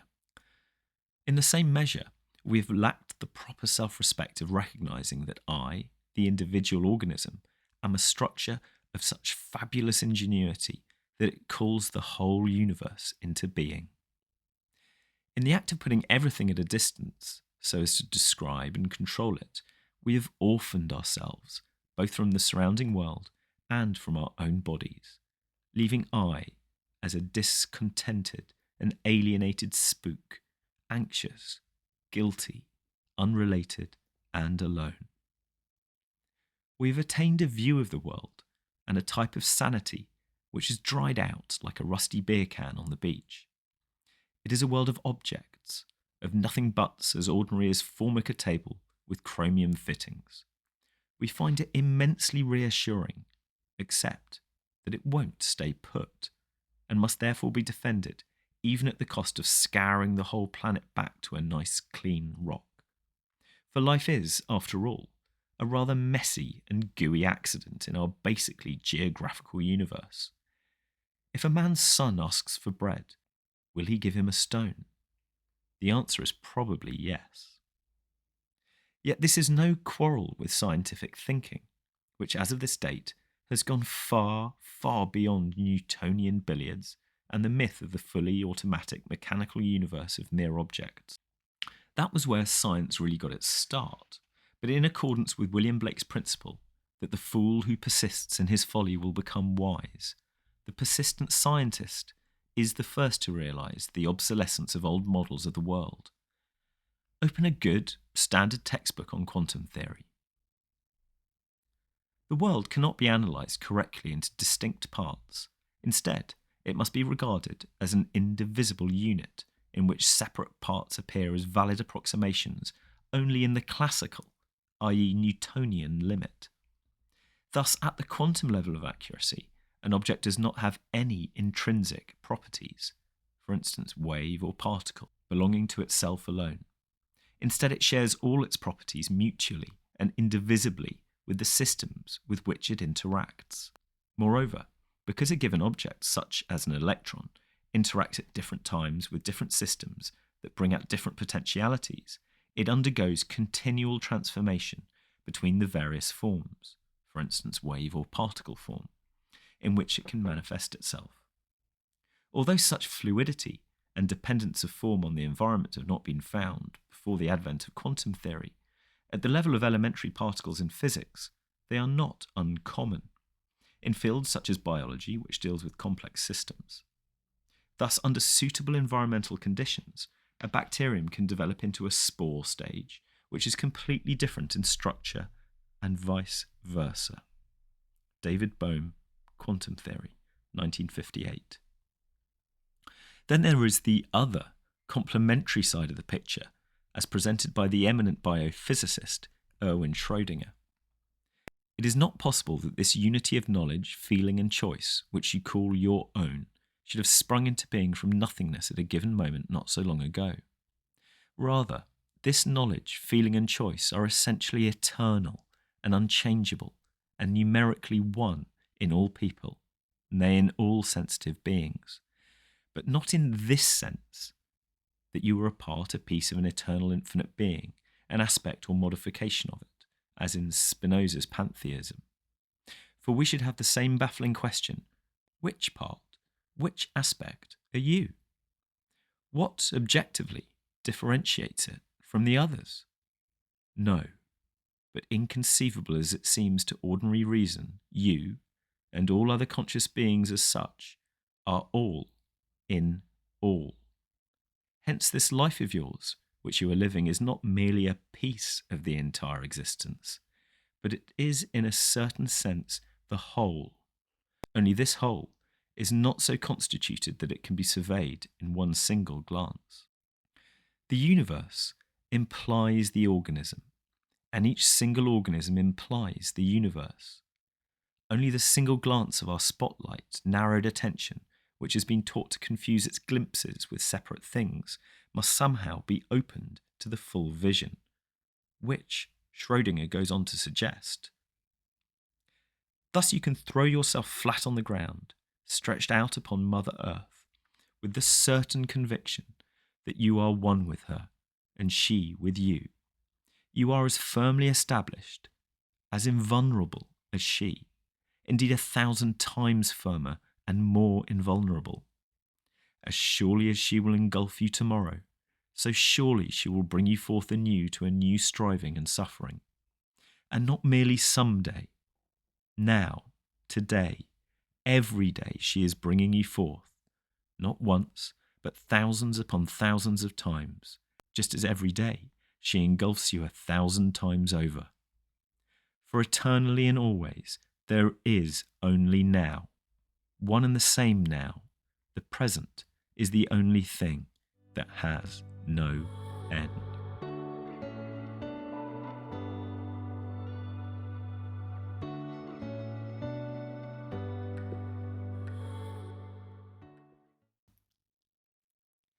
Chapter 5.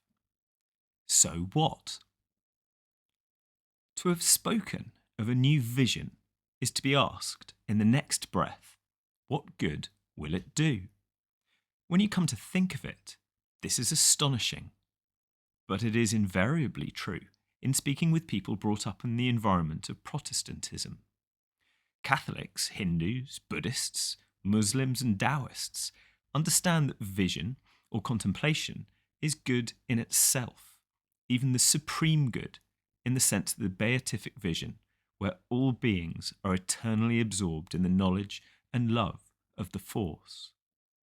But this possibility makes Protestants nervous, and one of their official prayers asks that those in heaven may be granted continual growth in thy love and service, because after all, you can't stop progress. Even heaven must be a growing community. The reason is, I suppose, that modern Protestantism, in particular, in its liberal and progressive forms, is the religion most strongly influenced by the mythology of the world of objects and of man as the separate ego. Man so defined and so experienced is, of course, incapable of pleasure and contentment, let alone creative power. Hoaxed into the illusion of being an independent, responsible source of actions, they cannot understand why what they do never comes up to what they should do. For a society which has defined them as separate cannot persuade them to behave as if they really belong. Thus they feel chronic guilt and make the most heroic effort to placate their conscience. From these efforts come social services, hospitals, peace movements, foreign aid programs, free education, and the whole philosophy of the welfare state. Yet we are bedevilled by the fact that the more these heroic and admirable enterprises succeed, the more they provoke new and increasingly horrendous problems. For one thing, few of us have ever thought through the problem of what good such enterprises are ultimately supposed to achieve. When we have fed the hungry, clothed the naked, housed the homeless, what then? Is the object to enable unfortunate people to help those still more unfortunate? To convert Hindus and Africans into a huge bourgeoisie where every Bengali and every Zulu has the privilege of joining our special rat race, buying appliances on time and a television set to keep them running. Some years ago, a friend of mine was walking through the tea plantations near Darjeeling and noticed one particular group of fields where the bushes were all shriveled. On asking why, it was explained that the owner felt so sorry for his impoverished workers that he had paid them double. But as a result, they had turned up for work only half the time, which was disastrous in the critical season when the plants have to be tended every day. My friend put this problem to an Indian communist. His solution was to pay them double and compel them to work. He then put it to an American businessman. His solution was to pay them double and put radios in their homes. No one seemed to understand that those workers valued their time more than money. It is hard for compulsive activists to see that the vast social and economic problems of the world cannot be settled by mere effort and technique. The outsider cannot just barge in like Santa Claus and put things to right, especially our kind of outsider, who, because they have no sense of belonging in the world, invariably smells like an interferer. They do not really know what they want, and therefore everyone suspects that there are limitless strings attached to their gifts.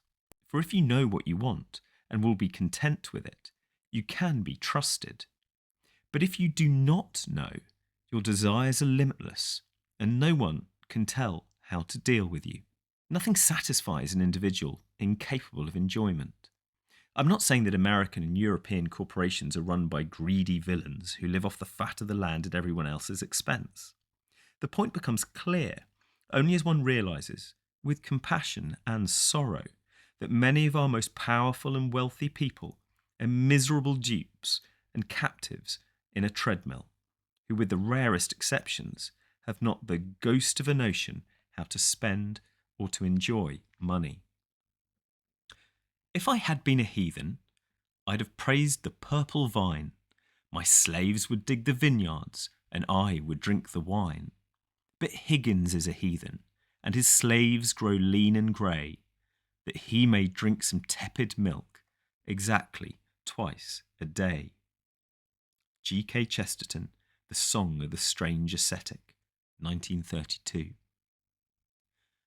The startling truth is that our best efforts for civil rights, international peace, population control, conservation of natural resources, and assistance to the starving of the earth, urgent as they are, will destroy rather than help if made in the present spirit.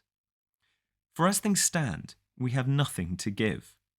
If our own riches and our own way of life are not enjoyed here, they will not be enjoyed elsewhere either. Certainly, they will supply the immediate jolt of energy and hope that methadone and similar drugs give in extreme fatigue. But peace can be made only by those who are peaceful, and love can be shown only by those who love. No work of love will flourish out of guilt, fear, or hollowness of heart, just as no valid plans for the future can be made by those who have no capacity for living now. The separate person is without content in both senses of the word.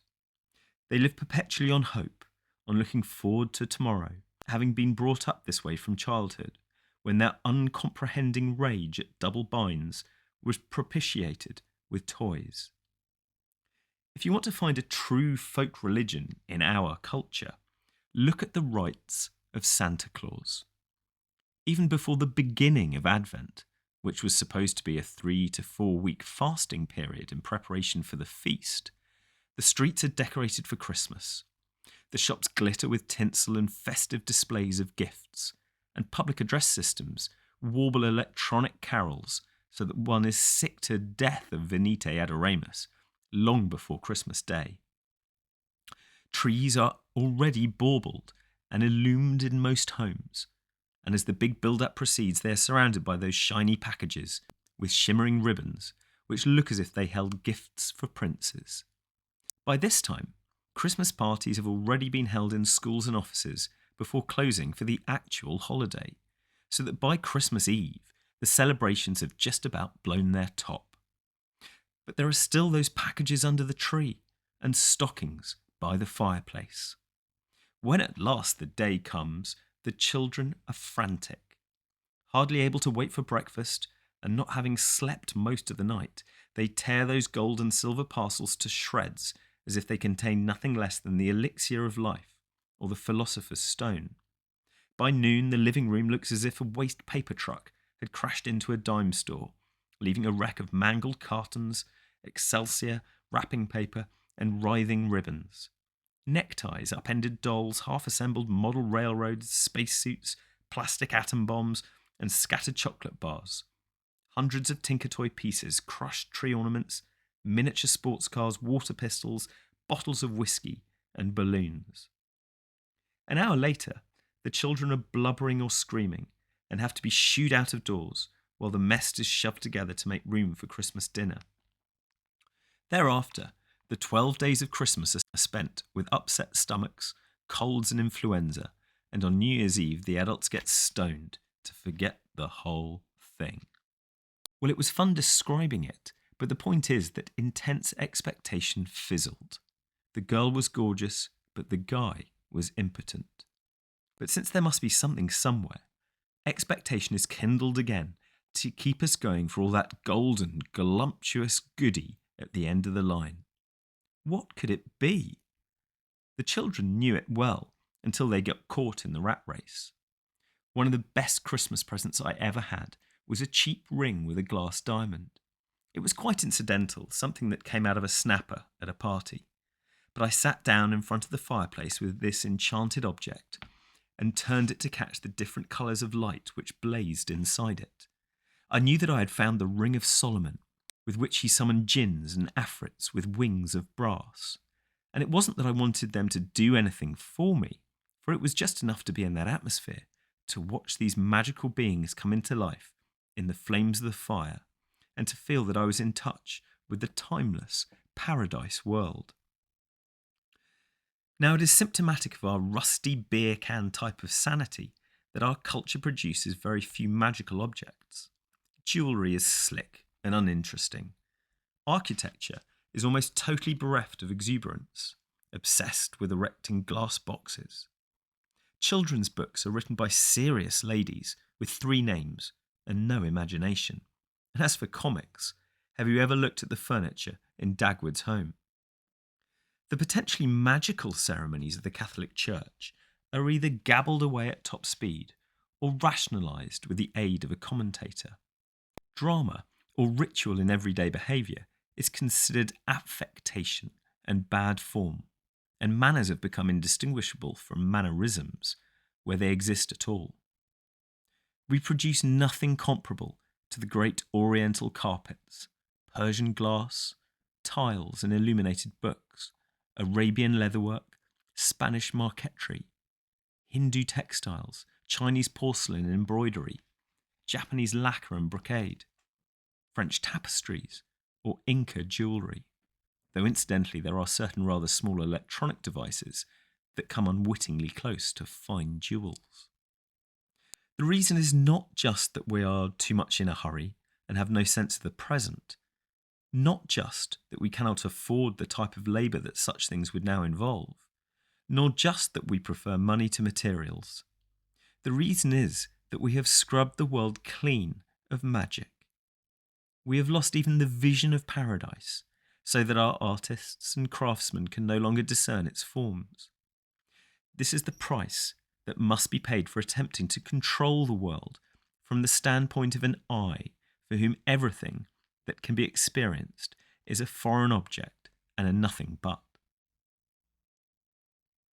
It would be sentimental and impossible to go back.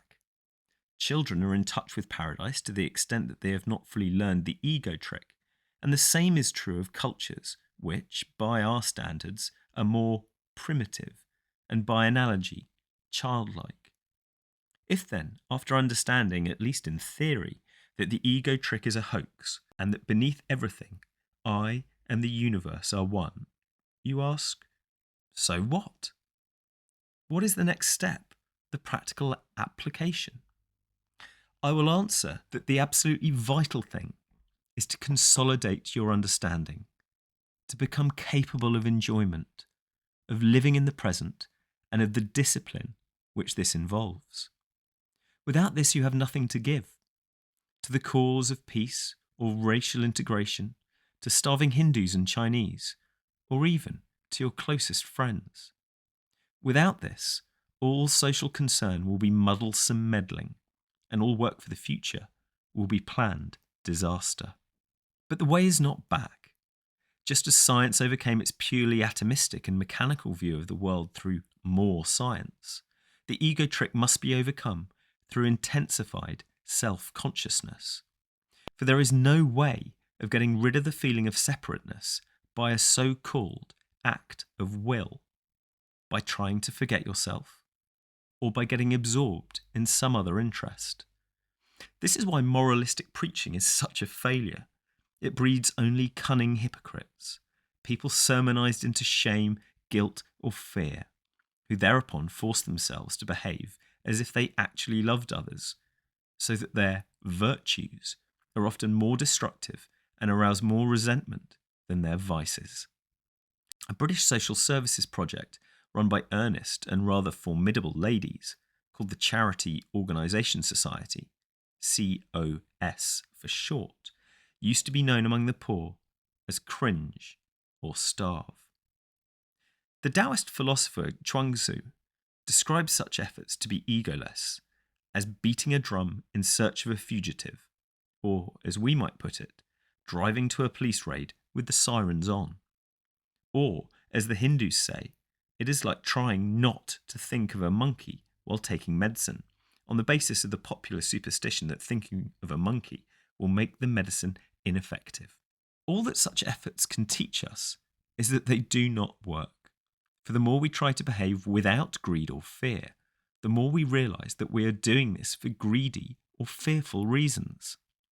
Saints have always declared themselves as abject sinners, through recognition that their aspiration to be saintly is motivated by the worst of all sins, spiritual pride. The desire to admire oneself as a supreme success in the art of love and unselfishness. And beneath this lies a bottomless pit of vicious circles. The game, I am more penitent than you, or my pride in my humility is worse than yours. Is there any way not to be involved in some kind of one-upmanship? I am less of a one-upman than you. I am a worse one-upman than you.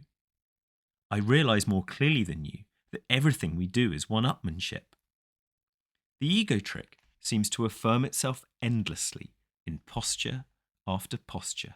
But as I pursue these games, as I become more conscious of being conscious, more aware that I am unable to define myself as being up without you being down, I see vividly that I depend on your being down for my being up.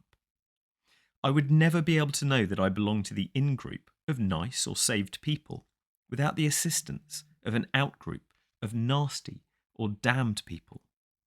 How can any in-group maintain its collective ego without relishing dinner table discussions about the ghastly conduct of outsiders?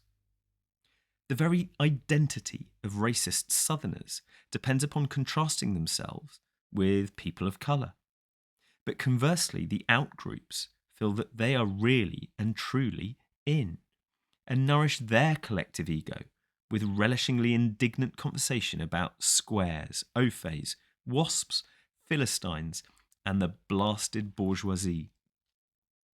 Even St. Thomas Aquinas let out the part about the blessedness of the saints in heaven being that they could look over the battlements and enjoy the proper justice of the sinners squirming in hell.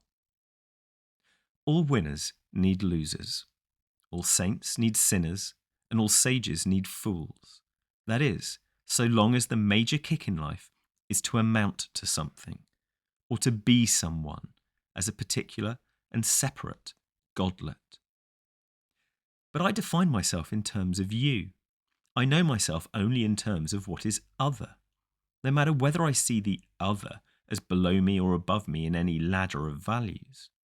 If above, I enjoy the kick of self-pity. If below, I enjoy the kick of pride. I being I goes with you being you.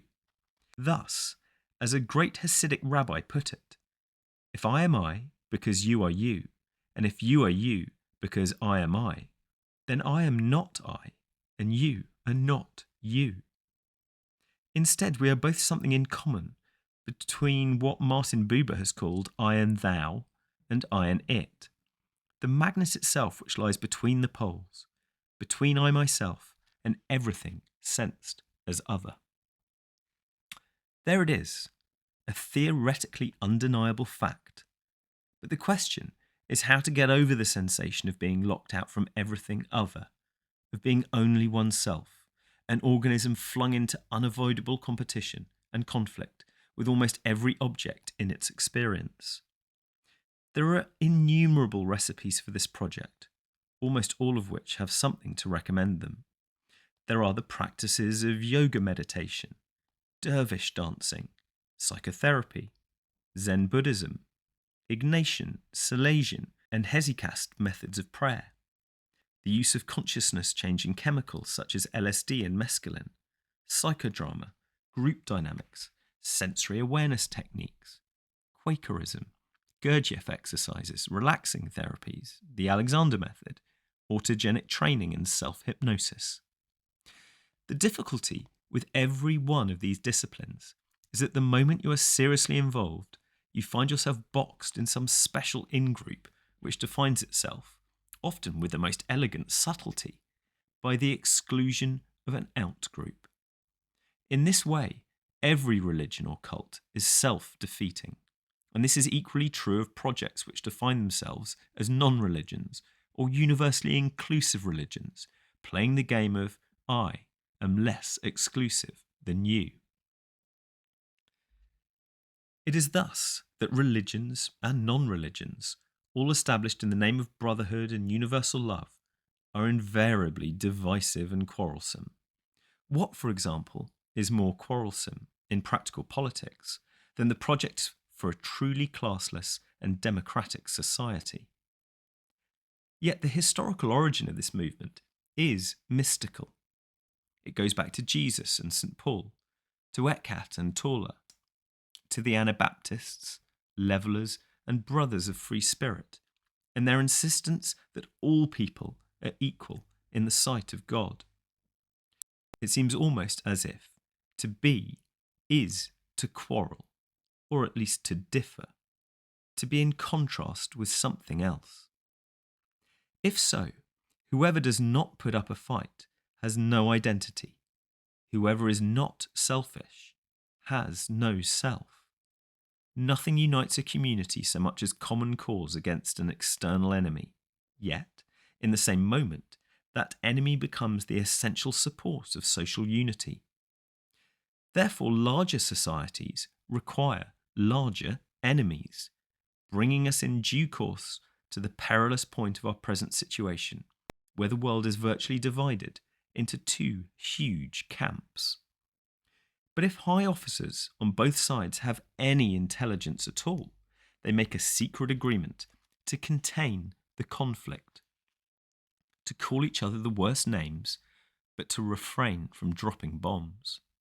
Or, if they insist that there must be some fighting to keep armies in trim, they restrict it to local conflicts in unimportant countries.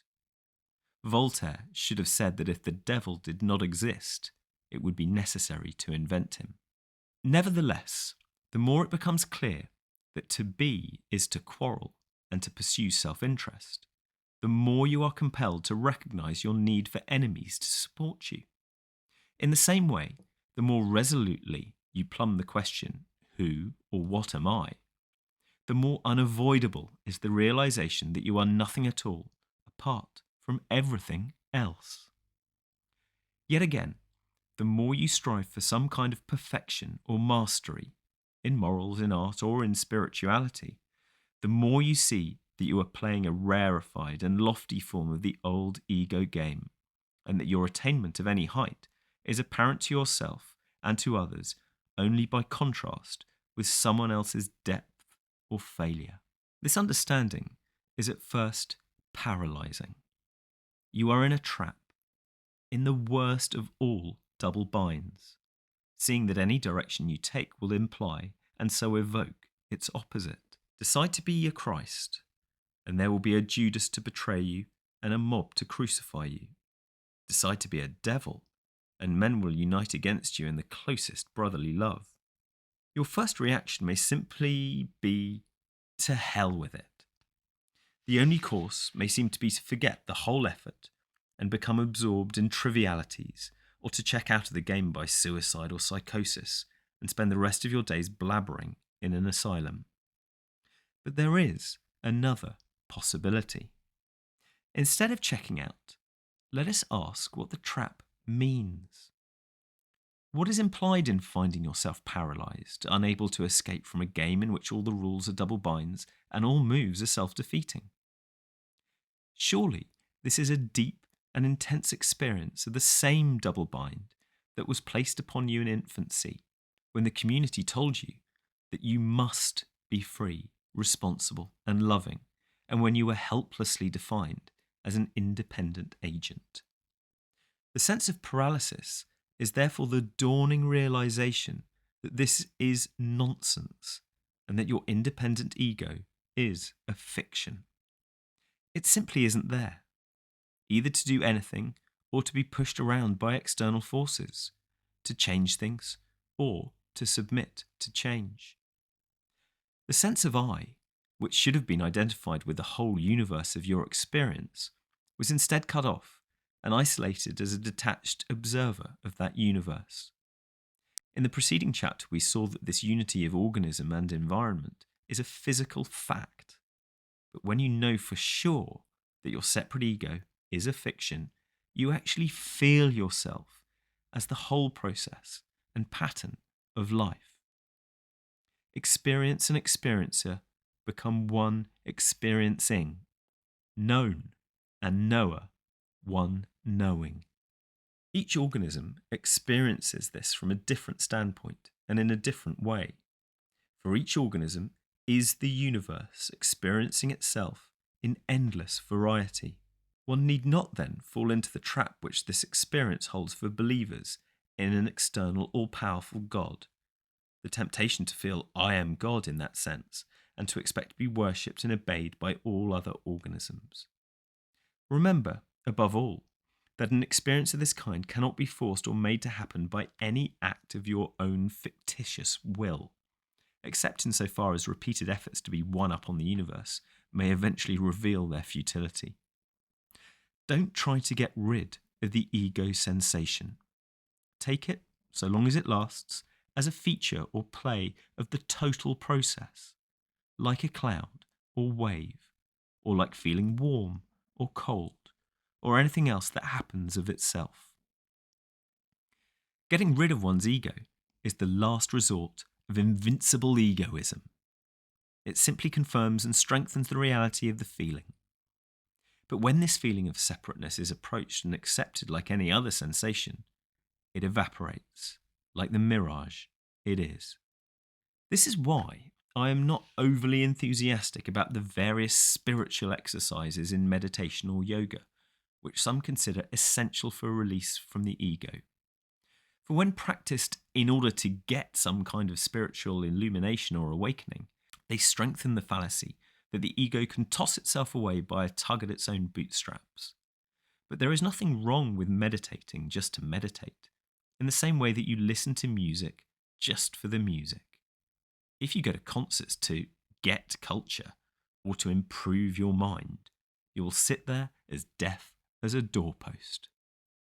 If then you ask me how to get beyond the ego feeling, I shall ask you why you want to get there. If you give me the honest answer, which is that your ego will feel better in the higher spiritual status of self-transcendence, you will thus realise that you, as ego, are a fake. You will feel like an onion, skin after skin, subterfuge after subterfuge is pulled off to find no kernel at the centre. Which is the whole point, to find out that the ego is indeed a fake, a wall of defence around a wall of defence, around nothing. You can't even want to get rid of it. nor yet want to. Understanding this, you will see that the ego is exactly what it pretends it isn't. Far from being the free centre of personality, it is an automatic mechanism implanted since childhood by social authority, with perhaps a touch of heredity thrown in.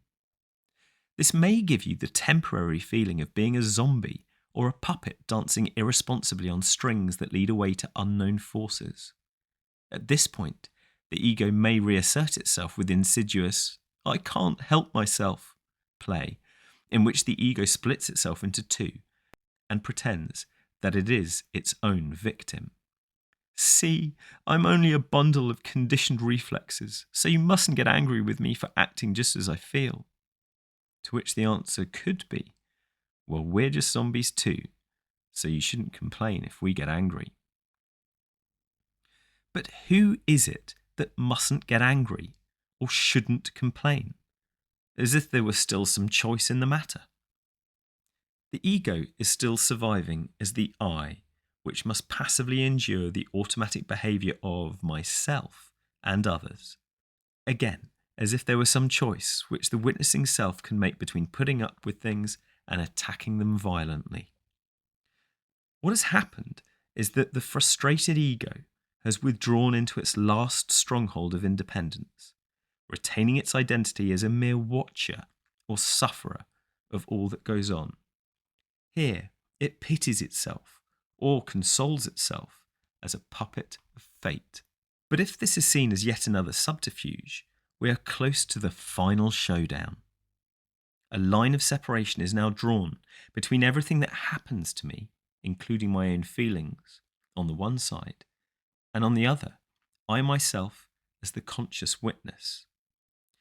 Isn't it easy to see that this line is imaginary, and that it, and the witness behind it, are the same old faking process automatically learned in childhood? The same old cleft between the knower and the known, the same old split between the organism environment and the organism's feedback or self-conscious mechanism. If then there is no choice in what happens to me on one side of the line, there is equally no choice on the other, on the witnessing side, as to whether I should accept what happens or reject it. I accept, I reject, I witness just as automatically as things happen or as my emotions reflect my physiological chemistry. Yet, in this moment, when one seems about to become a real, total zombie, the whole thing blows up. For there is no fate unless there is something or someone to be fated. There is no trap without someone to be caught. There is indeed no compulsion unless there is also freedom of choice, for the sensation of behaving involuntarily is known only by contrast with that of behaving voluntarily. Thus, when the line between myself and what happens to me is dissolved, and there is no stronghold left for an ego even as a passive witness, I find myself not in a world, but as a world, which is neither compulsive nor capricious. What happens is neither automatic nor arbitrary. It just happens, and all happenings are mutually interdependent in a way that seems unbelievably harmonious. Every this goes with every that. Without others, there is no self, and without somewhere else, there is no here, so that in this sense, self is other, and here is there. When this new sensation of self arises, it is at once exhilarating and a little disconcerting. It is like the moment when you first got the knack of swimming or riding a bicycle.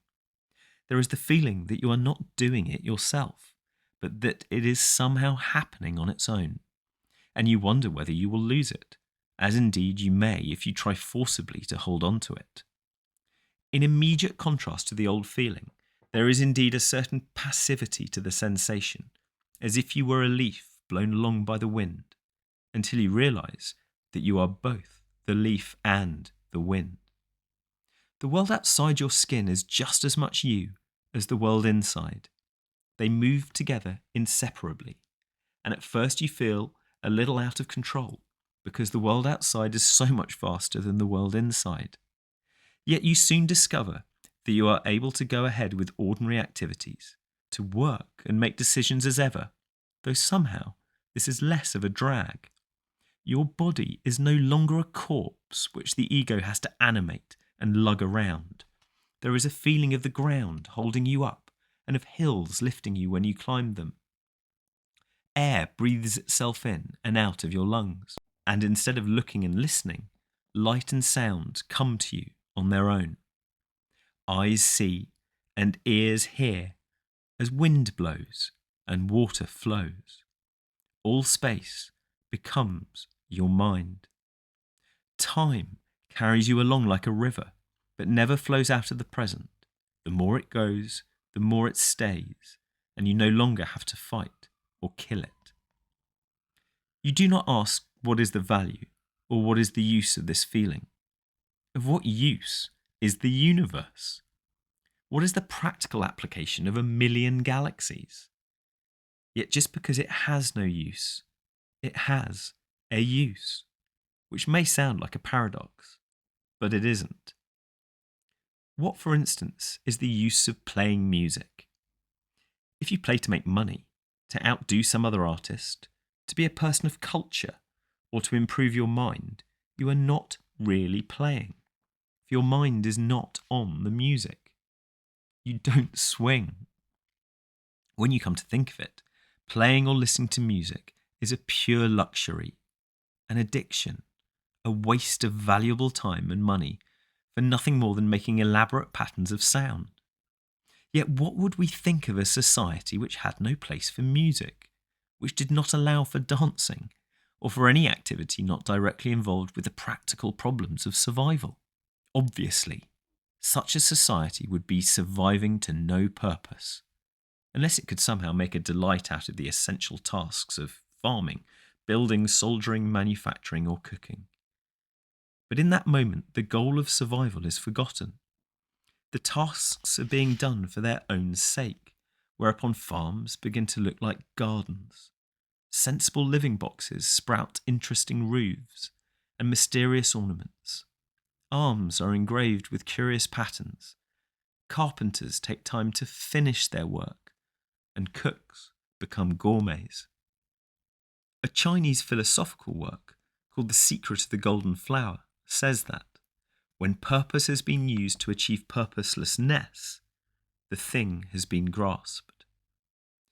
For a society surviving to no purpose is one that makes no provision for purposeless behaviour, that is, for actions not directly aimed at survival, which fulfil themselves in being done in the present and do not necessarily imply some future reward. But indirectly and unintentionally, such behaviour is useful for survival because it gives a point to surviving, not, however, when pursued for that reason. To play so as to be relaxed and refreshed for work is not to play, and no work is well and finely done unless it, too, is a form of play. To be released from the "you must survive" double bind is to see that life is at root playing. The difficulty in understanding this is that the idea of play has two distinct meanings which are often confused. On the one hand, to do something only or merely in play is to be trivial and insincere, and here we should use the word toying instead of playing. But if someone should say to me, "I love you," would it be right to answer, "Are you serious, or are you just playing with me?" After all, if this relationship is to flourish, I very much hope that the person is not serious and that they will play with me. No, the better question would be, are you sincere, or are you just toying with me? Sincerity is better than seriousness, for who wants to be loved gravely? Thus, on the other hand, there is a form of playing which is not trivial at all, as when Segovia plays the guitar, or Sir Laurence Olivier plays the part of Hamlet, or obviously when someone plays the organ in church. In this sense of the word, St. Gregory Nazianzen would say of the Logos, the creative wisdom of the force. For the Logos on high plays, stirring the whole cosmos back and forth as it wills into shapes of every kind. And at the other end of the earth, the Japanese Zen master Hakuin. In singing and dancing is the voice of the Force. So too, in the Force, the whole world is seen as the Leela and the Maya of self, the first word meaning play, and the second having the complex sense of illusion, from the Latin ludere, to play, magic, creative power, art, and measuring, as when one dances or draws a design to a certain measure.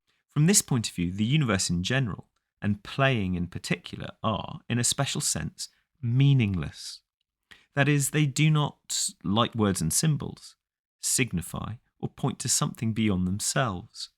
Just as a Mozart sonata conveys no moral or social message and does not try to suggest the natural sounds of wind, thunder, or birdsong. When I make the sound water, you know what I mean. But what does this whole situation mean? I'm making the sound and you're understanding it. What is the meaning of a pelican, a sunflower, a sea urchin, a mottled stone, or a galaxy? Or of A plus B equals B plus A? They are all patterns, dancing patterns of light and sound, water and fire, rhythm and vibration, electricity and space-time, going like thrumula, thrumula, thrumula, thrup, hum, lipsible, lipsible, lilp, dim thricken mithrummy, lumguntulous hummy, storm gurgle, bumgula blip. Or, in the famous words of Sir Arthur Eddington about the nature of electrons, we see the atoms with their girdles of circulating electrons darting hither and thither, colliding and rebounding. Free electrons torn from the girdles hurry away 100 times faster, curving sharply round the atoms with side slips and hairbreadth escapes. The spectacle is so fascinating that we have perhaps forgotten that there was a time when we wanted to be told what an electron is. The question was never answered. Something unknown is doing we don't know what. That is what our theory amounts to.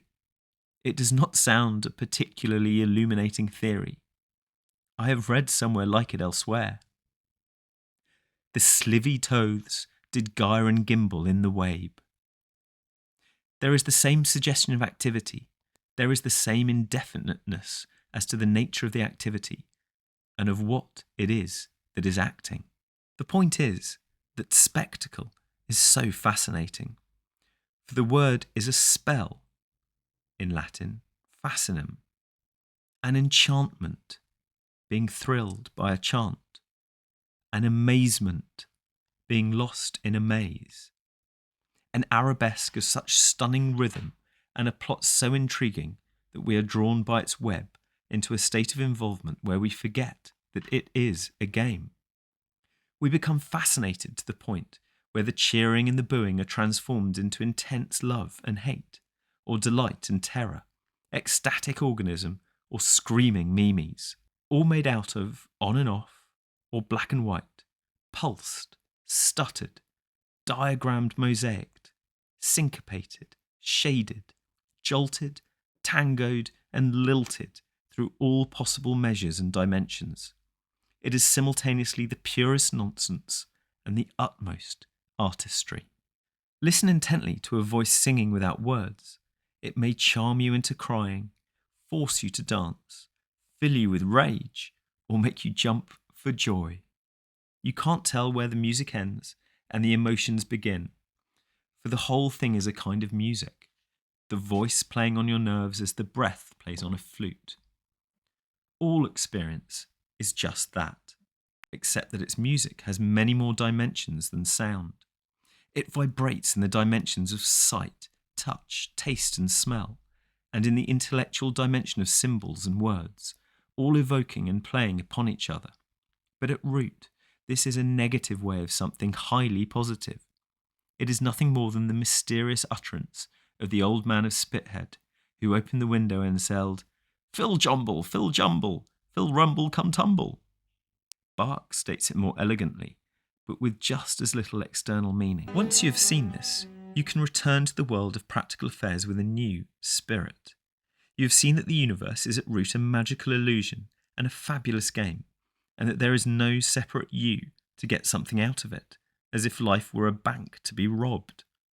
The only real you is the one that comes and goes, manifests and withdraws itself eternally, and is every conscious being.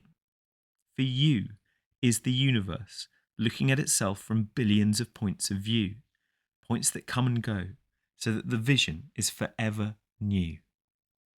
What we see as death, empty space, or nothingness is only the trough between the crests of this endlessly waving ocean.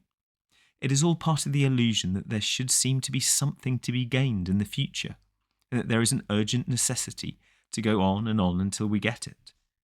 Yet just as there is no time but the present, and no one except the all and everything, there is never anything to be gained, though the zest of the game is to pretend that there is.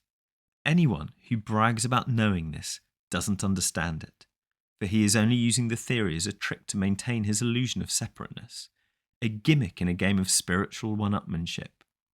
Moreover, such bragging is deeply offensive to those who do not understand, and who honestly believe themselves to be lonely individual spirits in a desperate and agonizing struggle for life. For all such, there must be deep and unpatronizing compassion, even a special kind of reverence and respect, because, after all, in them the self is playing its most far out and daring game, the game of having lost itself completely and of being in danger of some total and irredeemable disaster. This is why Hindus do not shake hands on meeting, but put their palms together and bow in a gesture of reverence, honouring the Godhead in the stranger. Namaste. And do not suppose that this understanding will transform you all at once into a model of virtue. I have never yet met a saint or a sage who did not have some human frailties. For so long as you manifest yourself in human or animal form, you must eat at the expense of other life and accept the limitations of your particular organism, which fire will still burn and wherein danger will still secrete adrenaline. The morality that goes with this understanding is, above all, the frank recognition of your dependence upon enemies, underlings, outgroups, and indeed all other forms of life whatsoever. Involved as you may be in the conflicts and competitive games of practical life, you will never again be able to indulge in the illusion that the offensive other is all in the wrong and could or should be wiped out. This will give you the priceless ability of being able to contain conflicts so that they do not get out of hand, of being willing to compromise and adapt, of playing, yes, but playing it cool.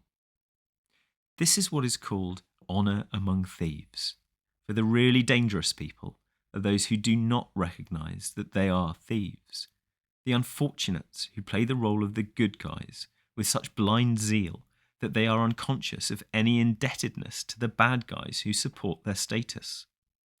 To paraphrase the gospel, love your competitors and pray for those who undercut your prices. You would be nowhere at all without them.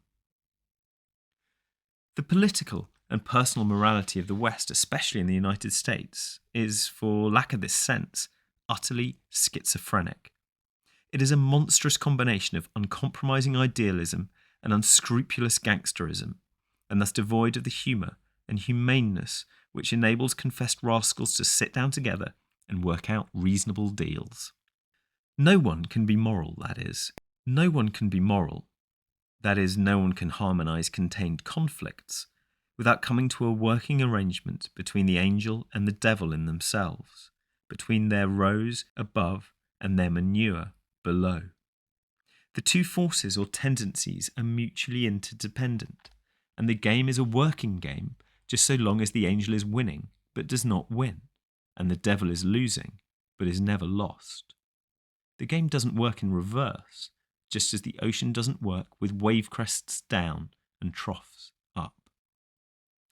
It is most important that this be understood by those concerned with civil rights, international peace, and the restraint of nuclear weapons. these are undoubtedly causes to be backed with full vigour, but never in a spirit which fails to honour the opposition or which regards it as entirely evil or insane. It is not without reason that the formal rules of boxing, judo, fencing, and even duelling require that the combatants salute each other before the engagement. In any foreseeable future, there are going to be thousands and thousands of people who detest and abominate communists, Russians, Chinese, Jews, Catholics, beatniks, homosexuals, and dope fiends.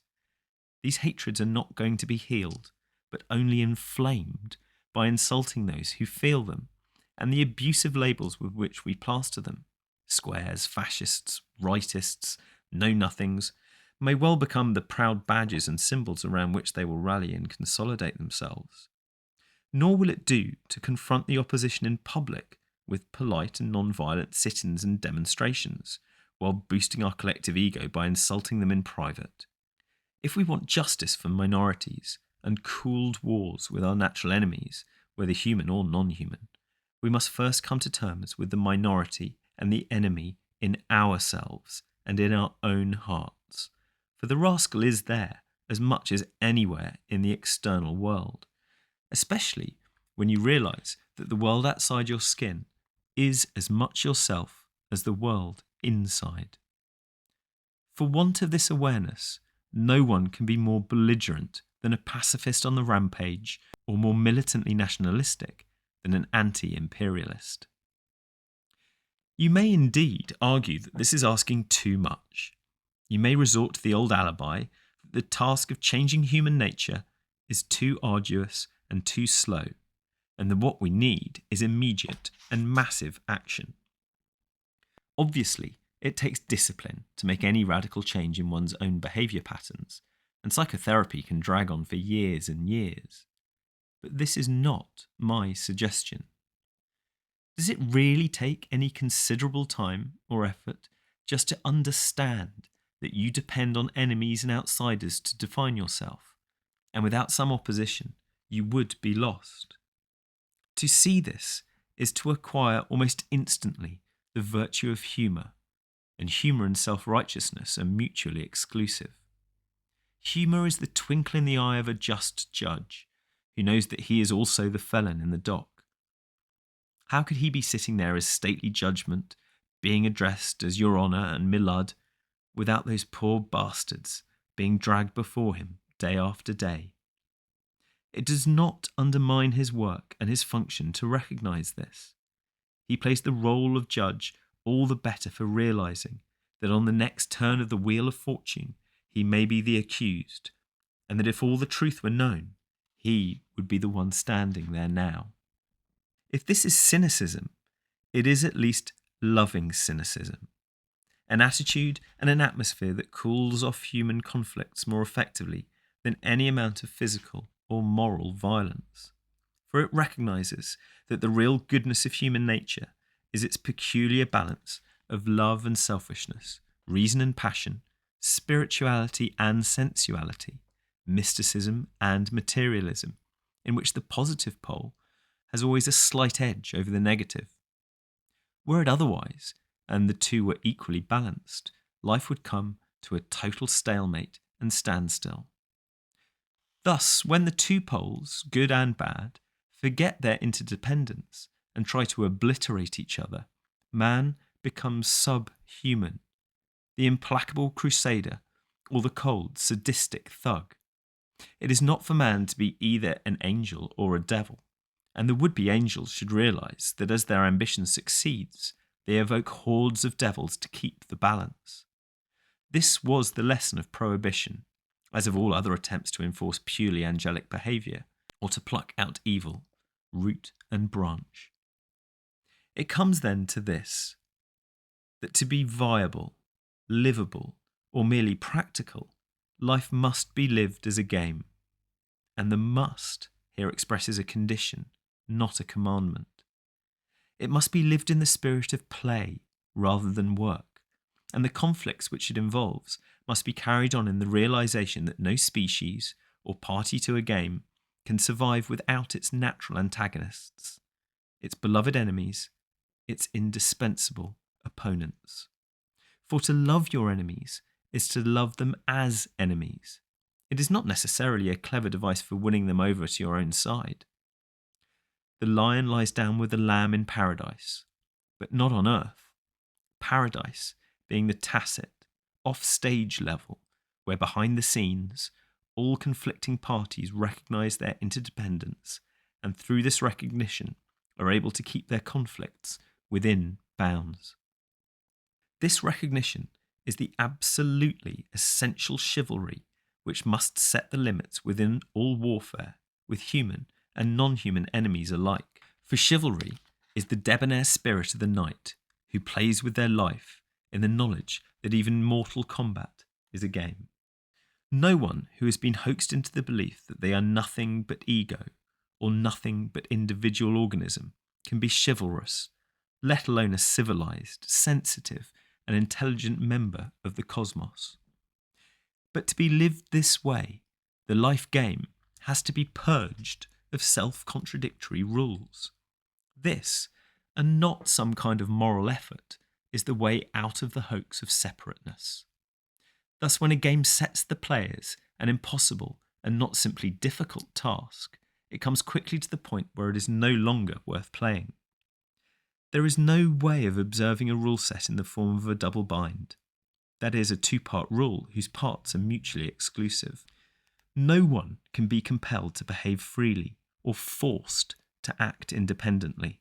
Yet whole cultures and civilizations have befuddled themselves with this kind of nonsense, and through failing to spot the self-contradiction, their members have been haunted all through their lives by the sense that individual existence is a problem and a predicament, a form of nature doomed to perpetual frustration.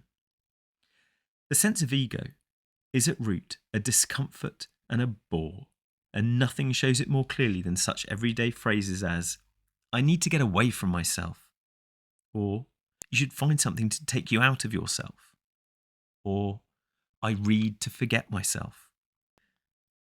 Hence the fanaticisms and intoxications, religious, political and sexual, the Nazis, the Klan, Hell's Angels, the Circus Maximus, the dreary fascination of the TV screen, witch burnings, Mickey Spillane and James Bond, pachinko parlours, alcoholic stupors, revivals, tabloid newspapers, and juvenile gangs, all of which, as things stand, are the necessary safety values and palliatives for human beings whose very existence is defined in self-contradictory and self-defeating terms.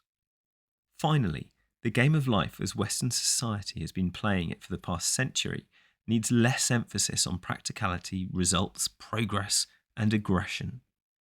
This is why I am discussing vision and keeping off the subject of justifying the vision in terms of its practical applications and consequences. Whatever may be true for the Chinese and the Hindus, it is timely for us to recognise that the future is an ever-retreating mirage, and to switch our immense energy and technical skill to contemplation instead of action.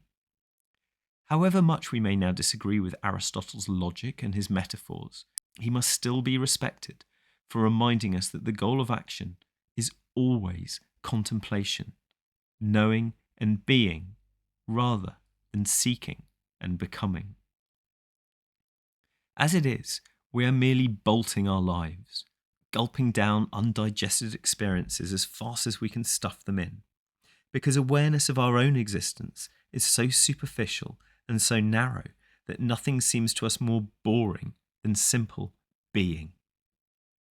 If I ask what you did, saw, heard, smelled and touched and tasted yesterday, I am likely to get nothing more than the thin, sketchy outline of the few things that you noticed, and of those, only what you've thought worth remembering. Is it surprising that an existence so experienced seems so empty and bare that its hunger for an infinite future is insatiable? But suppose you could answer. It would take me forever to tell you, and I'm much too interested in what's happening now. How is it possible that a being with such sensitive jewels as the eyes, such enchanted musical instruments as the ears, and such a fabulous arabesque of nerves as the brain can experience itself as anything less than a Jedi? And when you consider that this incalculably subtle organism is inseparable from the still more marvellous patterns of its environment, from the minutest electrical designs to the whole company of the galaxies, how is it conceivable that this incarnation of all eternity can be bored with being?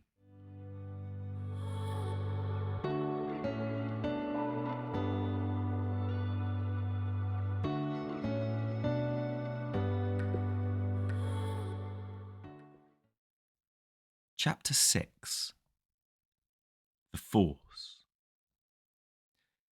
Just as true humour is laughter at oneself, true humanity is knowledge of oneself. Other creatures may love and laugh, talk and think, but it seems to be the special peculiarity of human beings that they reflect. They think about thinking and know that they know. This, like other feedback systems, may lead to vicious circles and confusions if improperly managed, but self-awareness makes human experience resonant. It imparts that simultaneous echo to all that we think and feel, as the box of a violin reverberates with the sound of the strings. It gives depth and volume to what would otherwise be shallow and flat. Self-knowledge leads to wonder, and wonder to curiosity and investigation, so that nothing interests people more than people, even if only one's own person. Every intelligent individual wants to know what makes them tick, and yet is at once fascinated and frustrated by the fact that oneself is the most difficult of all things to know. For the human organism is, apparently, the most complex of all organisms, and while one has the advantage of knowing one's own organism so intimately, from the inside, there is also the disadvantage of being so close to it that one can never quite get at it. Nothing so eludes conscious inspection as consciousness itself. This is why the root of consciousness has been called, paradoxically, the unconscious. The people we are tempted to call clods and bores are just those who seem to find nothing fascinating in being human. Their humanity is incomplete, for it has never astonished them. There is also something incomplete about those who find nothing fascinating in being. You may say that this is a philosopher's professional prejudice, that people are defective who lack a sense of the metaphysical. But anyone who thinks at all must be a philosopher, a good one or a bad one, because it is impossible to think without premises, without basic, and in this sense metaphysical, assumptions about what is sensible, what is the good life, what is beauty, and what is pleasure. To hold such assumptions, consciously or unconsciously, is to philosophize. The self-styled practical person of affairs, who poo-poos philosophy as a lot of windy notions, is themselves a pragmatist or a positivist, and a bad one at that, since they have given no thought to their position. If the human organism is fascinating, the environment which accompanies it is equally so, and not merely as a collection of particular things and events. Chemistry, biology, geology, and astronomy are special fascinations with the details of our environment, but metaphysics is fascination with the whole thing. I find it almost impossible to imagine a sensitive human being bereft of metaphysical wonder, a person who does not have that marvellous urge to ask a question that cannot quite be formulated. If, as we have been arguing, the only real atom, as Desjardins put it, is the universe, and the only real thing is everything, then what is it? Yet the moment I have asked this question, I must question the question. What sort of answer could such a question have? Ordinarily, one answers the question, what is it, by putting the designated thing or event into a class: animal, vegetable or mineral, solid, liquid or gas, running, jumping or walking. But what class will fit everything? What can possibly be said about everything? To define is to limit, to set boundaries, to compare and to contrast. And for this reason, the universe, the all, seems to defy definition. At this point, the mind runs into an apparently absolute limitation, and one may well argue that it is therefore a misuse of the mind to ask such a question. Just as no one in his senses would look for the morning news in a dictionary, no one should use speaking and thinking to find out what cannot be spoken or thought. Logically, then, the question, what is everything, has no meaning, even though it seems to be profound. As Wittgenstein suggested, people who ask such questions may have a disorder of the intellect, which can be cured by philosophical therapy. To do philosophy, as he puts it, is to think about thinking in such a way that we can distinguish real thinking from nonsense. But this neat logic does not get rid of the urge to know that which expresses itself, however ineptly, in the question. As I said at the beginning, it is just unbelievably odd that anything is happening at all. Yet how am I to express this feeling in the form of a sensible question which could have a satisfactory answer? The point is, perhaps, that I am not looking for a verbal answer. Just as when I ask for a kiss, I do not want a piece of paper with a kiss written on it. It is rather that metaphysical wonder looks for an experience, a vision, a revelation which will explain without words why there is the universe and what it is. It could be said, then, that the best answer to what is everything is look and see.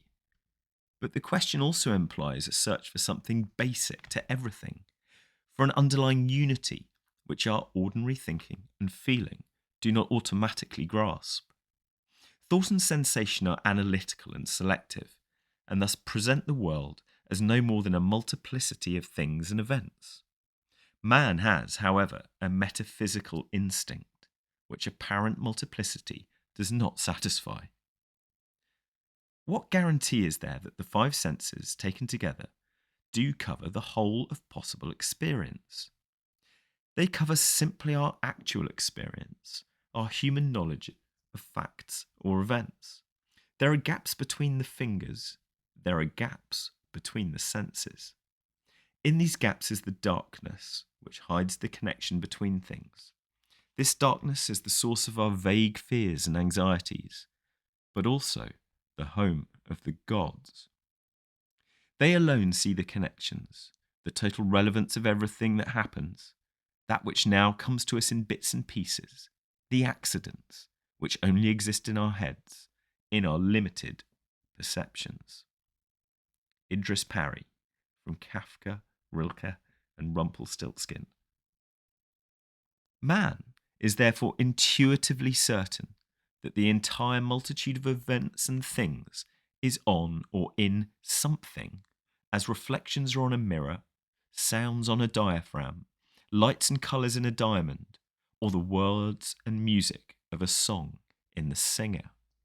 This is perhaps because man is himself a unified organism, and that if things and events are on anything at all, they are on his nervous system. Yet there is obviously more than one nervous system. And what are all nervous systems on? Each other?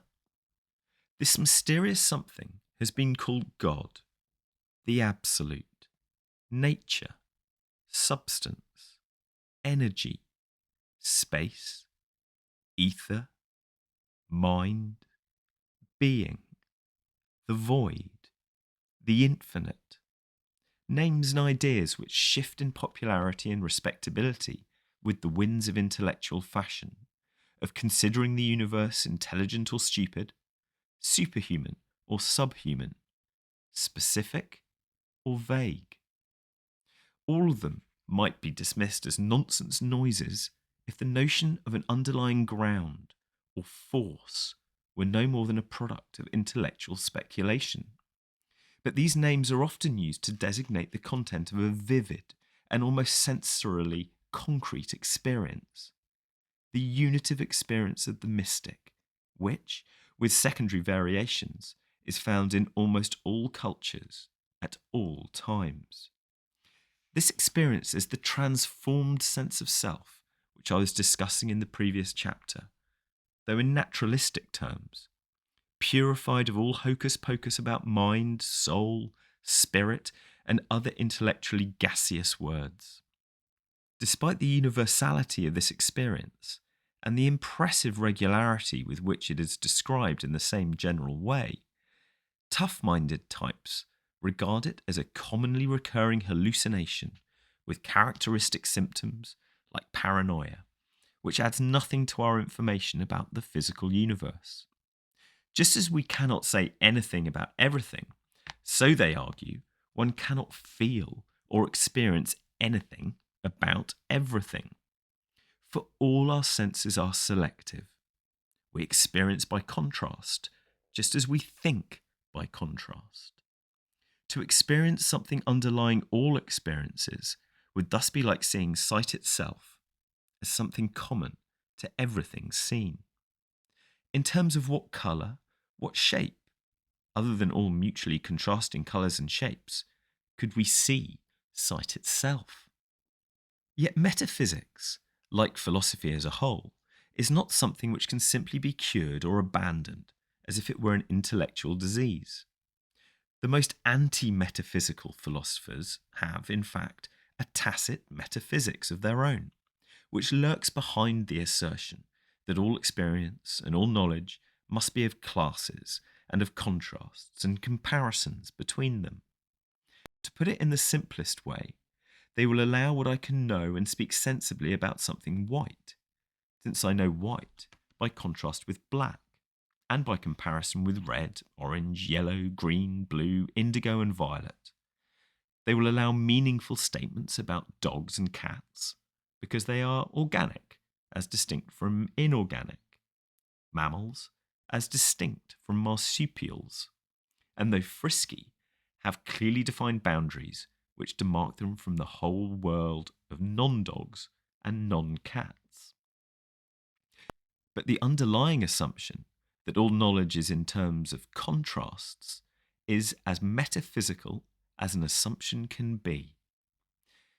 Put it in another way, all knowledge is a recognition of the mutual relations between sense experiences and/or things and events. This comes perilously close to being a meaningful statement about everything. All things are known by their differences from and likenesses to each other. Backed up into this position, the anti-metaphysician can be carried, albeit with screams of protest, to an even deeper metaphysical level. Grant that the statement, everything is energy, conveys no more information than everything is everything. To describe energy, I must differentiate it from non-energy, or from mass. And thus, if everything is to include non-energy, mass, space, or whatever, it will not only be uninformative, but also nonsense to say that everything is energy. If, then, we are going to insist that energy can be known and described only by contrast with non-energy, this is virtually the same as saying that energy, or motion, is manifested or simply exists, only by contrast with something relatively inert. But in this event, energy depends on the inert for being energetic, and the inert depends on the energetic for being inert. This relativity, or interdependence of the two, is as close to a metaphysical unity underlying differences as anyone could wish. I've sometimes thought that all philosophical disputes could be reduced to an argument between the partisans of prickles and the partisans of goo. The prickly people are tough-minded, rigorous and precise, and like to stress differences and divisions between things. They prefer particles to waves and discontinuity to continuity. The gooey people are tender-minded romanticists who love wide generalizations and grand syntheses. They stress the underlying unities and are inclined to pantheism and mysticism. Waves suit them much better than particles as the ultimate constituents of matter, and discontinuities jar their teeth like a compressed air drill. Prickly philosophers consider the gooey ones rather disgusting. Undisciplined, vague dreamers who slide over hard facts like an intellectual slime which threatens to engulf the whole universe in an undifferentiated aesthetic continuum. But gooey philosophers think of their prickly colleagues as animated skeletons that rattle and click without any flesh or vital juices, as dry and desiccated mechanisms bereft of all finer feelings. Either party would be hopelessly lost without the other, because there would be nothing to argue about. No one would know what his position was, and the whole course of philosophy might come to an end. As things now stand in the world of academic philosophy, the prickly people have had the upper hand in both England and the United States for many years. With their penchant for linguistic analysis, mathematical logic, and scientific empiricism, they have aligned philosophy with the mystique of science, have begun to transform the philosopher's library or mountain retreat into something nearer to a laboratory, and as William Earle said, would come to work in white coats if they thought they could get away with it. The professional journals are now as satisfactorily unreadable as treatises on mathematical physics, and the points at issue as minute as any molecule in the biologist's microscope. But their sweeping victory over the gooey people has almost abolished philosophy as a discipline. For we are close to the point where departments of philosophy will close their offices and shift the remaining members of their faculties to the departments of mathematics and linguistics. Historically, this is probably the extreme point of that swing of the intellectual pendulum which brought into fashion the fully automatic model of the universe, of the age of analysis and specialization, when we lost our vision of the universe in the overwhelming complexity of its details. But by a process which C.J. Jung called an antiodromia, the attainment of any extreme position is the point where it begins to turn into its own opposite. A process that can be dreary and repetitious without the realization that opposite extremes are polar and that poles need each other. There are no prickles without goo, and no goo without prickles. To go anywhere in philosophy other than back and forth, round and round, one must have a keen sense of correlative vision. This is a technical term for a thorough understanding of the game of black and white, whereby one sees that all explicit opposites are implicit allies. Correlative in the sense that they go with each other and cannot exist apart. This, rather than any miasmic absorption of differences into a continuum of ultimate goo, is the metaphysical unity underlying the world. For this unity is not a mere oneness as opposed to multiplicity, since these two terms are themselves polar. The unity or inseparability of one and many is therefore referred to in Jedi philosophy as non-duality, in Vedanta, Advaita, to distinguish it from simple uniformity. True, the term has its own opposite, duality, for insofar as every term designates a class, an intellectual pigeonhole, every class has an outside polarizing its inside. For this reason, language can no more transcend duality than paintings or photographs upon a flat surface can go beyond 2 dimensions. Yet by the convention of perspective, certain 2-dimensional lines that slant towards a vanishing point are taken to represent the 3rd dimension of depth. In a similar way, the dualistic term, non-duality, is taken to represent the dimension in which explicit differences have implicit unity. It is not at first easy to maintain correlative vision. The Upanishads describe it as the path of the razor's edge, a balancing act on the sharpest and thinnest of lines.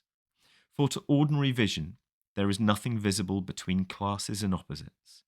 Life is a series of urgent choices demanding firm commitment to this or to that. Matter is as much like something as something can be, and space is as much like nothing as nothing can be. Any common dimension between them seems inconceivable, unless it is our own consciousness or mind, and this doubtless belongs to the side of matter, everlastingly threatened by nothingness. Yet with a slight shift of viewpoint, nothing is more obvious than the interdependence of opposites. But who can believe it?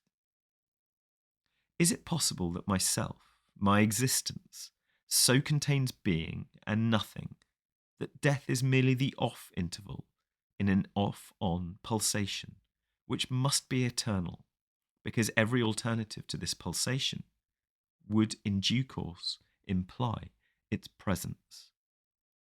It is conceivable, then, that I am basically an eternal existence, momentarily and perhaps needlessly terrified by one half of itself, because it has identified all of itself with the other half.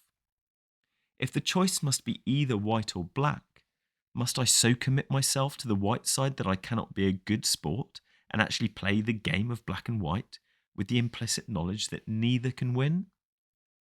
Or is all this so much bandying with the formal relations between words and terms without any relation to my physical situation? To answer the last question affirmatively, I should have to believe that the logic of thought is quite arbitrary, that it is a purely and strictly human intervention without any basis in the physical universe. While it is true, as I have already shown, that we do project logical patterns, like nets, grids, and other types of calculus, upon the wiggly physical world, which can be confusing if we do not realize what we are doing. Nevertheless, these patterns do not come from outside the world. They have something to do with the design of the human nervous system, which is definitely in and of the world.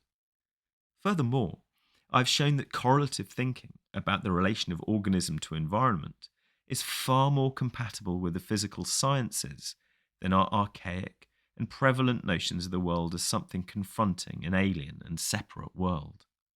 To sever the connections between human logic and the physical universe, I would have to revert to the myth of the ego as an isolated, independent observer for whom the rest of the world is absolutely external and other. Neither neurology, nor biology, nor sociology can subscribe to this. If, on the other hand, self and other, subject and object, organism and environment are the poles of a single process, that is my true existence. As the Upanishads say, that is self, that is real, that art thou. But I cannot think or say anything about that, or as I shall now call it, the force, unless I resort to the convention of using dualistic language, as the lines of perspective are used to show depth on a flat surface. What lies beyond opposites must be discussed, if at all, in terms of opposites, and this means using the language of analogy, metaphor, and myth. The difficulty is not only that language is dualistic, insofar as words are labels for mutually exclusive classes. The problem is that the force is so much more myself than I thought I was, so central, so basic to my existence, that I cannot make it an object. There is no way to stand outside the force, and in fact, no need to do so. For so long as I am trying to grasp the force, I am implying that the force is not really myself. If it were possible, I am losing the sense of it by attempting to find it. This is why those who really know that they are the Force invariably say they do not understand it, for the Force understands understanding, not the other way around. One cannot and need not go deeper than deep. But the fact that the Force eludes every description must not, as happens so often, be mistaken for the description of the Force as the airiest of abstractions, as a literal transparent continuum or undifferentiated cosmic jello. The most concrete image of God the Father with his white beard and golden robe is better than that. Yet Western students of Eastern philosophies and religions persistently accuse Hindus and Buddhists of believing in a featureless and gelatinous God, just because the latter insist that every conception or objective image of the Force is void. But the term void applies to all such conceptions, not to the Force itself. Yet in speaking and thinking of the Force, there is no alternative to the use of conceptions and images, and no harm in it so long as we realise what we are doing. Idolatry is not the use of images, but confusing images with what they represent. And in this respect, mental images and lofty abstractions can be more insidious than bronze idols. You were probably brought up in a culture where the presiding image of the Force has for centuries been God the Father, whose pronoun is he, because it seems too impersonal, and she would of course be inferior. Is this image still workable as a functional myth to provide some consensus about life and its meaning for all the diverse peoples and cultures of this planet? Frankly, the image of God the Father has become ridiculous. That is, unless you read St. Thomas Aquinas, or Martin Buber, or Paul Tillich, and realise that you can be a devout Jew or Christian without having to believe literally in the cosmic male parent. Even then, it is difficult not to feel the force of the image, because images sway our emotions more deeply than conceptions. As a devout Christian, you would be saying day after day the prayer, Our Father who art in heaven, and eventually it gets you. You are relating emotionally to the Force as to an idealized father, male, loving but stern, and a personal being quite other than yourself. Obviously, you must be other than God so long as you conceive yourself as the separate ego. But when we realize that this form of identity is no more than a social institution, and one which has ceased to be a workable life game, the sharp division between oneself and the ultimate reality of the Force is no longer relevant. Furthermore, the younger members of our society have for some time been in growing rebellion against paternal authority and the paternal state.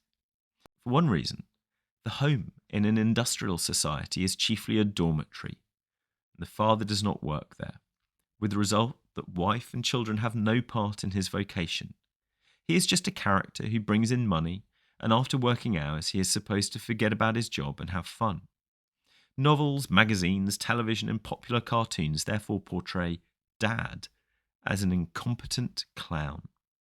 And the image has some truth in it, because Dad has fallen for the hoax that work is simply something you do to make money, and with money you can get anything you want. It is no wonder that an increasing proportion of college students want no part in Dad's world, and will do anything to avoid the rat race of the salesman, commuter, clerk, and corporate executive. Professional people too, architects, doctors, lawyers, ministers, and professors, have offices away from home, and thus, because the demands of their families boil down more and more to money, are ever more tempted to regard even professional vocations as ways of making money. All this is further aggravated by the fact that parents no longer educate their own children. Thus, children do not grow up with understanding of, or enthusiasm for, their parents' work.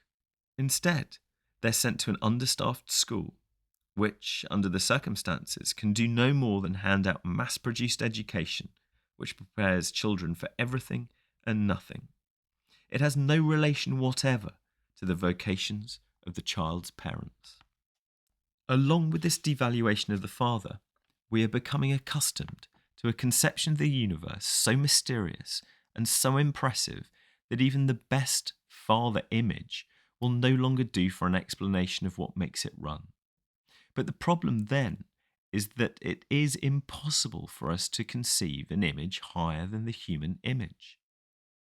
Few of us have ever met an angel, and probably would not recognise it if we saw one, and our images of an impersonal or suprapersonal God are hopelessly subhuman. Jello, featureless light, homogenized space, or a whopping jolt of electricity. However, our image of man is changing as it becomes clearer and clearer that the human being is not simply and only his physical organism.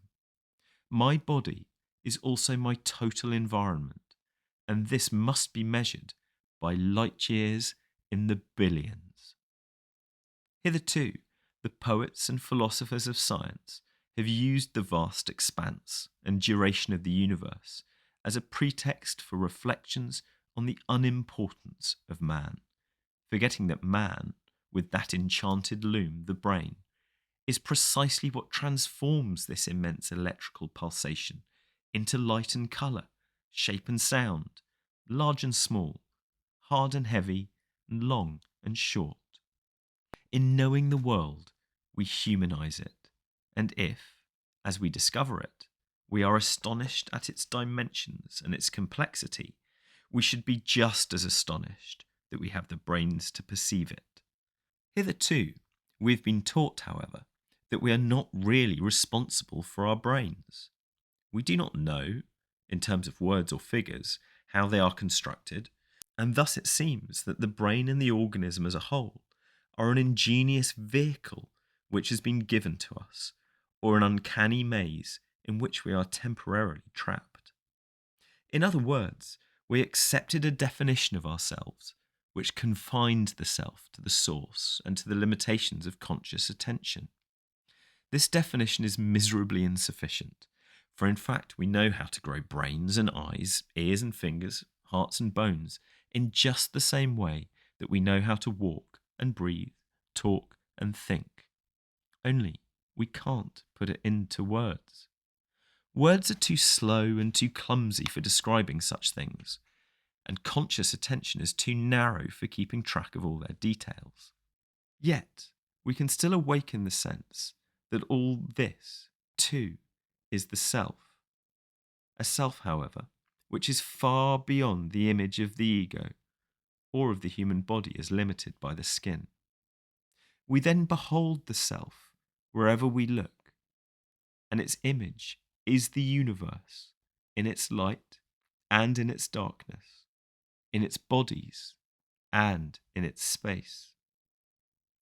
This is the new image of humanity, but it is still an image, for there remains, to use dualistic words, behind, under, encompassing, and central to it all the unthinkable force, polarizing itself in the visible contrasts of waves and troughs, solids and spaces.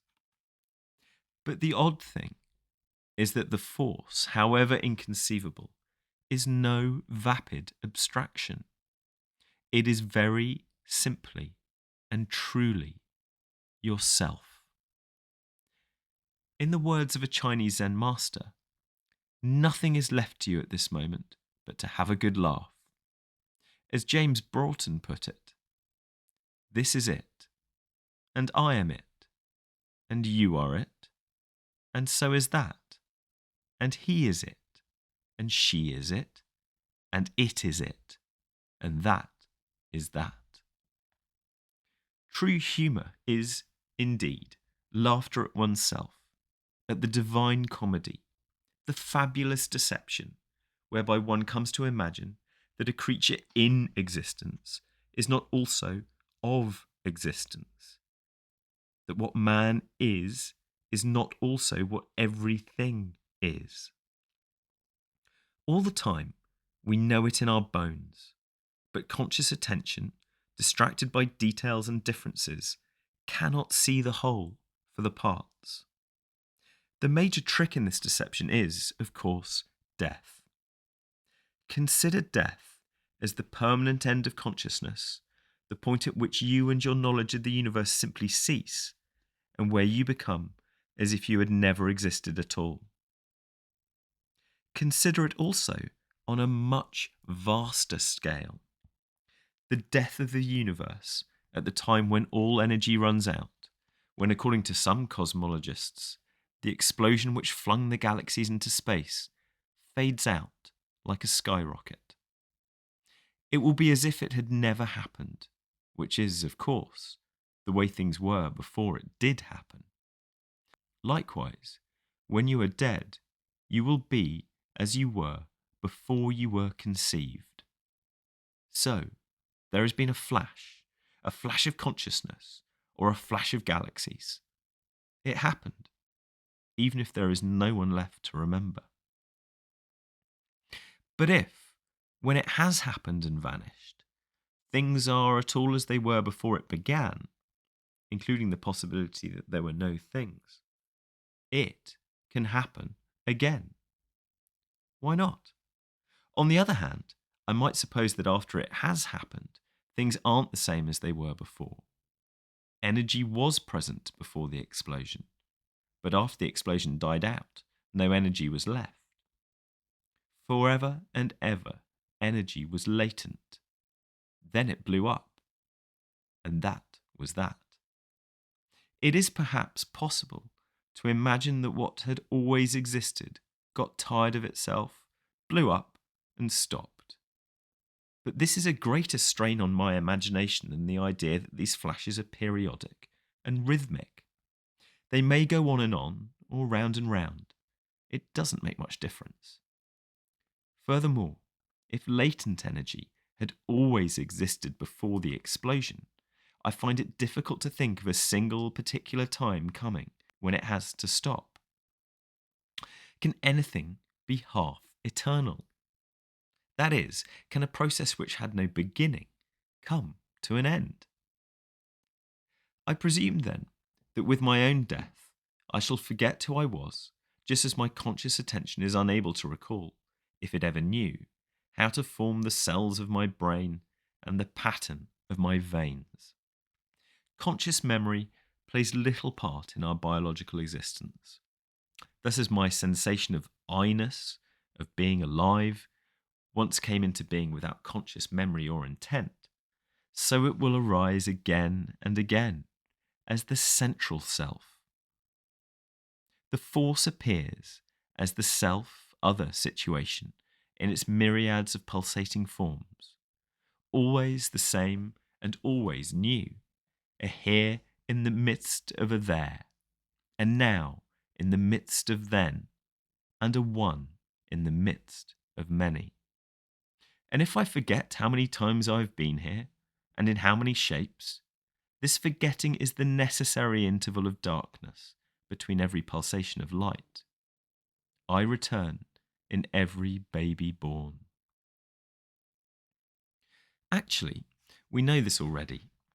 After people die, babies are born, and unless they are automata, every one of them, just as we ourselves were, the I experience coming again into being. The conditions of heredity and environment change, but each of those babies incarnates the same experience of being central to a world that is other. Each infant dawns into life as I did, without any memory of a past. Thus, when I am gone, there can be no experience, no living through of the state of being a perpetual has-been. Nature abhors the vacuum, and the I feeling appears again as it did before, and it matters not whether the interval be 10 seconds or billions of years. In unconsciousness, all times are the same brief instant. This is so obvious, but our block against seeing it is the ingrained and compelling myth that the I comes into this world, or is thrown out from it, in such a way as to have no essential connection with it. Thus, we do not trust the universe to repeat what it has already done, to I itself again and again. We see it as an eternal arena in which the individual is no more than a temporary stranger, a visitor who hardly belongs. For the thin ray of consciousness does not shine upon its own source. In looking out upon the world, we forget that the force is looking at itself through our eyes. Now you know, even if it takes you some time to do a double take and get the full impact. It may not be easy to recover from the many generations through which the fathers have knocked down their children like dominoes, saying, "Don't you dare think that thought. You're just a little upstart, just a creature, and you had better learn your place." On the contrary, you are the force. But perhaps the fathers were unwittingly trying to tell the children that the force plays it cool. You don't come on the stage of the world like the force because you really are the force. And the point of the stage is to put on a show, not to show off. To come on like the force, to play at being God, is to play the self as a role, which is just what it isn't. When the force plays, it plays at being everything else. May the force be with you, always.